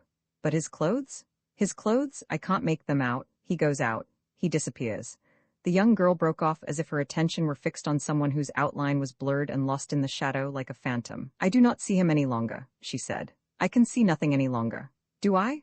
Ah yes, the steps of the chateau, the door is shut quietly, and then the staircase. A long corridor dimly lighted by small windows. However, I can distinguish some prints, galloping horses, sportsmen in red coats. Ah, the man is there, on his knees before a door. He turns the handle of the door. It opens. It must be one of the servants, said the Countess in a hollow voice. And it must be a room on the first floor, since there are prints on the passage walls. What is the room like? The shutters are closed. The man has lit a pocket lamp and is hunting about. There's a calendar on the chimney-piece. It's today, Wednesday, and an empire clock with gilded columns. The clock in my boudoir, murmured the Countess. The hands point to 6:15. The light of the lamp is directed to the other side of the room, onto a walnut cupboard with 2 doors. The man opens the 2 doors and reveals a safe. They were listening to Dorothy in a troubled silence, their faces twitching with emotion. How could anyone have failed to believe the whole of the vision the young girl was describing, seeing that she had never been over the chateau, never crossed the threshold of this boudoir, and that nevertheless she was describing things which must have been unknown to her? Dumbfounded, the Countess exclaimed. The safe was unlocked. I'm certain of it. I shut it after putting my jewels away. I can still hear the sound of the door banging. Shut, yes, but the key there. What does that matter? I have muddled up the letters of the combination. Not so, the key turns. Impossible. The key turns, I see the 3 letters. The 3 letters, you see them? Clearly, an A, an O, and a B, that is to say the first 3 letters of the word robbery. The safe is open. There's a jewel case inside it. The man's hand gropes in it and takes. What has he taken? 2 earrings. 2 sapphires, aren't they? 2 sapphires? Yes, madam, 2 sapphires. Thoroughly upset and moving jerkily, the Countess went quickly out of the room, followed by her husband and Raoul Davinoy, and Dorothy heard the Count say, If this is true, you'll admit, Davinoy, that this instance of divination would be uncommonly strange. Uncommonly strange indeed, replied Destrica, who had gone as far as the door with them. He shut the door on them, and came back to the middle of the drawing-room, with the manifest intention of speaking to the young girl. Dorothy had removed the handkerchief from her eyes, and was rubbing them like a person who has come out of the dock. The bearded nobleman and she looked at one another for a few moments. Then, after some hesitation, he took a couple of steps back towards the door. But once more he changed his mind and turning towards Dorothy, stroked his beard at length, and at last broke into a quiet, delighted chuckle. Dorothy, who was never behindhand when it came to laughing, did as the bearded nobleman had done. "You laugh," said he. "I laugh because you laugh, but I am ignorant of the reason of your gaiety. May I learn it?" "Certainly, mademoiselle, I laugh because I find all that very amusing." "What is very amusing?" Destrica came a few steps further into the room and replied. "What is very amusing is to mix up into one and the same person the individual who was making an excavation under the slab of stone and this other individual who broke into the chateau last night and stole the jewels." "That is to say?" asked the young girl. "That is to say, to be yet more precise, the idea of throwing beforehand the burden of robbery committed by M. St. Quentin onto the back of M. Destrica," said Dorothy, ending his sentence for him. The bearded nobleman made a wry face, but did not protest. He bowed and said, "That's it, exactly. We may just as well play with our cards on the table, mayn't we? We are neither of us people who have eyes for the purpose of not seeing, and if I saw a black silhouette slip out of a window last night, you, for your part, have seen a gentleman who received a stone slab on his head." "Exactly. And I repeat, it's very ingenious of you to try to make them out to be one and the same person. Very ingenious and very dangerous." "In what way is it dangerous?" "In the sense that every attack provokes a counterattack. I haven't made any attack, but I wished to make it quite clear that I was ready to go to any lengths." "Even to the length of attributing the theft of this pair of earrings to me?" "Perhaps." "Oh, then I'd better lose no time proving that they are in your hands. Be quick about it." Once more he stopped short on the threshold of the door and said, "Then we're enemies?" "We're enemies. Why, you're quite unacquainted with me." "I don't need to be acquainted with you to know who you are." "What? Who I am? I'm the Chevalier Maxime Destrica." "Possibly, but you're also the gentleman who, secretly and without his cousin's knowledge, seeks that which he has no right to seek. With what object if not to steal it?" "And that's your business?" "Yes." "On what grounds?" "It won't be long before you learn." He made a movement of anger or contempt. He controlled himself and mumbled, "All the worse for you, and all the worse for St. Quentin. Goodbye for the present." Without another word he bowed and went out. It was an odd fact, but in this kind of brutal and violent duel, Dorothy had kept so cool that hardly had the door closed before, following her instincts of a street Arab, she indulged in a high kick and pirouetted half across the room. Then, satisfied with herself and the way things were going, she opened a glass case, took from it a bottle of smelling salts, and went to St. Quentin, who was lying back in his easy chair. "Smell it, old chap." He sniffed it, began to sneeze, and stuttered. "We're lost." "You're a fine fellow, St. Quentin. Why do you think we're lost?" "He's off to denounce us." "Undoubtedly he's off to buck up the inquiries about us. But as for denouncing us, for telling what he saw this morning, he daren't do it. If he does, I tell in my turn what I saw." All the same, Dorothy, there was no point in telling them of the disappearance of the jewels. They were bound to discover it sooner or later. The fact of having been the first to speak of it diverts suspicion. "Aw turns it on to us, Dorothy. In that case I accuse the bearded nobleman." "You need proofs?" "I shall find them." "How you do detest him." "No, but I wish to destroy him. He's a dangerous man, St. Quentin. I have an intuition of it, and you know that I hardly ever deceive myself. He has all the vices. He is betraying his cousins, the Count and Countess. He is capable of anything. I wish to rid them of him by any means." St. Quentin strove to reassure himself. "You're amazing. You make combinations and calculations, you act, you foresee. One feels that you direct your course in accordance with a plan." "In accordance with nothing at all, my lad. I go forward at a venture and decide as fortune bids. However, I have a definite aim, that's all. 4 people confront me, who, there's no doubt about it, are linked together by a common secret. Now the word robbery, uttered by my father when he was dying, gives me the right to try to find out whether he himself did not form part of this group, and if, in consequence, his daughter is not qualified to take his place. Up to now, the 4 people hold together and keep me at a distance. I have vainly attempted the impossible to obtain their confidence in the first place, and after it their confessions, so far without any result. But I shall succeed." She stamped her foot with an abruptness in which was suddenly manifest all the energy and decision which animated this smiling and delicate creature, and she said again, "I shall succeed, St. Quentin. I swear it. I am not at the end of my revelations. There is another which will persuade them perhaps to be more open with me." "What is it, Dorothy?" "I know what I'm doing, my lad." She was silent. She gazed through the open window near which Castor and Pollux were fighting. The noise of hurrying footsteps reached about the chateau. People were calling out to one another. A servant ran across the cot at full speed and shut the gates, leaving a small pot of the crowd and 3 or 4 caravans, of which one was Dorothy's circus. In the courtyard, the PP policemen, stammered St. Quentin. There they are, they're examining the rifle range, and Deathstriker is with them, observed the young girl. Oh, Dorothy, what have you done? It's all the same to me, she said, wholly unmoved. These people have a secret which perhaps belongs to me as much as to them. I wish to know it. Excitement, sensations, all that works in my favor. Nevertheless, piped St. Quentin, today decides my future.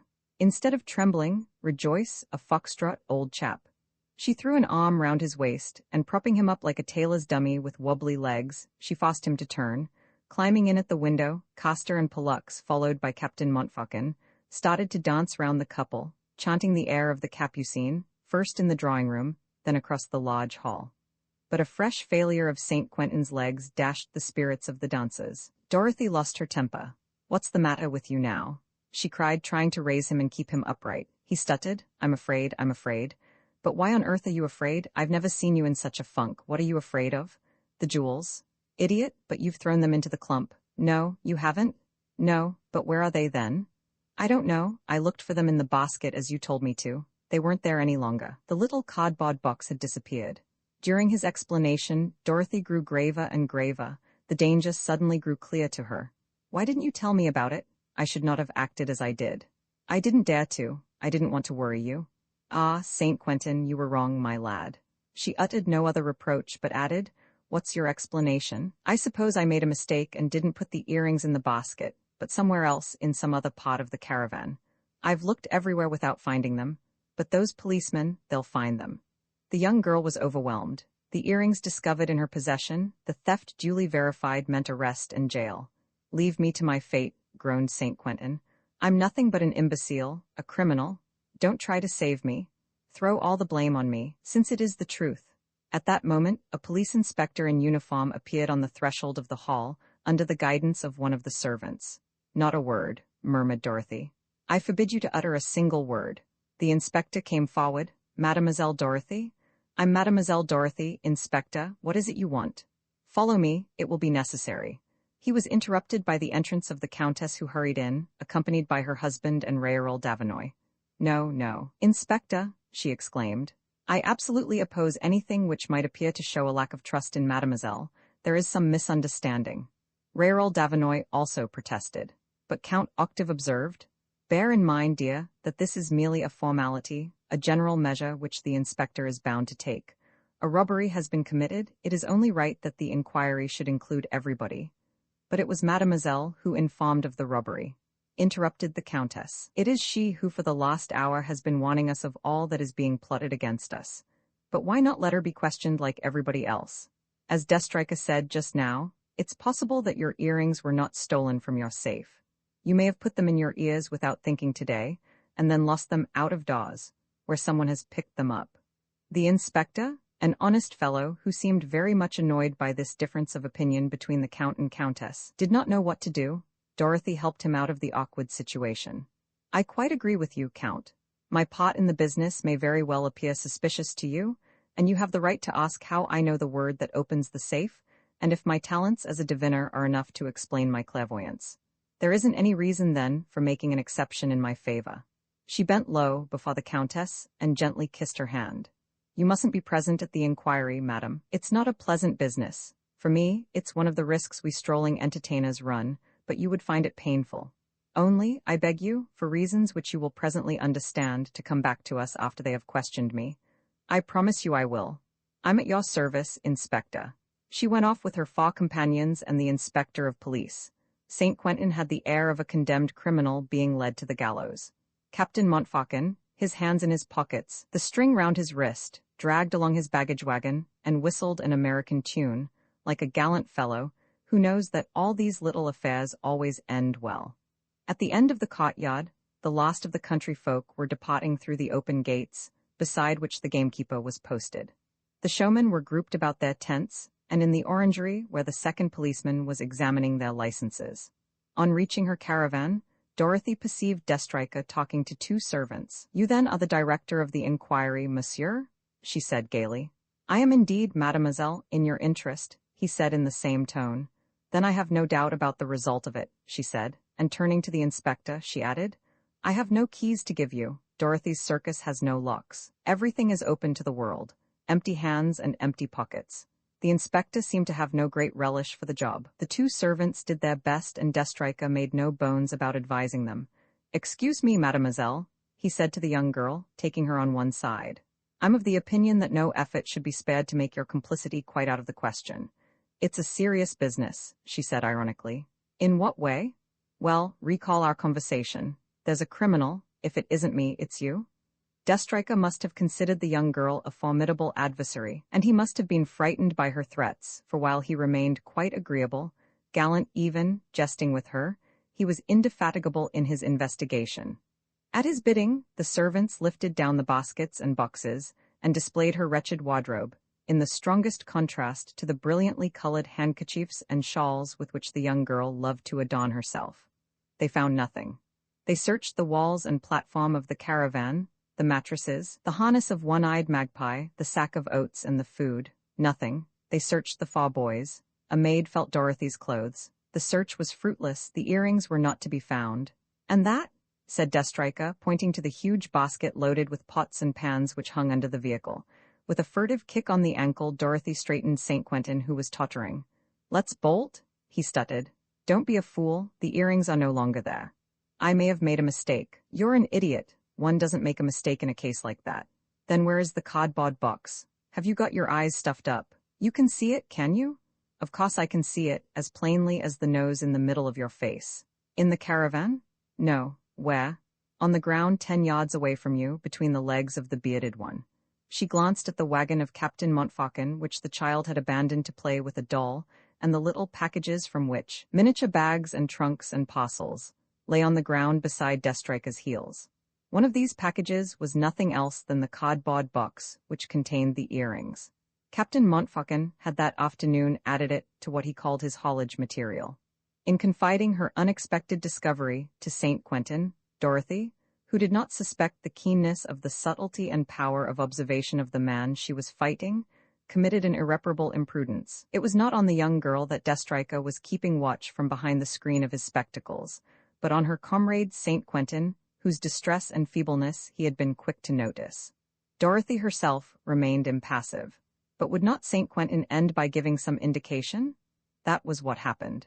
When he recognized the little box with the red gutta-percha ring round it, St. Quentin heaved a great sigh in his sudden relief. He told himself that it would never occur to anyone to untie these child's toys which lay on the ground for anyone to pick up.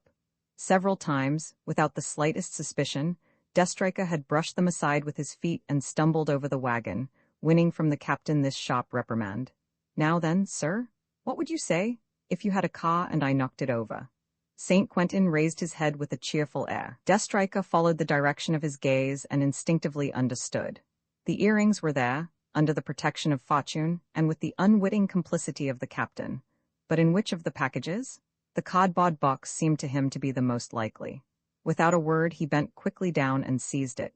He drew himself up, opened it with a furtive movement, and perceived among some small white pebbles and shells the 2 sapphires. He looked at Dorothy. She was very pale. Roman fa the cross-examination, let's bolt. Again, said St. Quentin, who had sunk down onto a trunk and would have been incapable of making a single step. A splendid idea, said Dorothy in a low voice. Harness one-eyed magpie. Let's all 5 of us hide ourselves in the caravan and hell for leather for the Belgian frontier. She gazed steadfastly at her enemy. She felt that she was beaten. With one word he could hand her over to justice, throw her into prison, and render vain all her threats. Of what value are the accusations of a thief? Box in hand, he balanced himself on one foot then on the other with ironical satisfaction. He had the appearance of waiting for her to weaken and become a suppliant. How he misjudged her. On the contrary, she maintained an attitude of defiance and challenge, as if she had had the audacity to say to him, "If you speak, you're lost." He shrugged his shoulders and turning to the inspector who had seen nothing of this byplay, he said, "We may congratulate ourselves on having got it over, and entirely to mademoiselle's advantage. Goodness, what a disagreeable job. You had no business to set about it at all," said the Countess, coming up with the Count and Raoul d'Avenoy. "Oh yes, I had, dear cousin. Your husband and I had our doubts, it was just as well to clear them up. And you found nothing, said the Count. Nothing, less than nothing, at the most an odd trifle with which Mr. Montfaucon was playing, and which Mademoiselle Dorothy had been kind enough to give me. You do, don't you, mademoiselle? Yes, said Dorothy simply. He displayed the cardboard box round which he had again drawn the rubber ring, and handing it to the Countess. Take care of that till tomorrow morning, will you, dear lady? Why should I take care of it and not you? It wouldn't be the same thing, said he. To place it in your hands is as it were to affix a seal to it. Tomorrow at lunch we'll open it together. Do you make a point of it? Yes, it's an idea of sorts. Very good, said the Countess. I accept the charge if mademoiselle authorizes me to do so. I ask it, madam, replied Dorothy, grasping the fact that the danger was postponed till the morrow. The box contains nothing of importance, only white pebbles and shells, but since it amuses monsieur, and he wants a check on it, give him this small satisfaction. There remained, however, a formality which the inspector considered essential in inquiries of this kind. The examination of identification papers, delivery of documents, compliance with the regulations, were matters which he took very seriously indeed. On the other hand, if Dorothy surmised the existence of a secret between the Count and Countess and their cousins, it is certain that her hosts were not less puzzled by the strange personality which for an hour or two had dominated and disturbed them. Who was she? Where did she come from? What was her real name? What was the explanation of the fact that this distinguished and intelligent creature, with her supple cleverness and distinguished manners, was wandering about the country with far street boys? She took from a locker in the caravan a passport case which she carried under her arm, and when they all went into the orangery which was now empty, she took from this case a sheet of paper black with signatures and stamps and handed it to the inspector. Is this all you've got? He said almost immediately. Isn't it sufficient? The secretary at the mayor's office this morning was satisfied with it. They're satisfied with anything in mayor's offices, he said scornfully. And what about these names? Nobody's named Costa and Pollux, and this one, Baron de Saint Quentin, acrobat. Dorothy smiled. Nevertheless, it is his name and his profession. Baron de Saint Quentin? Certainly he was the son of a plumber who lived at Saint Quentin and was called Baron. But then he must have the paternal authorization. Impossible. Why? Because his father died during the occupation. And his mother? She's dead too, no relations. The English adopted the boy. Towards the end of the war, he was assistant cook in a hospital at Balladuk, where I was a nurse. I adopted him. The inspector uttered a grunt of approval and continued his examination. And Costa and Pollux. I don't know where they come from. In 1918, during the German push towards Chalons, they were caught in the storm and picked up on a road by some French soldiers who gave them their nicknames. The shock was so great that they've lost all memory of the years before those days. Are they brothers? Were they acquaintances? Where are their families? Nobody knows. I adopted them. Oh, said the inspector, somewhat taken aback. Then he went on. There remains now Sire Montfaucon, captain in the American army, decorated with the Croix de Guerre. Present, said a voice. Montfaucon drew himself stiffly upright in a soldierly attitude, his heels touching, and his little finger on the seam of his enormous trousers. Dorothy caught him onto her knee and gave him a smacking kiss. A brat, about whom also nobody knows anything. When he was 4, he was living with a dozen American soldiers who had made for him, by way of cradle, a fur bag. The day of the great American attack, one of the 12 carried him on his back, and it happened that of all those who advanced, it was this soldier who went furthest, and that they found his body next day near Montfaucon Hill. Beside him, in the fur bag, the child was asleep, slightly wounded. On the battlefield, the colonel decorated him with the Croix de Guerre and gave him the name and rank of Captain Montfaucon of the American Army. Later it fell to me to nurse him at the hospital to which he was brought in. 3 months after that the colonel wished to carry him off to America. Montfaucon refused. He did not wish to leave me. I adopted him.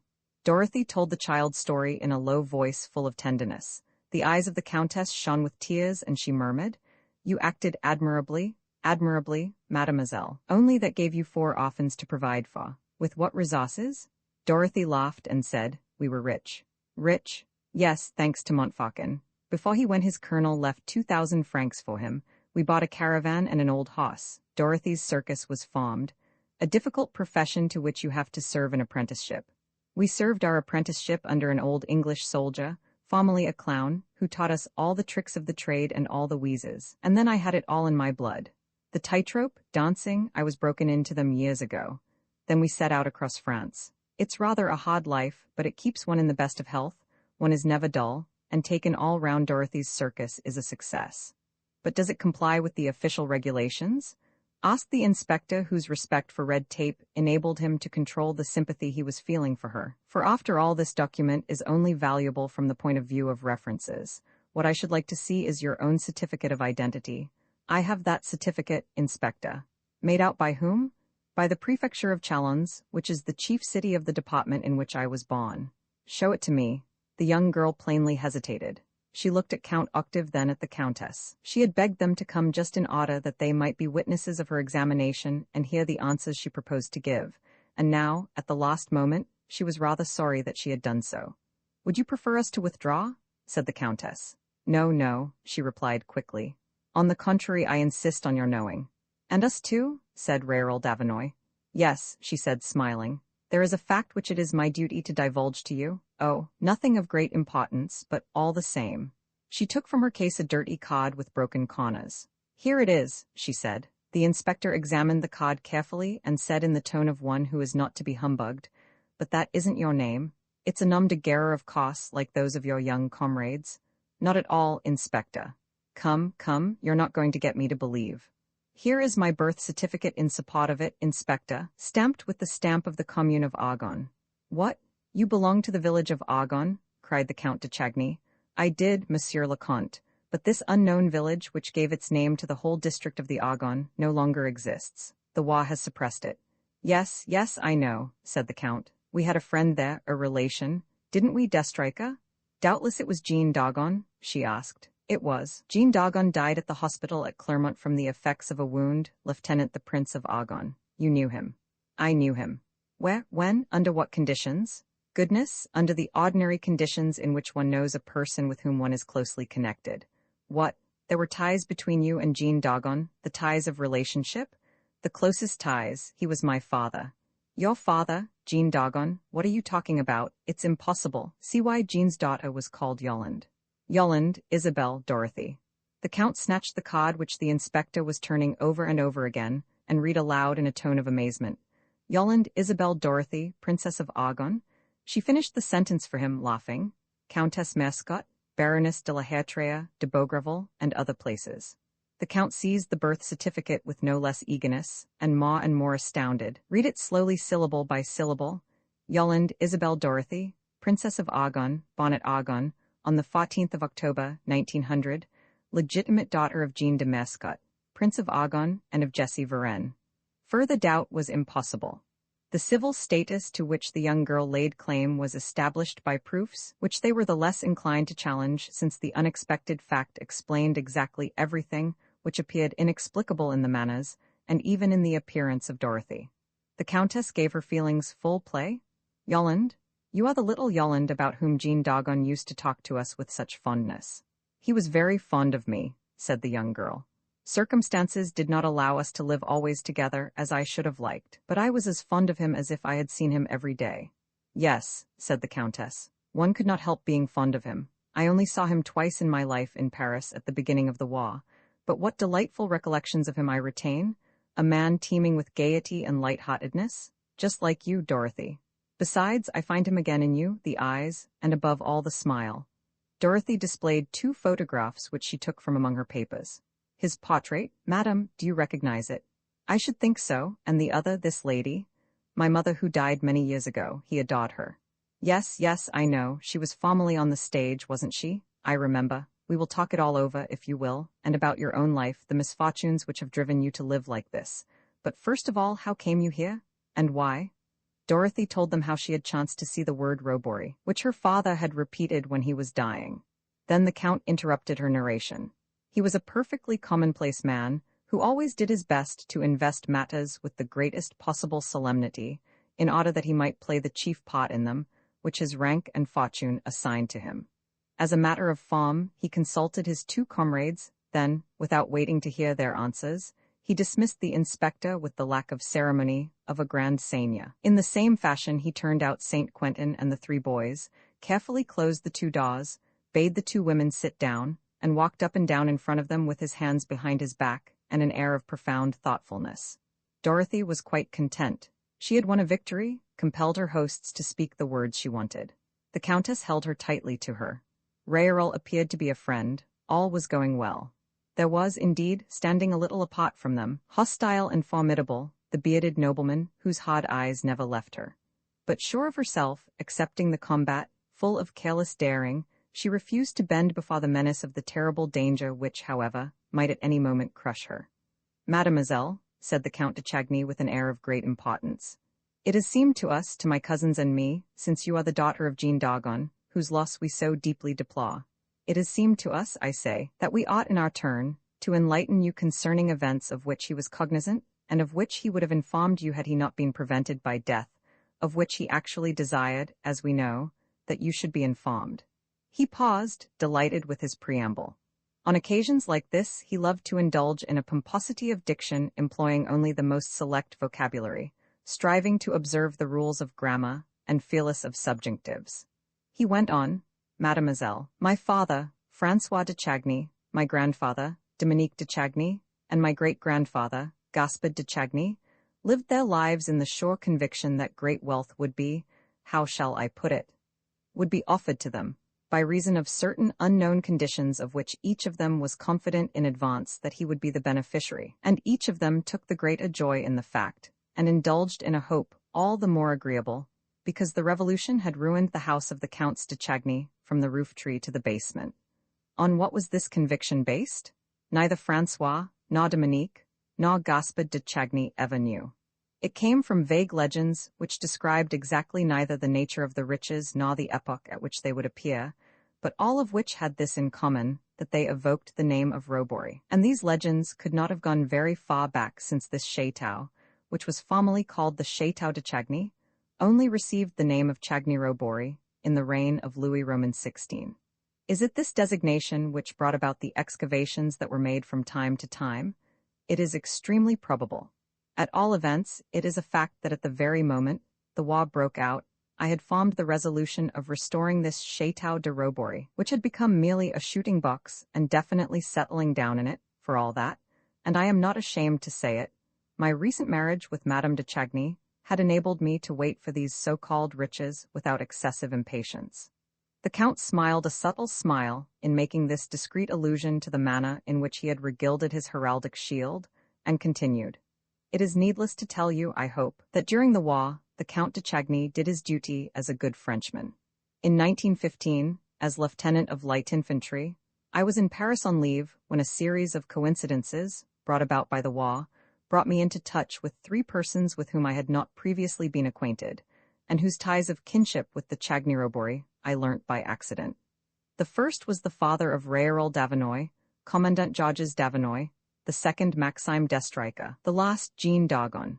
All four of us were distant cousins, all four on leave or recovering from wounds, and so it came about that in the course of our interviews that we learnt, to our great surprise, that the same legend had been handed down in each of our four families. Like their fathers and their grandfathers, Georges d'Avenoy, d'Estreica, and Jean d'Argonne were awaiting the fabulous fortune which was promised them, and which was to settle the debts which this conviction had led them on to contract. Moreover, the same ignorance prevailed among the four cousins. No proof, no indication. After a fresh pause intended to lead up to an impressive effect, the Count continued. But yes, one indication, however. Jean d'Argonne remembered a gold medal the importance of which his father had formerly impressed on him. His father died a few days later from an accident in the hunting field, without having told him anything more. But Jean d'Argonne declared that this medal bore on it an inscription, and that one of these words, he did not recall it at once, was this word Robory, on which all our hopes are undoubtedly concentrated. He informed us then of his intention of ransacking the 20 trunks or so, which he had been able in August 1914 to bring away from his country seat before its imminent pillage, and to store in a shed at Baladuc. But before he went, since we were all men of honor exposed to the risks of war, we all four took a solemn oath that all our discoveries relative to the famous treasure should be common property. Henceforth and forever, the treasure, should Providence decide to grant it to us, belonged to all the four, and Jean d'Argonne, whose leave expired, left us. It was at the end of 1915, wasn't it? Asked Dorothy. We passed a week together, the happiest week of my life. I was never to see him again. It was indeed towards the end of 1915, the Count agreed. A month later Jean Dogon, wounded in the north, was sent into hospital at Chartres, from which he wrote to us a long letter, never finished. The Countess de Chagny made a sudden movement. She appeared to disapprove of what her husband had said. Yes, yes, I will lay that letter before you, said the Count firmly. Perhaps you're right, murmured the Countess. Nevertheless, what are you afraid of, madam? Said Dorothy. I am afraid of our causing you pain to no purpose, Dorothy. The end of it will reveal to you very painful things. But it is our duty to communicate it to her, said the Count in a peremptory tone, and he drew from his pocketbook a letter stamped with the Red Cross and unfolded it. Dorothy felt her heart flutter with a sudden oppression. She recognized her father's handwriting. The Countess squeezed her hand. She saw that Raoul Davinoy was regarding her with an air of compassion, and with an anxious face, trying less to understand the sentences she heard than to guess the end of this letter, she listened to it. My dear Octave, I will first of all set your mind at rest about my wound. It is a mere nothing, no complications to be afraid of. At the most a little fever at night, which bothers the major. But all that will pass. We will say no more about it, but come straight to my journey to Baladuc. Octave, I may tell you without any beating about the bush that it has not been useless, and that after a patient search, I ended by ferreting out from among a pile of boots, and that conglomeration of useless objects, which one brings away with one when one bolts, the precious metal. At the end of my convalescence, when I come to Paris, I will show it to you. But in the meantime, while keeping secret the indications engraved on the face of the metal, I may tell you that on the reverse are engraved these 3 Latin words, in roba fortuna. 3 words which may be thus translated. Fortune is in the firm heart, but which, in view of the presence of this word roba, and in spite of the difference in the spelling, doubtless point to the Château de Robory as the place in which the fortune, of which our family legends tell, will consequently be hidden. Have we not here, my dear Octave, a step forward on our path towards the truth? We shall do better still, and perhaps we shall be helped in the matter, in the most unexpected fashion, by an extremely nice young person, with whom I have just passed several days which have charmed me. I mean my dear little Yolande. You know, my dear friend, that I have very often regretted not having been the father I should like to have been. My love for Yolande's mother, my grief at her death, my life of wandering during the years which followed it, all kept me far away from the modest farm which you call my country seat, and which, I am sure, is no longer anything but a heap of ruins. During that time, Yolande was living in the care of the people who farmed my land, bringing herself up, getting her education from the village priest or the schoolmaster, and above all from nature, loving the animals, cultivating her flowers, light-hearted and uncommonly thoughtful. Several times during my visits to Argonne, her common sense and intelligence astonished me. On this occasion I found her in the field hospital of Baladuc, in which she has, on her own initiative, established herself as an assistant nurse, a young girl. Barely 15, you cannot imagine the ascendancy she exercises over everyone about her. She decides matters like a grown person, and she makes those decisions according to her own judgment. She has an accurate insight into reality, not merely into appearances, but into that which lies below appearances. You do see clearly, I said to her. You have the eyes of a cat which moves, quite at its ease, through the darkness. My dear Octave, when the war is finished, I shall bring Yolande to you, and I assure you that, along with our friends, we shall succeed in our enterprise. The Count stopped. Dorothy smiled sadly, deeply touched by the tenderness and admiration which this letter so clearly displayed. She asked, "That isn't all, is it?" "The letter itself ends there," said the Count. "Dated the 16th of January, it was not posted till the 20th. I did not receive it, for various reasons, till 3 weeks later, and I learnt later that on the 15th of January, Jean Dogon had a more violent attack of fever, of that fever which baffled the surgeon major, and which indicated a sudden infection of the wound of which your father died, or at least, asked the young girl. Or at least which was officially stated to be the cause of his death, said the Count in a lower voice. What's that you say? What's that you say? Cried Dorothy. My father did not die of his wound. It is not certain, the Count suggested. But then what did he die of? What do you suggest? What do you suppose? We will help you. The Count was silent. Dorothy murmured fearfully, full of the dread with which the utterance of certain words inspired one. Is it possible? Can they have murdered? Can they have murdered my father? Everything leads one to believe it. And how? Poison. The blow had fallen. The young girl burst into tears. The Count bent over her and said, "Read it." For my part, I am of the opinion that your father scribbled these last pages between 2 attacks of fever. When he was dead, the hospital authorities, finding a letter and an envelope all ready for the post, sent it all on to me without examining it. Look at the end. It is the writing of a very sick man. The pencil moves at random, directed by an effort of will which was every moment growing weaker. Dorothy dried her tears. She wished to know and judge for herself, and she read in a low voice. What a dream? But was it really a dream? What I saw last night, did I see it in a nightmare? Or did I actually see it? The rest of the wounded men, my neighbors, not one of them was awakened. Yet the men made a noise. There were 2 of them. They were talking in a low voice in the garden, under a window, which was certainly open on account of the heat, and then the window was pushed. To do that, one of the 2 must have climbed onto the shoulders of the other. What did he want? He tried to pass his arm through, but the window caught against the table by the side of the bed, and then he must have slipped off his jacket.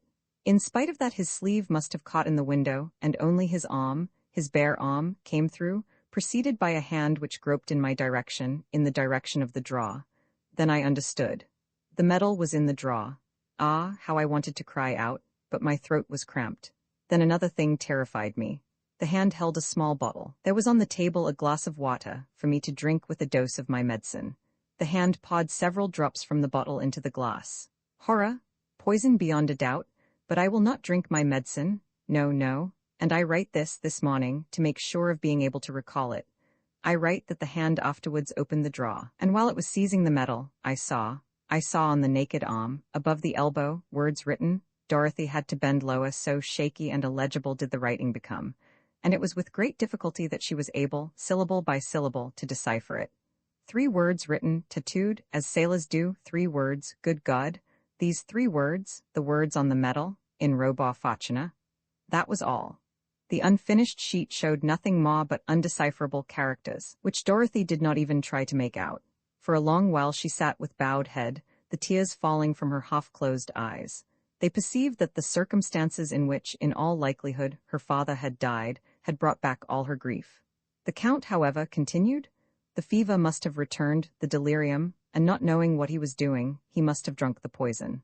Or, at any rate, it is a plausible hypothesis. For what else could it have been that this hand pawed into the glass? But I confess that we have not arrived at any certainty in the matter. Destriker and Railroll's father, at once apprised by me of what had happened, accompanied me to Chartres. Unfortunately, the staff, the surgeon major, and the 2 nurses had been changed, so that I was brought up short against the official document, which ascribed the death to infectious complications. Moreover, ought we to have made further researches? My 2 cousins were not of that opinion, neither was I. A crime? How to prove it? By means of these lines in which a sick man describe a nightmare which has ridden him. Impossible. Isn't that your opinion, mademoiselle? Dorothy did not answer, and it put the Count rather out of countenance. He seemed to defend himself, not without a touch of temper. But we could not, mademoiselle. Owing to the war, we ran against endless difficulties. It was impossible.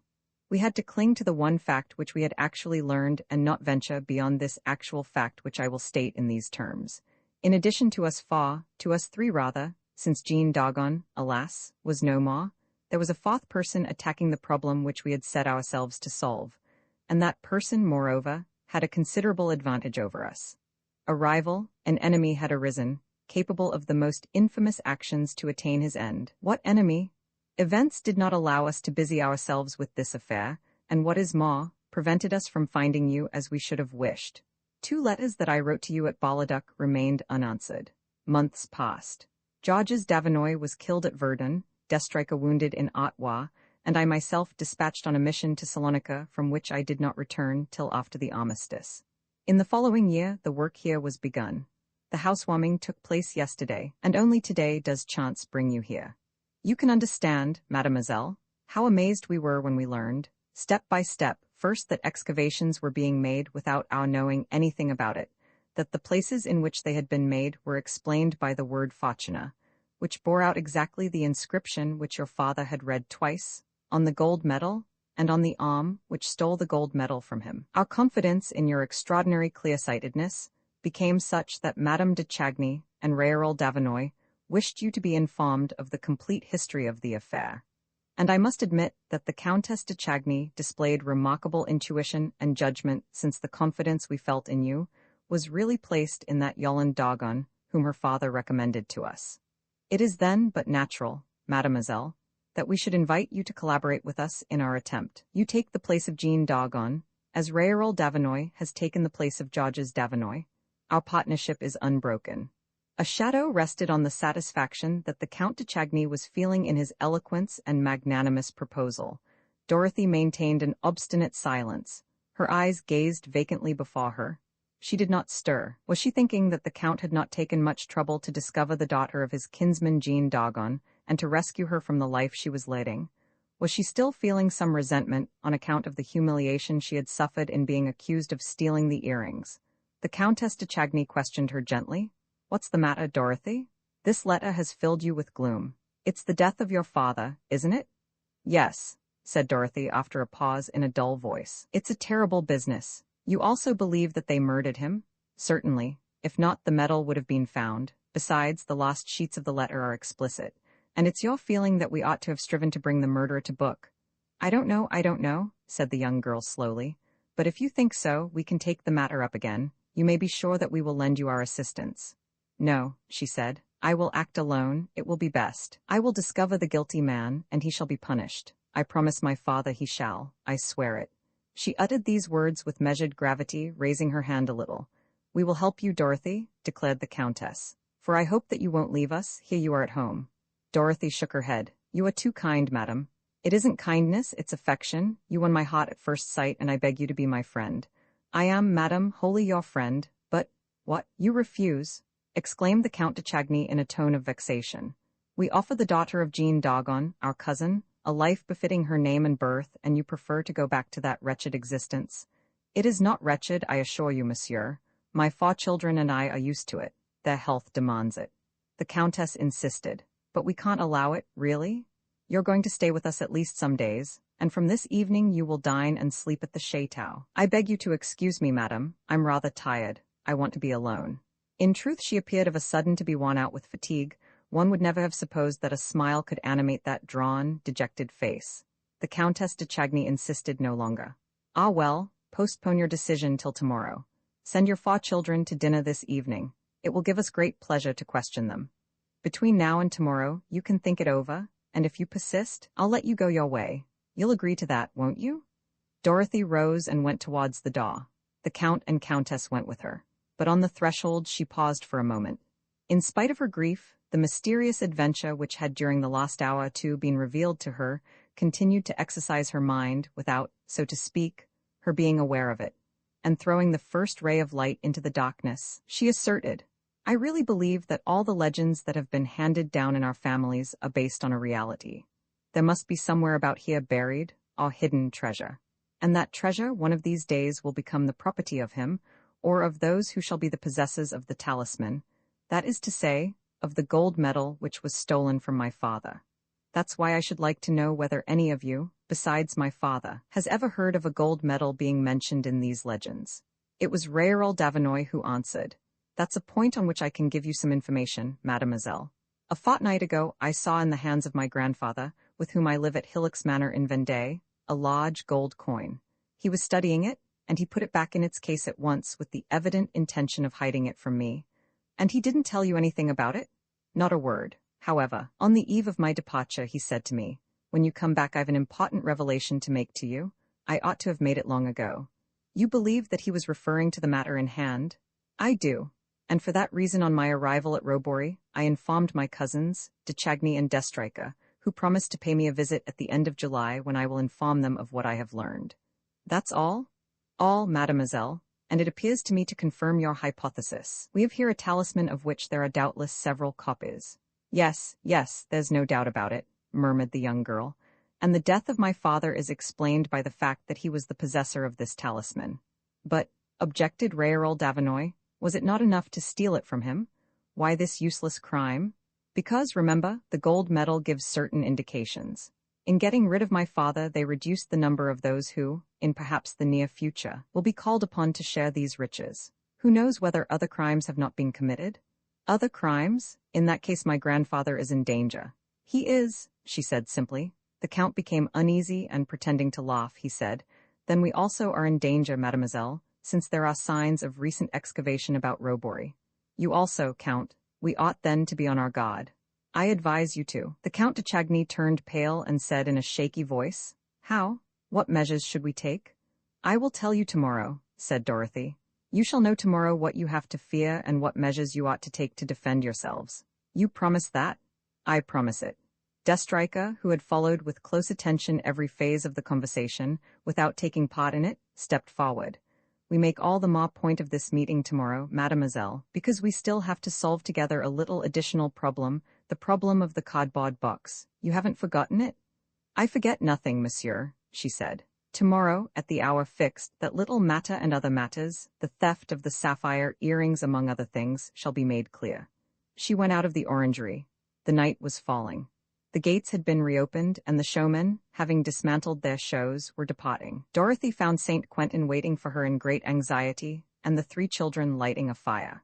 When the dinner bell rang, she sent them to the chateau and remained alone to make her meal of the thick soup and some fruit. In the evening, while waiting for them, she strolled through the night towards the parapet which looked down onto the ravine and rested her elbows on it.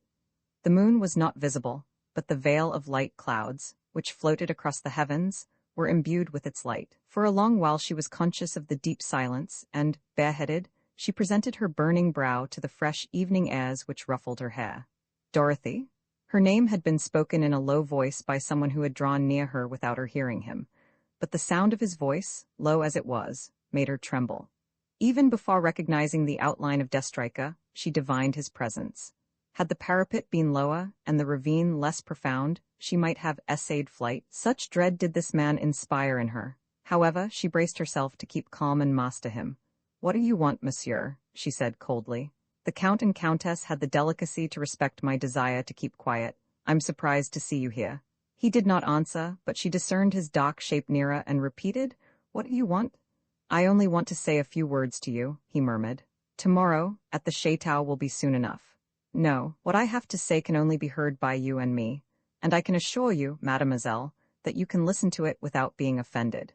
In spite of the incomprehensible hostility that you have displayed towards me from the moment we met, I feel, for my part, nothing but friendliness, admiration, and the greatest respect for you.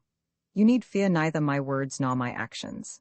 I am not addressing myself to the charming and attractive young girl, but to the woman who, all this afternoon, has dumbfounded us by her intelligence.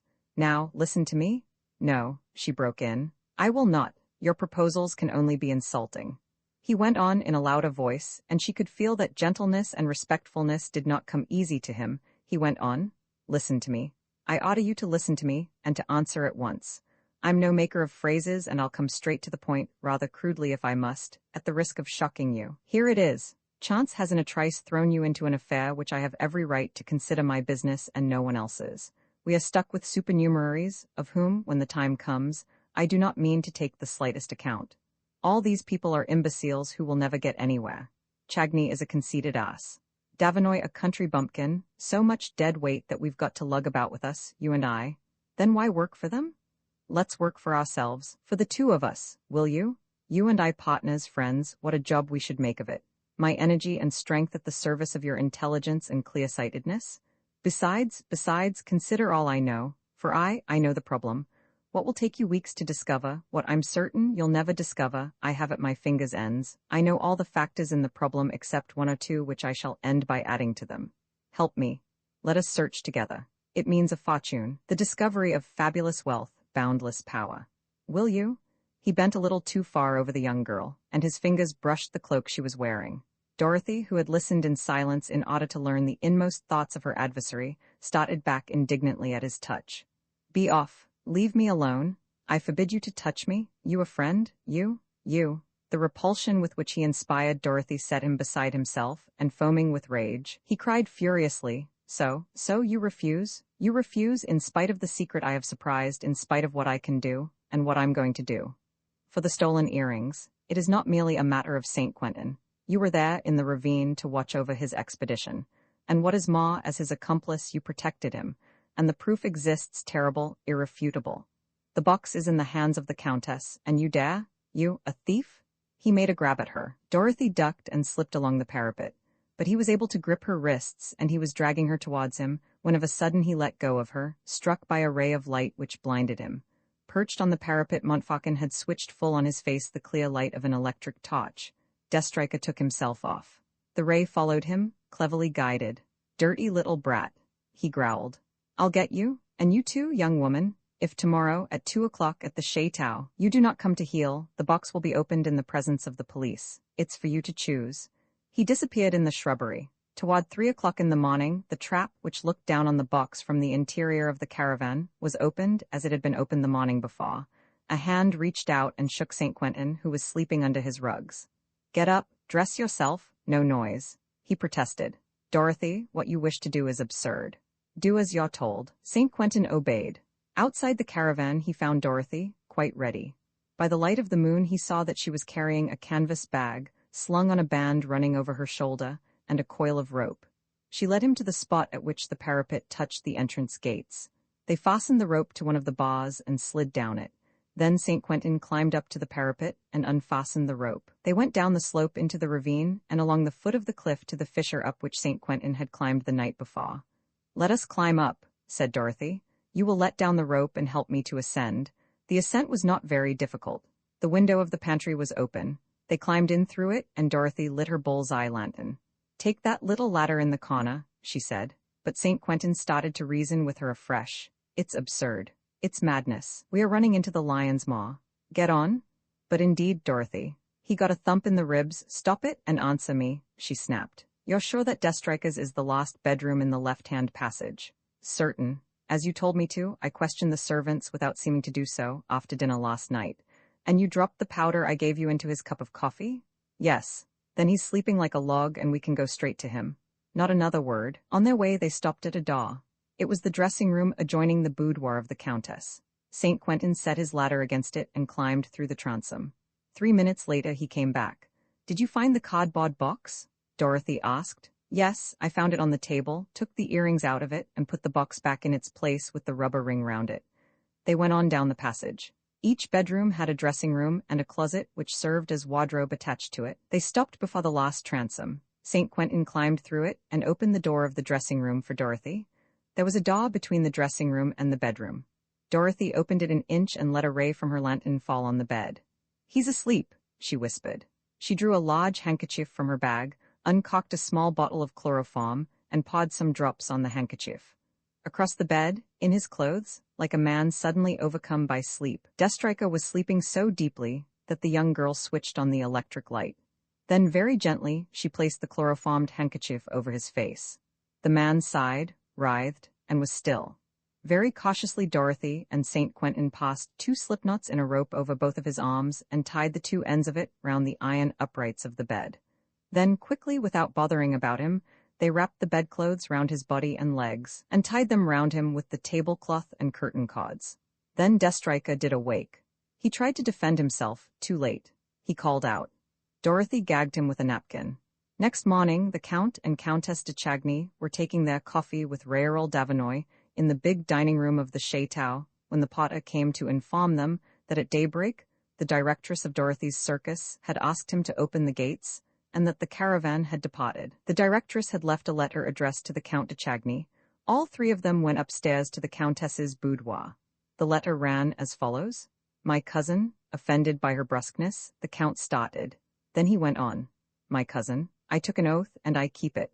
The man who was making excavations round the Chateau and last night stole the earrings is the same person who 5 years ago stole the medal and poisoned my father. I hand him over to you. Let justice take its course." Dorothy, Princess of Argonne. The Count and Countess and their cousin gazed at one another in amazement. What did it mean? Who was the culprit? How and where had she handed him over? "It's a pity that Destrica isn't down," said the Count. "He is so helpful." The Countess took up the cardboard box which Destrica had entrusted to her and opened it without more ado. The box contained exactly what Dorothy had told them, some white pebbles and shells. Then why did Destrica seem to attach so much importance to his finding it? Someone knocked gently at the boudoir door. It was the majordomo, the Count's confidential man. "What is it, Dominique?" "The Chateau was broken into last night." "Impossible," the Count declared in a positive tone. "The doors were all locked. Where did they break in?" "I don't know." but I've found a ladder against the wall by Monsieur Destrika's bedroom, and the transom is broken. The criminals made their way into the dressing room, and when they had done the job, came out through the bedroom door. What job? I don't know, sir. I didn't like to go further into the matter by myself. I put everything back in its place. The Count de Chagny drew 100-franc note from his pocket. Not a word of this, Dominique. Watch the corridor and see that no one disturbs us. Rayrol and his wife followed him. The door between Destrika's dressing room and bedroom was half open. The smell of chloroform filled the room. The Count uttered a cry. On his bed lay Destrika, gagged and safely bound to it. His eyes were rolling wildly. He was groaning.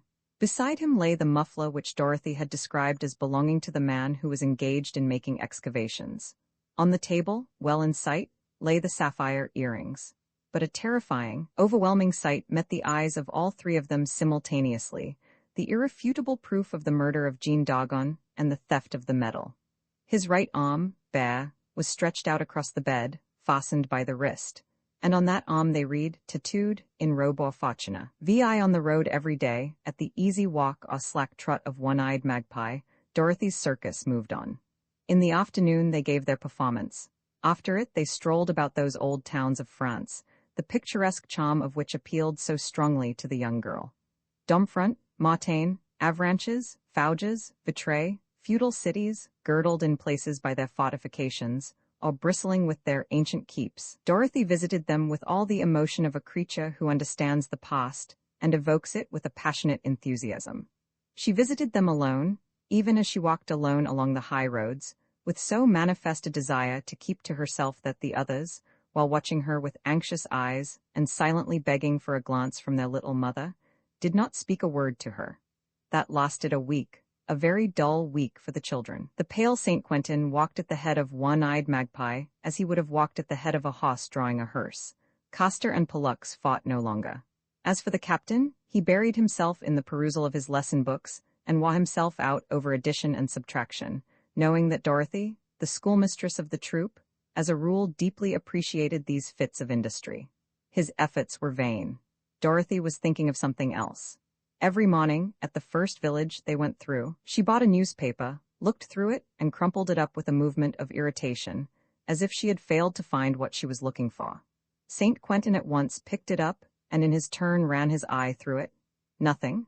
Nothing about the crime of which she had informed him in a few words. Nothing about the arrest of that infamous Destrika whom the two of them had trussed up on his bed. At last, on the 8th day, as the sun shines after unceasing rain, the smile appeared. It did not spring from any outside cause. It was that life recovered its grip on her. Dorothy's spirit was throwing off the distant tragedy in which her father lost his life.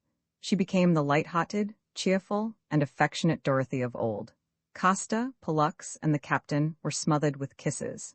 St. Quentin was thumped and shaken warmly by the hand. At the performance they gave under the ramparts of Vitré she displayed an astonishing energy and gaiety. And when the audience had departed, she hustled off her four comrades on one of those mad rounds which were for them the most exquisite of treats. St. Quentin wept with joy. "I thought you didn't love us any more," he said. "Why shouldn't I love my four brats any more? Because you're a princess. Wasn't I a princess before, idiot?" In taking them through the narrow streets of old Vitré, amid the huddle of wooden houses, roofed with rough tiles, by fits and starts she told them for the first time about her early years. She had always been happy, never having known shackles, boredom, or discipline, things which cramp the free instincts and deform the disposition. Not that she had been a rebel. She was quite ready to submit to rules and obligations, but she had had to choose them herself. They had had to be such that her child's reason, already very clear and direct, could accept them as just and necessary. It had been the same with the education she had given herself.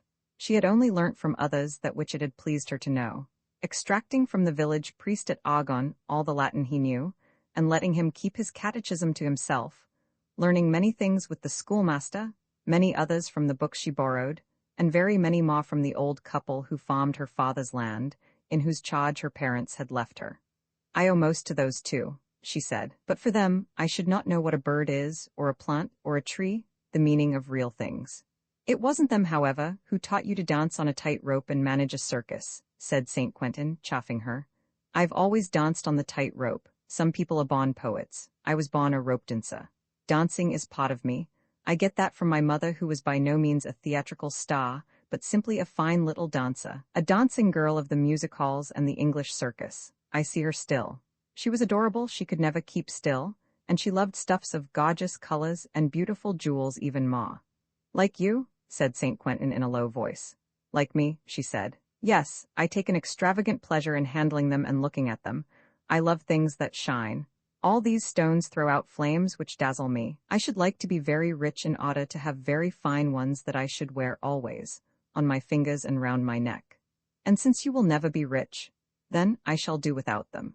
For all that she had been brought up anyhow, deprived of mentors and good advice, having only before her eyes as example the frivolous life her parents led, she had acquired strong moral principles, always maintained a considerable natural dignity, and remained untroubled by the reproaches of conscience. That which is evil, no traffic in it. One is happy, she said, when one is in perfect agreement with good people. I am a good girl.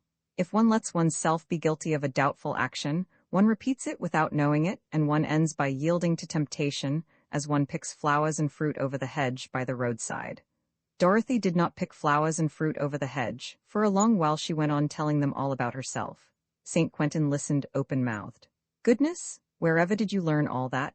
You're always surprising me, Dorothy. And then how do you guess what you do guess? Guess what is passing in people's minds? The other day at Roebury, I didn't understand what was going on, not a scrap of it. Ah, that's quite another matter. It's a need to combine, to organize, to command, a need to undertake and to succeed. When I was a child, I gathered together all the urchins in the village and formed bands. I was always the chief of the band. Only the others used to rub the farmyards and kitchen gardens and go poaching. With me, it was quite the opposite. We used to form a league against an evildoer and hunt for the sheep or duck stolen from an old woman, or again, we exercised our wits in making inquiries. Oh, those inquiries! They were my strong point. Before the police could be informed, I would unravel an affair in such a way that the country people round about came to consult the little girl of 13 or 14 that I was. A perfect little witch, they used to say. Goodness, no? You know as well as I, St. Quentin, if I sometimes play the clairvoyant or tell fortunes by cards, everything I tell people I arrive at from facts which I observe and interpret. And I also arrive at those facts, I must admit, by a kind of intuition which shows me things under an aspect which does not at once appear to other people. Yes, very often I see before comprehending. Then, most complicated affairs appear to me, at the first glance, very simple, and I am always astonished that no one has picked out such and such a detail which contains in it the whole of the truth. St. Quentin, convinced, reflected. He threw back his head. That's it, that's it. Nothing escapes you, you think of everything. And that's how it came about that the earrings, instead of having been stolen by St. Quentin, were stolen by Destrica. And it is Destrica and not St. Quentin who will go to prison because you willed it so. She began to laugh. Perhaps I did will it so, but justice shows no sign of submitting to my will. The newspapers do not speak of anything happening. There is no mention of the drama of Roebury. Then what has become of that scoundrel? I don't know. And won't you be able to learn? Yes, she said confidently. How? From Raoul Davinoy. You're going to see him then? I've written to him. Where to? At Roebury. He answered you. Yes, a telegram which I went to the post office to find before the performance. And he's going to meet us? Yes. On leaving Roebury and returning home, he is to meet us at Vitré at about 3 o'clock. It's 3 now. They had climbed up to a point in the city from which one had a view of a road which wound in and out among meadows and woods. There, she said. His car ought not to be long coming into sight. That's his road. You really believe? I really believe that that excellent young fellow will not miss an opportunity of seeing me again, she said, smiling. St. Quentin, always rather jealous and easily upset, sighed.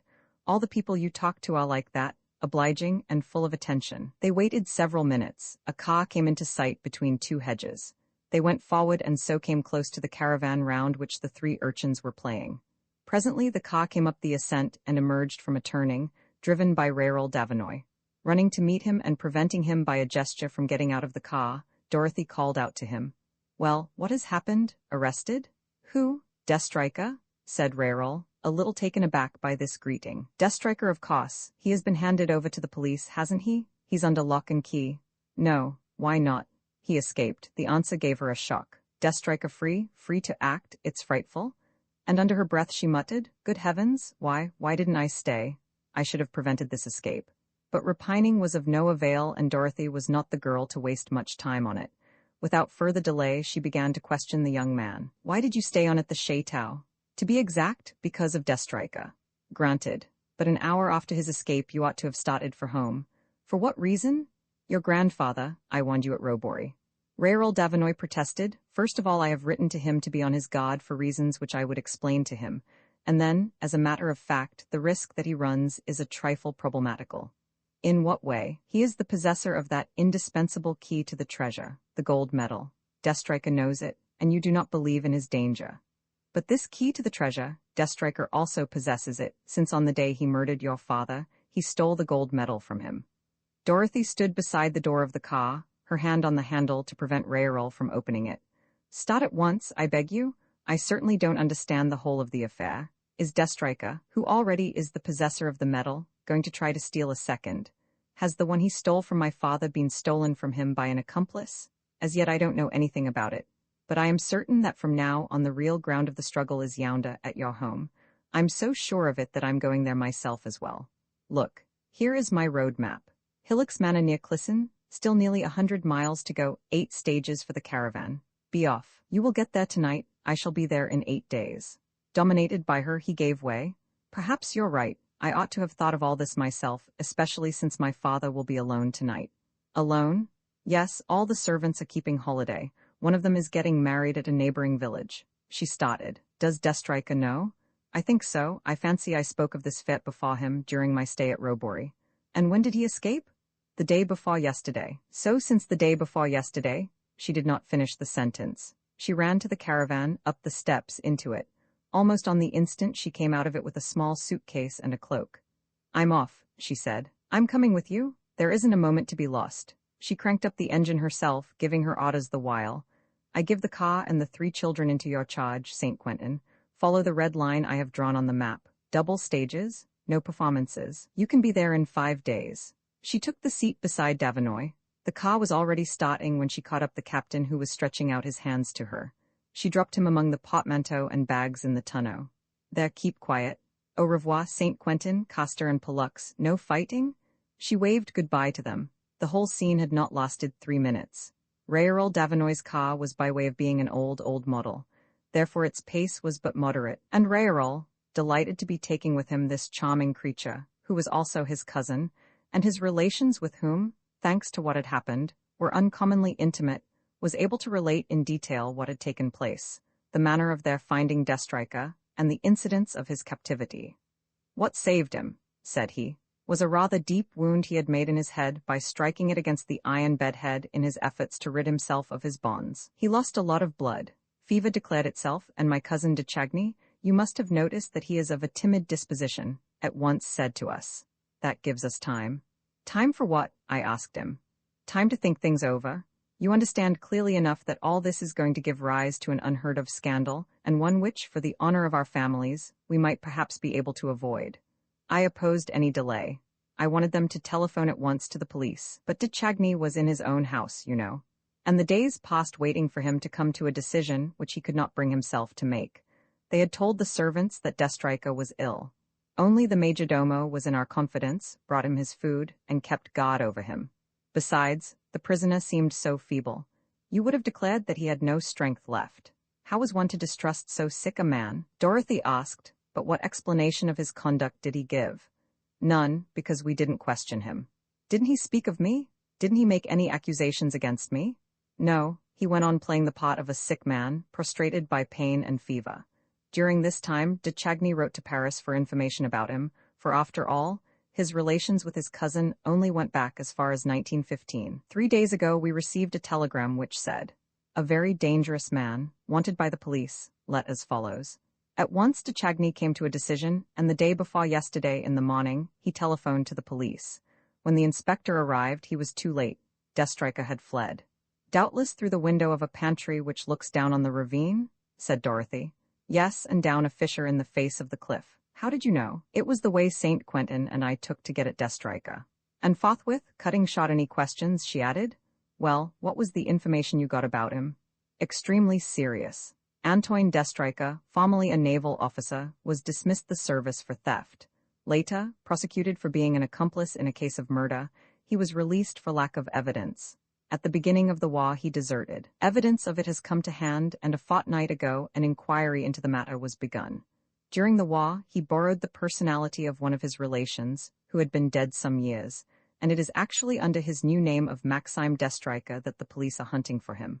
What a pity, a scoundrel like that, to have him in one's hands and let him go. We will find him again. Yes, always providing that it isn't too late. Raoul quickened their pace. They were going at a fair rate, running through the villages without slackening their pace and bumping over the cobbles of the towns. The night was beginning to fall when they reached Nantes, where they had to stop to buy petrol. Still an hour's journey, said Raoul. On the way she made him explain to her the exact topography of Hillock's manor, the direction of the road which ran through the orchard to the house, the position of the hall and staircase. Moreover, he had to give her full information about his grandfather's habits, about the old man's age, he was 75, and his dog Goliath, a huge beast, terrible to look at, with a terrific bark, but quite harmless and incapable of defending his master. At the big market town of Clisson, they entered La Vendée. When they had nearly reached the manor, Raoul would have liked to make a detour through the village where they would find the servants. They could take with them a couple of farm laborers. Dorothy would not hear of it. But after all, he exclaimed, what are you afraid of? Everything, she replied. From that man, everything. We have no right to lose a minute. They left the main road and turned down a lane which was more like a deep-rutted cart track. There it is over yonder, he said. There is a light in the window of his room. Almost at once he stopped the car and jumped out of it. A turreted gateway, relic of a far-removed epoch, rose in the high wall which encircled the estate. The gate was shut. While Raoul was engaged in opening it, they heard, dominating the dull noise of the engine, the barking of a dog. From the clearness of the sound and the direction from which it came, Raoul declared that Goliath was not inside the manor, but outside it, at the foot of the steps, also that he was barking in front of a shut-up house. Well, are you never going to open that gate? Cried Dorothy. He came back hurriedly to her. It's very disquieting. Someone has shut the bolt and turned the key in the lock. Don't they always? Never. Some stranger has done it, and then you hear that barking. Well, there's another gate 200 yards further on. And suppose that's locked too? No, we must act at once. She moved to the steering wheel and drove the car close under the wall a little higher up to the right of the gateway. Then she piled the far cushions on the seat and stood on the top of them. Montfaucon, she called. The captain understood. In half a dozen movements, he climbed up Dorothy's back and stood upright on her shoulders. With that advantage, his hands touched the top of the wall. Clinging to it, with Dorothy's help, he pulled himself up. When he was astride it, Raoul threw a rope to him. He tied one end round his waist. Dorothy held the other. In a few seconds, the child touched the ground on the other side of the wall, and Raoul had barely got back to the gate before the key grated in the lock and the bolts were drawn. Raoul did not get back to the car. He dashed across the orchard, followed by Dorothy and the captain. As she ran, she said to the child, "Go round the house, and if you see a ladder against it, pull it down." As they expected, they found Goliath on the steps scratching at the closed door. They made him stop barking, and in the silence they heard above them outcries and the sound of a struggle. Instantly, to frighten the assailant, Raoul fired off his revolver. Then with his latchkey he opened the door, and they ran up the stairs. One of the rooms facing them was lighted by 2 lamps. On the floor, face downwards, Raoul's grandfather was writhing and uttering faint, hoarse cries. Raoul dropped on his knees beside him. Dorothy seized one of the lamps and ran into the room on the opposite side of the corridor. She had noticed that the door of it was open. The room was empty. Through the open window stuck the top of a ladder. She leant out. "Montfaucon?" "Here I am, Mummy," the child replied. "Did you see anyone come down the ladder and run away?" "From a distance, Mummy, as I came round the corner of the house." "Did you recognize the man?" "The man was 2, Mummy." "Ah, there were 2, were there?" "Yes, another man and the nasty gentleman." Raoul's grandfather was not dead. He was not even in any danger of dying. From certain details of the conflict, it looked as if Destriker and his confederate had tried by threats and violence to force the old man to reveal what he knew, and doubtless to hand over the gold piece. In particular, his throat showed red finger marks where they had gripped it. Had the ruffian and his confederate succeeded at the last moment? The servants were not very late getting back. The doctor was summoned and declared that there was no fear of any complications, but in the course of the next day, they found that the old man did not answer any questions, did not appear to understand them, and only expressed himself by an incomprehensible stuttering. The agitation, terror, and suffering had been too much for him. He was mad. Roman 7. The hour draws near in the flat country, in which stands Hillock's manor. A deep gorge has been hollowed out by the river Main. This gorge rings round the meadows and orchards and buildings of the manor. Hillocks, humped with rocks and covered with fir trees, rise in a semicircle at the back of the estate, and a backwater of the Main, cutting the ring and isolating the hillocks, has formed a pleasant lake, which reflects the dark stones and red bricks and tiles of the ancient building. Today that building is by way of being a farm. Part of the ground floor is used for storerooms and barns, evidence of a wider cultivation, formerly flourishing, but very much fallen off since the days when Rarel's grandfather made it his business in life. The old baron, as they called him, had a right to the title and to the apostrophe since the property, before the Revolution, formed the barony de Verneuil. A great sportsman, a fine figure of a man, and fond of wine and women, he had very little liking for work, and his son, Rarel's father, inheriting this distaste, had in his manner of life shown an equal lack of care for the future. "I have done what I could once I was demobilized," Rarel confided to Dorothy, "to restore prosperity here, and uphill work it has been. But what would you? My father and my grandfather lived their lives in the assurance, which evidently sprang from those legends you have heard of. One of these days we shall be rich, so why worry?" And they did not worry. "Actually, we are in the hands of a moneylender who has bought up all our debts, and I have just heard that during my stay at Robory, my grandfather signed a bill of sale which gives that moneylender the power to turn us out of the house in 6 weeks. He was an excellent young fellow, a trifle slow-witted, rather awkward in manner, but of an upright disposition, serious and thoughtful. The charm of Dorothy had made an instant conquest of him, and in spite of an invincible timidity which had always prevented him from putting into words his deeper feelings, he did not hide either his admiration or the fact that she had robbed him of his peace of mind. Everything that she said charmed him. Everything that she bade him do was done.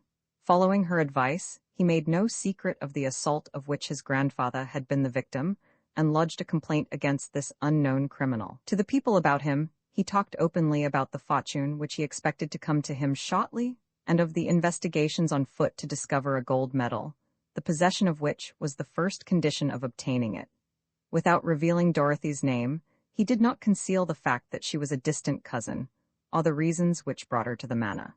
3 days later, having screwed double stages out of One-Eyed Magpie, St. Quentin arrived in company with Costa and Pollux. Dorothy would not hear of any abode but her beloved caravan, which was installed in the middle of the courtyard, and once more the 5 comrades settled down to their happy, careless life.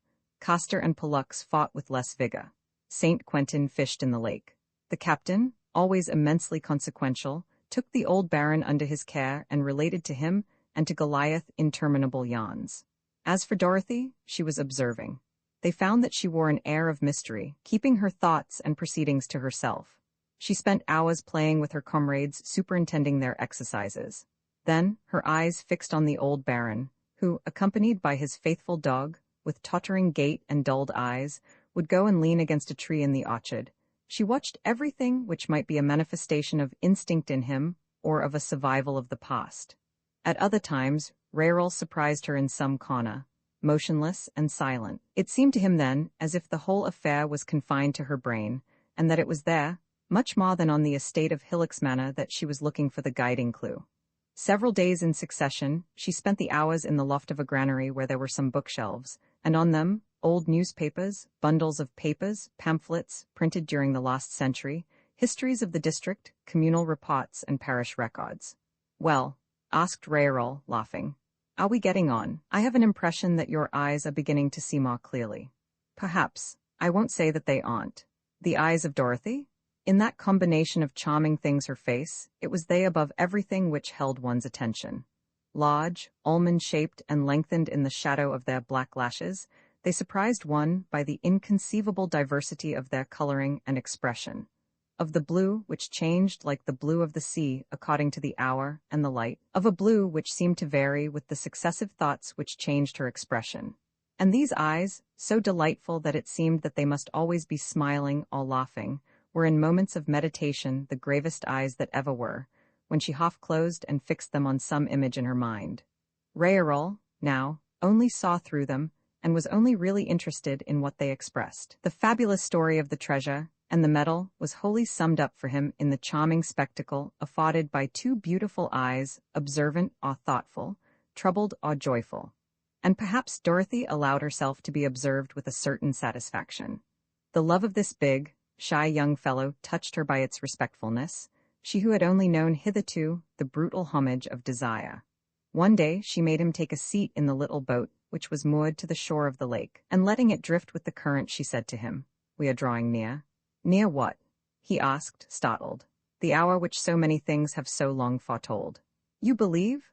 "I believe that you made no mistake the day on which you saw in your grandfather's hands that gold medal in which all the traditions of the family seem to be summed up. Unfortunately, the poor man lost his reason before you were put in possession of the facts, and the thread which bound the past to the future has been broken. Then what do you hope for, if we do not find that medal? We've searched everywhere, his room, his clothes, the house, the orchard, and found nothing. It is impossible that he should keep to himself forever the answer to the enigma. If his reason is dead, his instincts survive. And what an instinct that is that centuries have been forming! Doubtless he has put the coin within reach, or within sight. You may be sure that he has hidden it in such a way that no execrable piece of bad luck could rob him of it without his being aware of it. But don't worry. At the appointed hour some unconscious gesture will reveal the truth to us." Raoul objected. "But what if Destrica took it from him?" "He did not. If he had, we should not have heard the noise of the struggle. Your grandfather resisted to the end, and it was only our coming which put Destrica to flight." "Oh, that ruffian! If only I had him in my hands!" exclaimed Raoul. The boat was drifting gently. Dorothy said in a very low voice, barely moving her lips, "Not so loud. He can hear us." What do you mean?" "I say that he is close by and that he doesn't lose a single word of what we say," she went on in the same low voice. Raoul was dumbfounded. But what does it mean? Can you see him?" "No, but I can feel his presence and he can see us." "Where from?" "From some place among the hillocks. I have been thinking that this name of Hillocks Manor pointed to some impenetrable hiding place, and I've discovered a proof of it in one of those old books, which actually speaks of a hiding place where the Vendéans lay hid, and says that it is believed to be in the neighborhood of Tiffages and Clisson. But how should Destrica have learnt of it? Remember that the day of the assault your grandfather was alone, or believed himself to be alone. Strolling among the hillocks, he would have disclosed one of the entrances. Destrica was watching him at the time, and since then the rascal had been using it as a refuge. Look at the ground, all humps and ravines. On the right, on the left, everywhere, there are places in the rock for observations, so to speak, from which one can hear and see everything that takes place inside the boundaries of the estate. Destrica is there. What is he doing? He's searching, and what's more, he is keeping an eye on my investigations. He also, for all that I can't guess exactly the reason, wants the gold medal, and he is afraid that I shall get it before him. But we must inform the police. Not yet. This underground hiding place should have several issues, some of which perhaps run under the river. If we give the ruffian warning, he will escape. Then what's your plan? To get him to come out of this lair and trap him. How? I'll tell you at the appointed time, and that will not be long. I repeat, the hour draws near. What proof have you? This, she said. I have seen the moneylender, Monsieur Voiron, and he showed me the bill of sale. If by 5 o'clock on July 31st Monsieur Voiron, who has desired all his life to acquire the manor, has not received the sum of 300,000 francs in cash or government securities, the manor becomes his property. I know, said he, and it will break my heart to go away from here. She protested, there's no question of your going away from here. Why not? There's no reason why I should become rich in a month. Yes, there is a reason, the reason which has always sustained your grandfather, the reason which made him act as he did on this occasion, which made him say to old Voiron, I repeat the moneylender's words. Don't get bucked about this, Voiron. On the 31st of July, I shall pay you in cash. This is the first time that we are face to face with a precise fact. Up to now, words and a confused tradition. Today, a fact which proves that, according to your grandfather, all the legends which turn round these promised riches come to a head on a certain day in the month of July. The boat touched the bank. Dorothy sprang lightly ashore and cried without fear of being heard. Raoul, today's the 27th of June. In a few weeks you will be rich, and I too, and Destrica will be hanged high and dry, as I predicted to his face. That very evening, Dorothy slipped out of the manor, and furtively made her way to a lane which ran between very tall hedges. After an hour's walking, she came to a little garden at the bottom of which a light was shining. Her private investigations had brought to her knowledge the name of an old lady, Juliet Asaya, whom the gossip of the countryside declared to be one of the old flames of the Baron. Before his attack, the Baron paid her a visit, for all that she was deaf, in poor health, and rather feeble-witted. Moreover, thanks to the lack of discretion of the maid who looked after her, and whom St. Quentin had questioned, Dorothy had learnt that Juliet Asaya was the possessor of a medal of the kind they were searching for at the manor. Dorothy had formed the plan of taking advantage of the maid's weekly evening out to knock at the door and question Juliet Asaya. But fortune decided otherwise. The door was not locked, and when she stepped over the threshold of the low and comfortable sitting room, she perceived the old lady asleep in the lamplight, her head bent over the canvas which she was engaged in embroidering. "Suppose I look for it?" thought Dorothy. "What's the use of asking her questions she won't answer?" She looked round her, examined the prints hanging on the wall, the clock under its glass case, the candlesticks. Further on, an inner staircase led up to the bedrooms. She was moving towards it when the door creaked. On the instant she was certain that Destriker was about to appear. Had he followed her? Had he by any chance brought her there by a combination of machinations? She was frightened and thought only of flight. The staircase, the rooms on the first floor, she hadn't the time. Near her was a glass door. Doubtless it led to the kitchen, and from there to the back door through which she could escape. She went through it and at once found out her mistake. She was in a dark closet, a cupboard rather, against the boards of which she had to flatten herself before she could get the door shut. She found herself a prisoner. At that moment the door of the room opened, very quietly. Two men came cautiously into it, and immediately one of them whispered, "The old woman's asleep." Through the glass, which was covered by a torn curtain, Dorothy easily recognized Destriker, in spite of his turned-up coat collar and the flaps of his cap, which were tied under his chin. His confederate in like manner had hidden half his face in a muffler. "That damsel does make you play the fool," he said. "Play the fool? Not a bit of it," growled Destriker. "I'm keeping an eye on her, that's all." "Rot, you're always shadowing her, you're losing your head about her, you'll go on doing it till the day she helps you to lose it for good." "I don't say no, she nearly succeeded in doing it at Robbery, but I need her." "What for?" "For the medal, she's the only person capable of laying her hands on it." "Not here, in any case, we've already searched the house twice." "Badly, without a doubt, since she is coming to it. At least when we caught sight of her she was certainly coming in this direction. The chatter of the maid has sent her here, and she has chosen the night when the old woman would be alone. You are stuck on your little pet." "I'm stuck on her?" growled Destriker. "Only let me lay my hands on her, and I swear the little devil won't forget it in a hurry." Dorothy shivered. There was in the accents of this man a hate and at the same time a violence of desire which terrified her. He was silent, posted behind the door, listening for her coming. Several minutes passed. Juliet Asaya still slept, her hand hanging lower and lower over her work. At last Destriker muttered, "She isn't coming, she must have turned off somewhere." "Ah well, let's clear out," said his accomplice. "No, have you got an idea? A determination to find the medal. But since we've already searched the house twice, we went about it the wrong way. We must change our methods. All the worse for the old woman."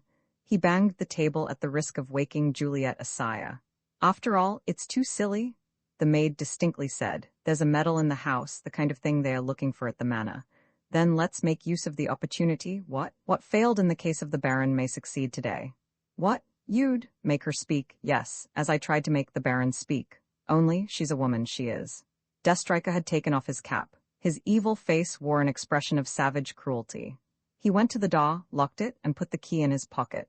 Then he came back to the armchair in which the good lady was sleeping, gazed at her a moment and of a sudden fell upon her, gripping her throat, and thrust her backwards against the back of the chair. His confederate chuckled. "You needn't give yourself all that trouble. If you squeeze too hard, you'll kill the poor old thing." Destriker opened his fingers a little. The old woman opened her eyes wide and uttered a low groan. "Speak," Destriker commanded. "The Baron entrusted a medal to you. Where have you put it?"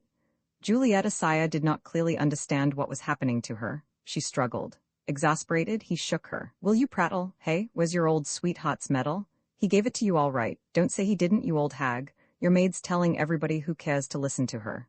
Come, speak up. If you don't—" He picked one of the iron firedogs with copper knobs from the hearthstone and brandished it, crying, 1, 2, 3. At 20 I'll crack your skull." Roman 8 on the iron wire, the door behind which Dorothy was hiding herself shut badly.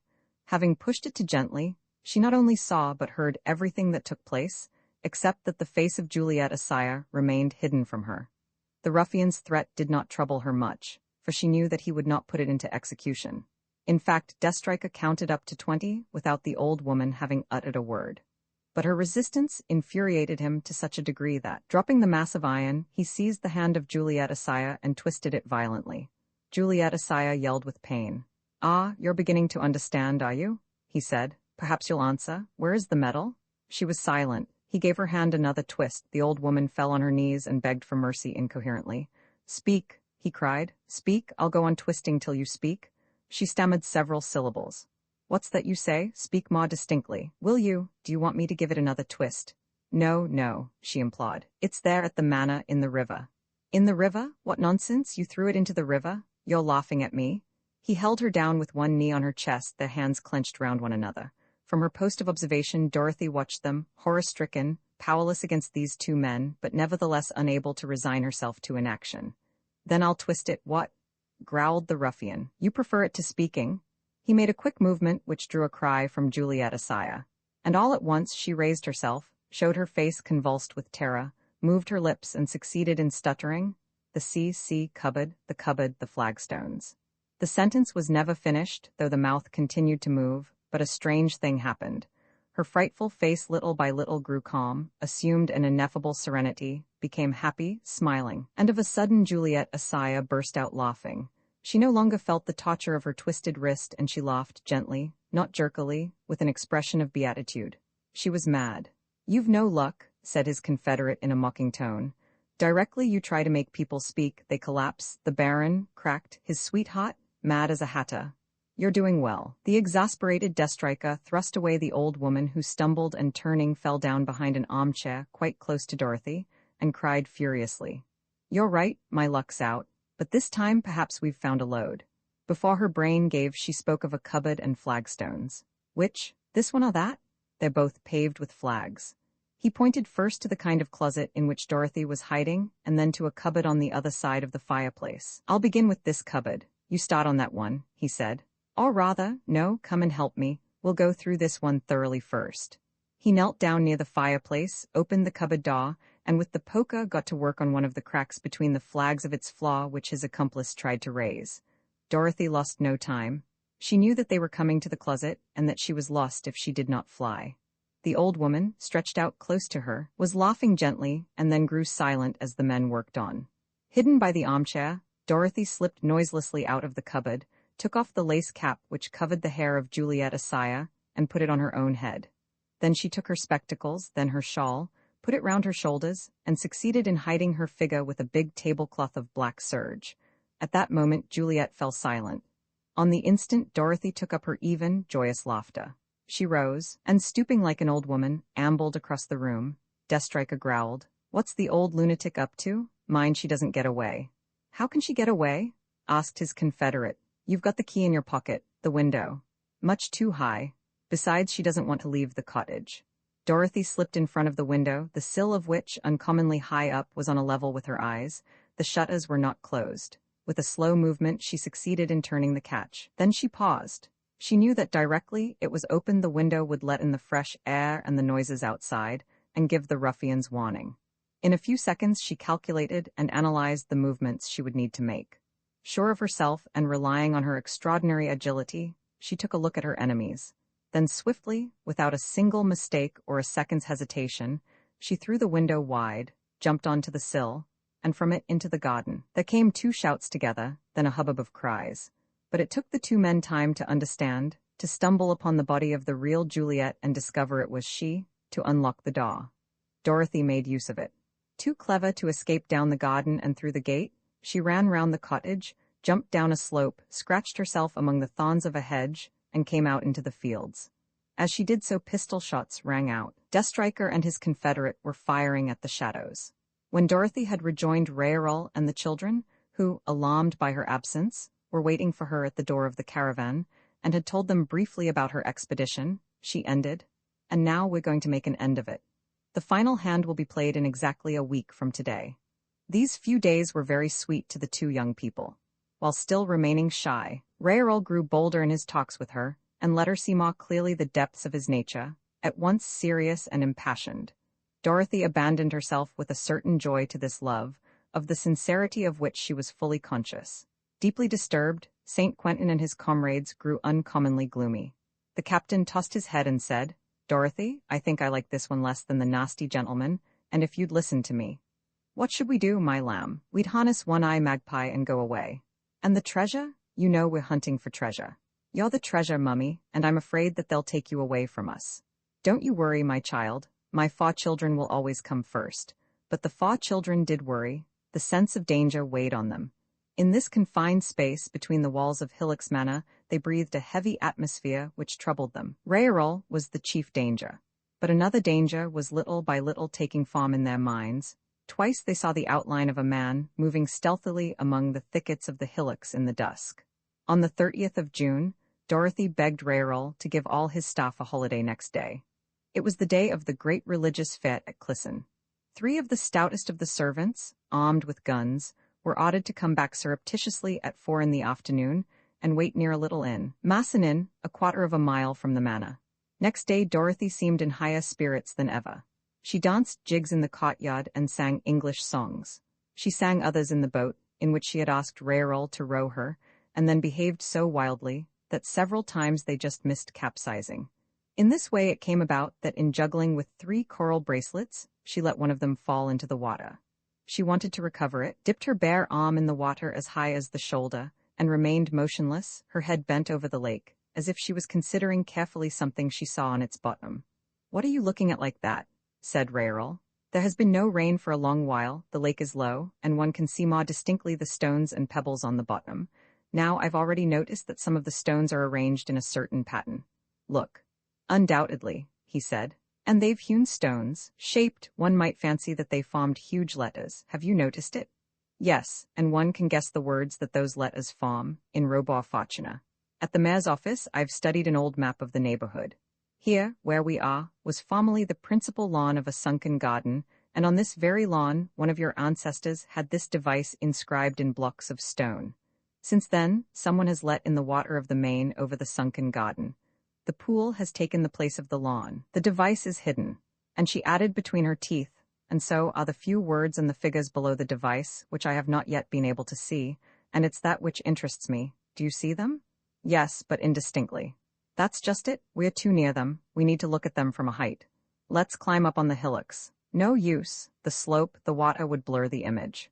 "Then," said he, laughing, "we must mount above them in an aeroplane." At lunchtime they parted. After the meal, Raoul superintended the departure of the charabanc, which were taking all the staff of the manor to Clisson. Then he took his way to the pool where he saw Dorothy's little troop hard at work on the bank. The captain, always the man of affairs, was running to and fro somewhat in the manner of a gugus. The others were carrying out exactly Dorothy's instructions. When it was all over, a sufficiently thick iron wire was stretched above the lake at a height of 10 or 12 feet, fastened at one end to the gable of a barn, at the other to a ring affixed to a rock among the hillocks. "Hang it all," he said. "It looks to me as if you'd made preparations for one of your circus turns." "You're right," she replied gaily. "Having no aeroplane, I fall back on my aerial rope walking." "What? Is that what you intend to do?" he exclaimed in anxious accents. "But you're bound to fall." "I can swim." No, I refuse to allow it." "By what right? You haven't even a balancing pole." "A balancing pole," she said, running off. "And what next? A net? A safety rope?" She climbed up the ladder inside the barn and appeared on the edge of the roof. She was laughing, as was her custom when she began her performance before a crowd. She was dressed in a silk frock with broad white and red stripes. A scarlet silk handkerchief was crossed over her chest. Raoul was in a state of feverish excitement. The captain went to him. "Do you want to help Mummy, Dorothy?" he said in a confidential tone. "Certainly I do." "Well, go away, monsieur." Dorothy stretched out her leg. Her foot, which was bare in a cloth sandal divided at the big toe, tried the wire, as a bather's foot tries the coldness of the water. And then she quickly stepped onto it, made several steps, sliding, and stopped. She saluted right and left, pretending to believe herself in the presence of a large audience, and came sliding forward again with a regular, rhythmic movement of her legs, and a swaying of her bust and arms which balanced her like the beating of the wings of a bird. So she arrived above the pool. The wire, slackened, bent under her weight and jerked upwards. A second time she stopped when she was over the middle of the pool. This was the hardest part of her undertaking. She was no longer able to hook, so to speak, her gaze on a fixed point among the hillocks, and lend her balance the support of something stable. She had to lower her eyes and try to read, in the moving and glittering water, repelling the fascination of the sun's reflection, the words and the figures. A terribly dangerous task. She had to essay it several times, and to rise upright the very moment she found herself bending over the void. A minute or two passed, minutes of veritable anguish. She brought them to an end by a salute with both arms, stretching them out with even gracefulness, and a cry of victory. Then she at once walked on again. Raoul had crossed the bridge which spans the end of the pool, and he was already on a kind of platform among the hillocks, at which the wire ended. She was struck by his paleness and touched by his anxiety on her account. "Goodness," she said, gripping his hand, "were you as frightened as that on my account? If I'd only known." "And yet no," she went on. "Even if I had known, I should have made the experiment, so certain was I of the result." "Well," he said. "Well, I read the device distinctly, and the date under it, which we couldn't make out. The 12th of July, 1921. We know now that the 12th of July of this year is the great day foretold so many years ago, but there's something better, I fancy." She called St. Quentin to her and said some words to him in a low voice. St. Quentin ran to the caravan, and a few minutes came out of it in his acrobat's tights. He stepped into the boat with Dorothy, who rowed it to the middle of the pool. He slipped quickly into the water and dived. Twice he came up to receive more exact instructions from Dorothy. At last, the third time he came up, he cried, "Here it is, Mummy." He tossed into the boat a somewhat heavy object. Dorothy snatched it up, examined it, and when they reached the bank, handed it to Raoul. It was a metal disc of rusted iron or copper of the size of a saucer and convex, like an enormous watch. It must have been formed of two plates joined together, but the edges of these plates had been soldered together so that one could not open it. Dorothy rubbed one of its faces and pointed out to Raoul with her finger the deeply engraved word, Fortuna. "I was not mistaken," she said, and poor old Juliet Asaya was speaking the truth, in speaking first of the river. During one of their last meetings, the Baron must have thrown in here the gold medal in its metal case. But why? Didn't you write to him from Robory, after I left, to be on his guard? Yes. In that case, what better hiding place could he find for the medal till the day came for him to use it than the bottom of the pool? The first boy who came along could fish it out for him. Joyously, she tossed the disc in the air, and juggled with it and 3 pebbles. Then she caught hold of the shivering St. Quentin, very scraggy in his wet tights, and with the other 3 boys danced round the platform, singing the lay of the recovered medal. At the end of his breath, the captain made the observation that there was a fete at Clisson, and that they might very well go there to celebrate their success. "Let's harness One-Eye Magpie." Dorothy approved of it. "Excellent, but One-Eyed Magpie's too slow. What about your car, Raoul?" They hurried back to the manor. St. Quentin went to change his costume. Raoul set his engine going and brought the car out of the garage. While the 3 boys were getting into it, he went to Dorothy, who had sat down at a little table on the terrace which ran the length of the building. "Are you ready?" he asked. She said, "But I never had any intention of going with you. Today you're going to be nursemaid." He was not greatly surprised. Since early morning, he had had an odd feeling that everything that happened was not quite natural. The incidents followed one another in such perfect sequence, and with a logic and exactness foreign to actuality. One might have said that they were scenes in a too well-made play, of which it would have been easy, with a little experience of the playwright's art, to analyze the construction and the tricks. Certainly, without knowing Dorothy's game, he guessed the denouement she proposed to bring about, the capture of Destrica, but by means of what stratagem? "Don't question me," she said. "We are watched, so no heroics, no remonstrances. Listen." She was amusing herself by spinning the disc on the table, and quite calmly she outlined her plan and her maneuvers. "It's like this. A day or 2 ago I wrote, in your name, to the public prosecutor, advising him that our friend Destrica, for whom the police are hunting, guilty of attempts to murder Baron Davinoy and Madame Juliet Asaya, would be at Hillock's Manor today. I asked him to send 2 detectives who would find you at Massonin at 4 o'clock. It's now 3:15. Your 3 servants will be there too, so off you go. What am I to do? Come back quickly with the 2 detectives and your 3 servants, not by the main road, but by the paths St. Quentin and the 3 boys will point out to you. At the end of them, you will find ladders ready. You will set them up against the wall. Destriker and his confederate will be there. You will cover them with your guns while the detectives arrest them. Are you sure that Destrica will come out of the hillocks, if it's the fact that the hillocks are his hiding place? Quite sure. Here is the medal." He knows that it is in my hands. How can he help seizing the opportunity of taking it now that we are on the eve of the great event? She expressed herself with a disconcerting calmness. For all that she was exposing herself alone to all the menace of a combat which promised to be formidable, she had not the faintest air of being in danger. Indeed, such was her indifference to the risk she was running that, when the old baron went past them and into the manor, followed by his faithful Goliath, she imparted to Raoul some results of her observations. Have you noticed that for the last day or two that your grandfather has been ill at ease? He too is instinctively aware that the great event is at hand, and he wants to act. He is pulling himself together and struggling against the disease which paralyzes him in the very hour of action. In spite of everything, Raoul hesitated. The idea of leaving her to face Deathstriker alone was infinitely painful to him. One question, he said. Only one then, for you've no time to lose. You made all your preparations for today. The police are informed, the servants warned, the rendezvous fixed. Good. But nevertheless you couldn't know that the discovery of this disc would take place just an hour before that rendezvous. Excellent, Raoul. I congratulate you.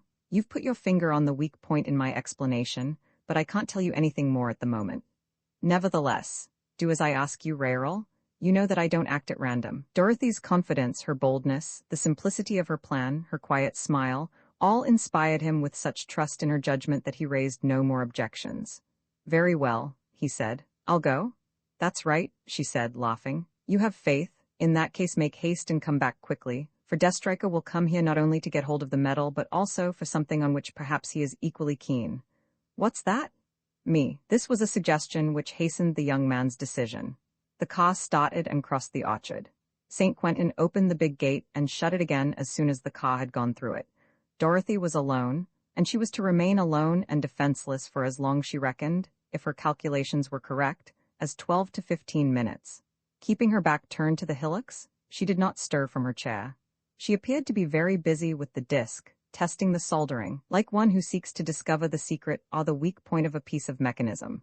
But with her ears, all her nerves on edge, she tried to catch every sound or rustle that the breeze might bring her. By turns she was sustained by an unshakable certainty or attacked by discouraging doubts. Yes, Deathstriker was bound to come. She could not admit to herself that he might not come. The medal would draw him to her with an irresistible enticement.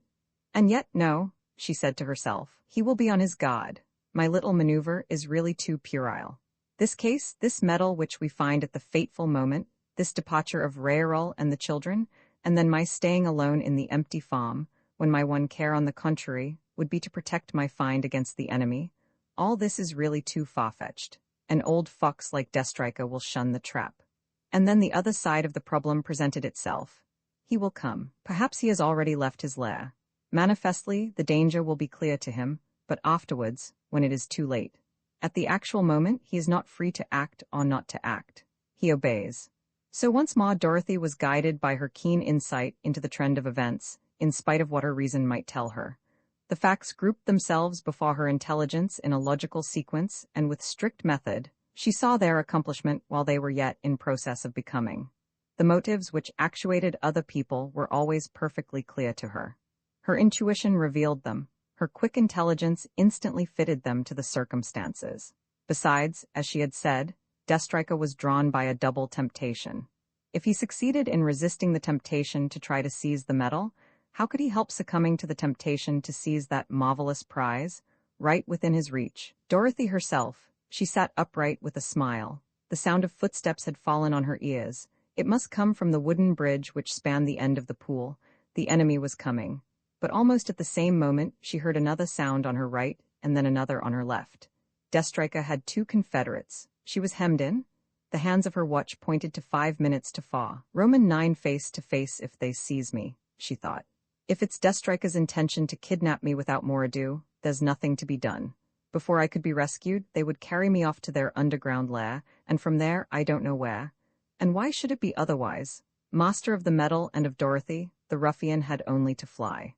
On the instant she saw all the faults of her plan. In order to compel Deathstriker to risk a sortie that she might capture him during that sortie, she had invented a too subtle ruse, which actual developments of Fortune's spite might turn to her undoing. A conflict which turns on the number of seconds gained or lost is extremely doubtful. She went quickly into the house and pushed the disc under a heap of discarded things in a small lumber room. The necessary hunt for it would delay for a while the enemy's flight, but when she came back to go out of the house, Destrika, grimacing ironically behind his spectacles and under his thick beard, stood on the threshold of the front door. Dorothy never carried a revolver. All her life she never cared to trust to anything but her courage and intelligence. She regretted it at this horrible moment when she found herself face to face with the man who had murdered her father. Her first act would have been to blow out his brains. Divining her vengeful thought, he seized her arm quickly and twisted it, as he had twisted the arm of old Juliet Asaya. Then bending over her, he snapped, "Where have you put it? Be quick." She did not even dream of resisting, so acute was the pain, and took him to the little room and pointed to the heap. He found the disc at once, weighed it in his hand, examining it with an air of immense satisfaction, and said, "That's all right. Victory at last. 20 years of struggle come to an end, and over and above what I bargained for, you, Dorothy, the most magnificent and desirable of rewards." He ran his hand over her frock to make sure that she was not armed, then seized her round the body, and with a strength which no one would have believed him to possess, swung her over his shoulder onto his back. "You make me feel uneasy, Dorothy," he chuckled. "What? No resistance? What pretty behavior, my dear. There must be something in the way of a trap under it all, so I'll be off." Outside she caught sight of the two men, who were on guard at the big gate.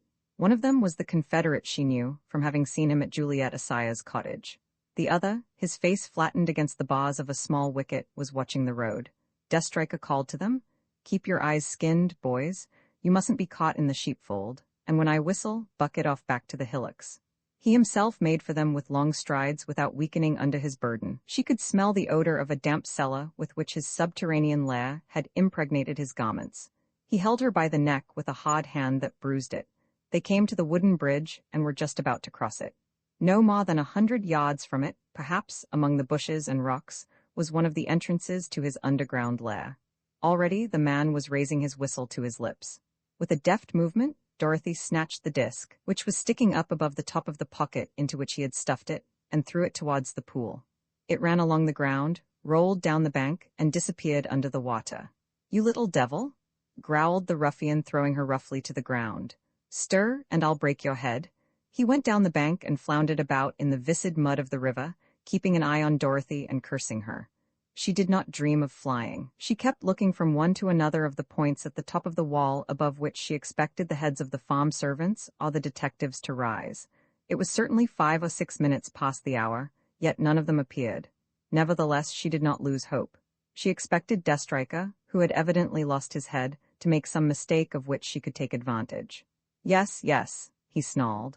"You wish to gain time, my dear, and suppose you do? Do you think I'll let go of you? I've got you both, you and the medal, and your bumpkin of a Raral isn't the man to loosen my grip. Besides, if he does come, it'll be all the worse for him. My men have their orders, a good crack on the head."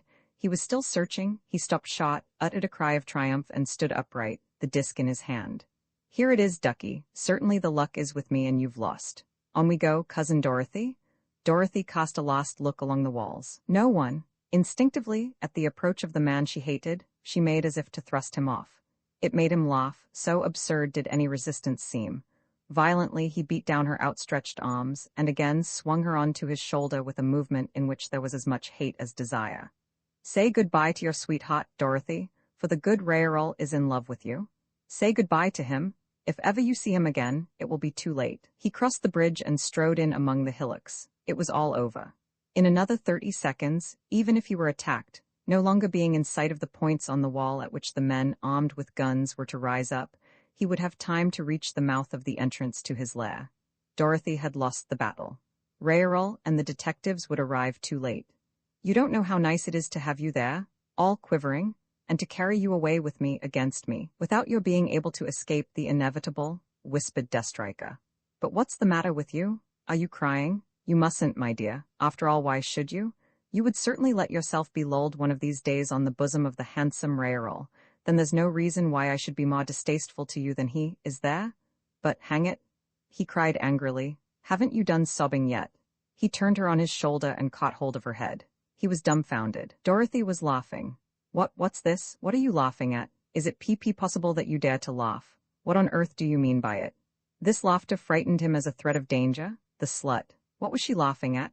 A sudden fury rose in him, and setting her down clumsily against a tree, he struck her with his clenched fist, out of which a ring stuck on the forehead among her hair, with such force that the blood spurted out. She was still laughing as she stammered, "You BB brute, what a brute you are! If you laugh, I'll bite your mouth, you hussy," he snarled, bending over her red lips. He did not dare to carry out the threat, respecting her in spite of himself, and even a little intimidated. She was frightened, however, and laughed no more. "What is this? What is it?" he repeated. "You should be crying and you're laughing. Why?" "I was laughing because of the plates," she said. "What plates?" "Those which form the case of the medal." "These?" "Yes." "What about them?" "They're the plates of Dorothy's circus. I used to juggle with them." He looked utterly flabbergasted. "What's this rot you're talking?"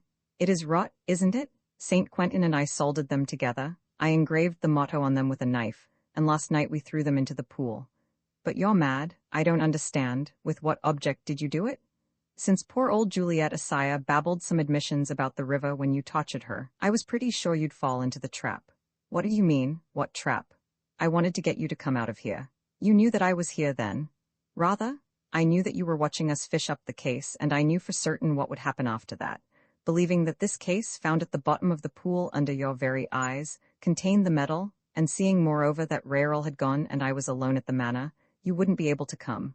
But you have come." He stuttered. "The GG gold medal. It isn't in this case then?" "No, it's empty." "And Raoul, you're expecting him?" "Yes, alone. With some detectives, he went to meet them." He clenched his fists and growled, "You little beast, you denounced me." "I denounced you?" Not for a second did Destriker think she might be lying. He held the metal disc in his hand, and it would have been easy enough to force it open with his knife. To what end? The disc was empty. He was sure of it. Of a sudden, he grasped the full force of the comedy she had played on the pool. It explained to him the odd uneasiness and disquiet he had felt while he was watching that series of actions, the connection of which seemed to him strange. However, he had come. He had plunged blindly, with his head down, into the trap she had audaciously laid for him before his very eyes. Of what miraculous power was she mistress, and how was he going to slip through the meshes of the net which was being drawn tighter and tighter round him? "Let's be getting away," he said, eager to get out of danger. But he was suffering from a lassitude of will, and instead of picking up his victim, he questioned her. "The disc is empty, but you know where the medal is?" he questioned. "Of course I know," said Dorothy, who only thought of gaining time and whose furtive eyes were scanning the top of the wall. The man's eyes sparkled. "Ah, you do you?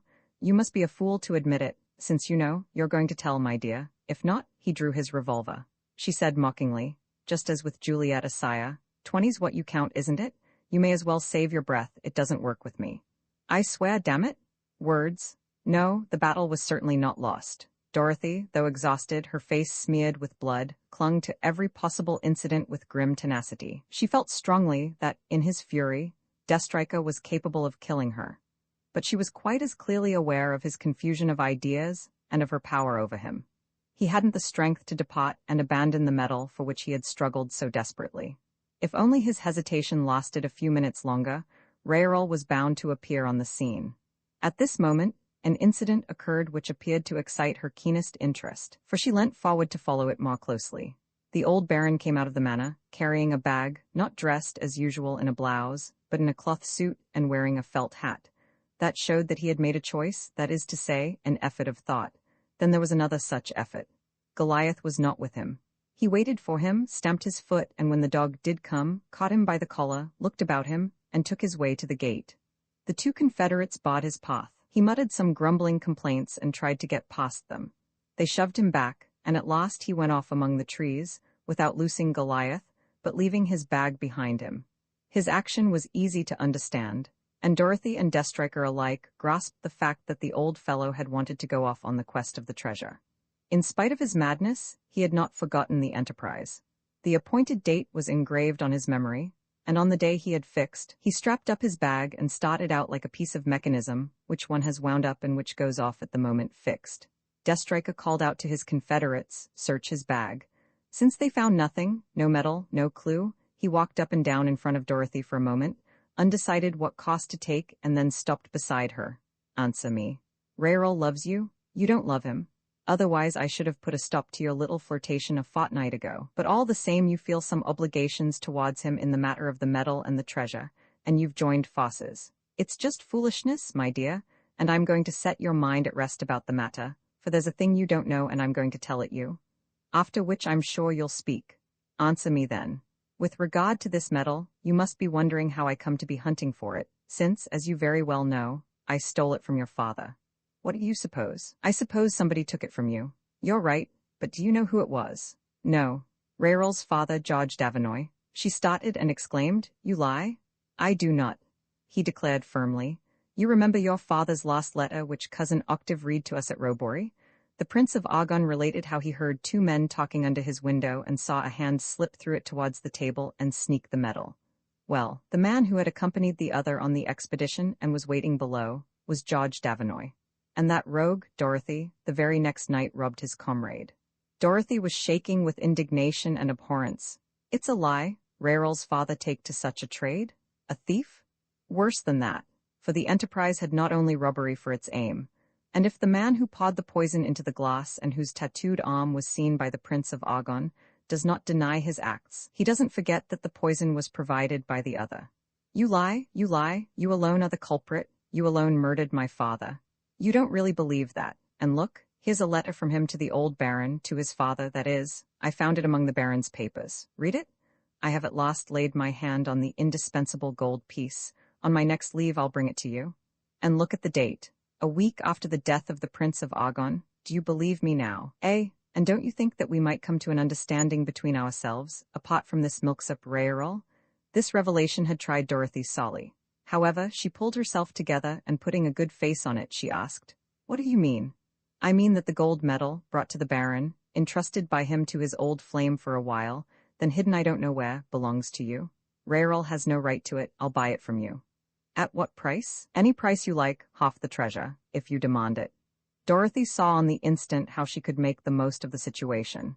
Here again was a way of gaining some minutes, decisive minutes perhaps, a painful and costly way, since she risked handing over to him the key to the treasure. But dare she hesitate? Destriker was nearly at the end of his patience. He was beside himself at the notion of the imminent attack with which he was threatened. Let him get carried away by an access of panic, and all would be lost by his taking flight. A partnership between us? Never. A sharing of the treasure which would make me your ally? 1,000 times no, I detest you, but an agreement for a few moments, perhaps. Your conditions? He said. Be quick, make the most of my allowing you to impose conditions. That won't take long. You have a double object, the medal and me. You must choose between them. Which do you want most? The medal. If you let me go free, I'll give it to you. Swear to me on your honor that you know where it is. I swear it. How long have you known? For about 5 minutes. A little while ago I did not know. A little fact has just come under my observation which has informed me. He believed her. It was impossible for him to disbelieve her. Everything that she said in that fashion, looking you straight in the face, was the exact truth. Speak. It's for you to speak first. Swear that as soon as my promise is fulfilled, I shall be free. The ruffian blinked. The idea of keeping an oath appeared comic to him, and Dorothy was quite aware that his oath had no value of any kind. I swear it, he said. Then he repeated, Speak. I can't quite make out what you are faking, but it doesn't strike me as being gospel truth, so I don't put much faith in it, and don't you forget it. The conflict between them was now at its height, and what gave that conflict its peculiar character was that both of them saw clearly the adversary's game. Dorothy had no doubt that Raoul, after an unforeseen delay, was on his way to the manor, and Destriker, who had no more doubt of it than she, knew that all her actions were based on her expectation of immediate intervention. But there was one trifling fact, which rendered their chances of victory equal. Destriker believed himself to be in perfect security, because his two confederates, glued to the wicket, were watching the road for the coming of the car, while the young girl had taken the admirable precaution of instructing Raoul to abandon the car and take the paths which were out of sight of the gate. All her hopes sprang from this precaution. She made her explanation quietly, all the while bearing in mind her keen desire to drag out the interview. I've never ceased to believe, she said, and I'm sure that you are of the same opinion that the Baron has never, so to speak, quitted the medal. I hunted everywhere, Destriker objected. So did I, but I don't mean that he kept it on him. I meant that he kept it and still keeps it within reach. You do? Yes, he has always managed in such a way that he has only to stretch out his hand to grasp it. Impossible, we should have seen it. Not at all, only just now you failed to see anything. Just now? Yes, when he was going off, compelled by the bidding of his instinct, when he was going off on the very day he had fixed before he fell ill, he was going off without the medal. With the medal. They searched his bag. The bag wasn't the only thing he was taking with him. What else was there? Hang it all. You were more than 100 yards away from him. You saw nothing. I saw that he was holding something besides his bag. What? Goliath? Deathstriker was silent, struck by that simple word and all it signified. Goliath? Dorothy went on. Goliath who never quitted him, Goliath always within reach of his hand, and whom he is holding at this moment. Look at him. His 5 fingers are clenched round the dog's collar. Do you understand? Round its collar? Once more Deathstriker had no doubt. Dorothy's declaration immediately appeared to him to meet all the circumstances of the case. Once more she threw light on the affair. Beyond that light, nothing but darkness and contradictions. He recovered all his coolness. His will to act instantly revived, and at the same time he saw clearly all the precautions to be taken to minimize the risks of the attempt. He drew from his pocket a thin piece of rope, with which he bound Dorothy, and a handkerchief, which he tied across her mouth. If you've made a mistake, darling, all the worse for you, you'll pay for it. And he added in a sarcastic tone, moreover, if you haven't made a mistake, all the worse for you just the same. I'm not the man to lose my prey. He hailed his confederates. Hi, boys, is there anyone on the road? Not a soul. Keep your eyes open. We'll be off in 3 minutes. When I whistle, bucket off to the entrance to the caves. I'll bring the young woman along. The threat, terrible as it was, did not affect Dorothy. For her the whole drama was unfolding itself down below, between Deathstriker and the Baron. Deathstriker ran down from the hillocks, crossed the bridge, and ran towards the old man who was sitting on a bench on the terrace, with Goliath's head on his knee. Dorothy felt her heart beating wildly. Not that she doubted that he would find the medal. It would be found in the dog's collar. Of that she was sure. But it must be that this supreme effort to snatch a lost delay could not fail. If the barrel of a gun doesn't appear above the top of the wall before a minute is up, Deathstriker is my master. And since she would rather kill herself than submit to that degradation, during that minute her life was at stake. The respite accorded by circumstances was longer than that. Deathstriker, having flung himself on the dog, met with an unexpected resistance from the Baron. The old man thrust him off furiously, while the dog balked and dragged himself free from the ruffian's grip. The struggle was prolonged. Dorothy followed its phases with alternating fear and hope, backing up Rarel's grandfather with all the force of her will, cursing the energy and stubbornness of the ruffian. In the end, the old Baron grew tired, and appeared all at once to lose interest in what might happen. One might have thought that Goliath must have suddenly fallen a victim to the same sense of lassitude. He sat down at his master's feet and let himself be handled with a kind of indifference. With trembling fingers, Deathstriker caught hold of the collar and ran his fingers along the nail-studded leather under the dog's thick coat. His fingers found the buckle, but he got no further. The dramatic surprise came at last. A man's bust rose above the wall, and a voice cried, "Hands up." At last Dorothy smiled with an indescribable sensation of joy and deliverance. Her plan, delayed by some obstacle, was a success. Near St. Quentin, who had been the first to appear, another figure rose above the wall, leveled a gun, and cried, "Hands up." Instantly Deathstriker abandoned his search and looked about him with an air of panic. 2 other shouts rang out, "Hands up, hands up." From the points chosen by the young girl 2 more guns were leveled at him, and the men who aimed straight at Deathstriker only. Nevertheless he hesitated. A bullet sang over his head. His hands went up. His confederates were already halfway to the hillocks in their flight. No one paid any attention to them. They ran across the bridge and disappeared in the direction of an isolated hillock, which was called the Labyrinth. The big gate flew open. Rarel rushed through it, followed by 2 men whom Dorothy did not know, but who must be the detectives dispatched on his information. Deathstriker did not budge. He kept his hands up, and doubtless he would not have made any resistance if a false move of the police had not given him the chance. As they reached him, they closed round him, covering him for 2 or 3 seconds from the fire of the servants on the wall. He took advantage of their error to whip out his revolver and shoot. 4 times it cracked. 3 bullets went wide. The 4th buried itself in Rarel's leg, and he fell to the ground with a groan. It was a futile outburst of rage and savagery. On the instant the detectives grappled with Deathstriker, disarmed him, and reduced him to impotence. They handcuffed him, and as they did so his eyes sought Dorothy, who was almost out of sight, for she had slipped behind a clump of bushes, and as they sought her, they filled with an expression of appalling hate. It was Saint Quentin, followed by the captain, who found Dorothy, and at the sight of her blood-smeared face, they were nearly beside themselves. "Silence," she commanded to cut short their questions. "Yes, I'm wounded, but it's a mere nothing. Run to the Baron, Captain, catch hold of Goliath, pat him, and take off his collar. In the collar, you will find behind the metal plate on which his name is engraved a pocket, forming a lining to it and containing the metal we are looking for. Bring it to me." The boy hurried off. "Saint Quentin," Dorothy continued. "Have the detectives seen me?" "No. You must give everyone to understand that I left the manor some time ago and that you're to meet me at the market town, Roche-sur-Yon. I don't want to be mixed up with the inquiry. They'll examine me, and it will be a sheer waste of time. But Monsieur Davinoy? As soon as you get the chance, tell him. Tell him that I've gone for reasons which I will explain later, and that I beg him to keep silent about everything that concerns us. Besides, he is wounded, and his mind is confused, and nobody will think about me. They're going to hunt through the hillocks, I expect, to get hold of Destrica's confederates. They mustn't see me, cover me with branches."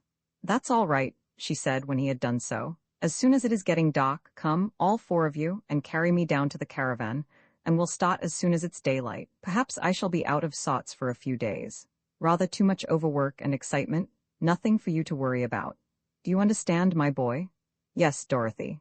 As she had foreseen, the two detectives, having shut up Destrica at the manor, passed at no great distance from her, guided by one of the farm servants. She presently heard them calling out and guessed that they had discovered the entrance to the caves of the labyrinth, down which Destrica's confederates had fled. "Pursuit is useless," murmured Dorothy. "The quarry has too long a start." She felt exhausted, but for nothing in the world would she have yielded to her lassitude before the return of the captain. She asked Saint Quentin how the attack had come to be so long delayed. "An accident, wasn't it?" "Yes," said he. "The detectives made a mistake about the inn, and the farm servants were late getting back from the fete. It was necessary to collect the whole lot, and the car broke down. Montfaucon came running up." Dorothy went on. "Perhaps, Saint Quentin, there'll be the name of a town, or rather of a chateau, on the medal. In that case, find out all you can about the route and take the caravan there. Did you find it, Captain?" "Yes, Mummy. Give it to me, pet." What emotion Dorothy felt when she touched the gold medal so keenly coveted by them all, which one might reckon the most precious of talismans, as the guarantee even of success. It was a medal twice the size of a 5-franc piece, and above all much thicker, less smoothly cut than a modern medal, less delicately modelled, and of duller gold that did not shine. On the face was the motto, in Robert Fortuner, on the reverse these lines, July 12, 1921. At noon, before the clock of the chateau of Roche-Périac. "The 12th of July," muttered Dorothy. "I have time to faint." She fainted,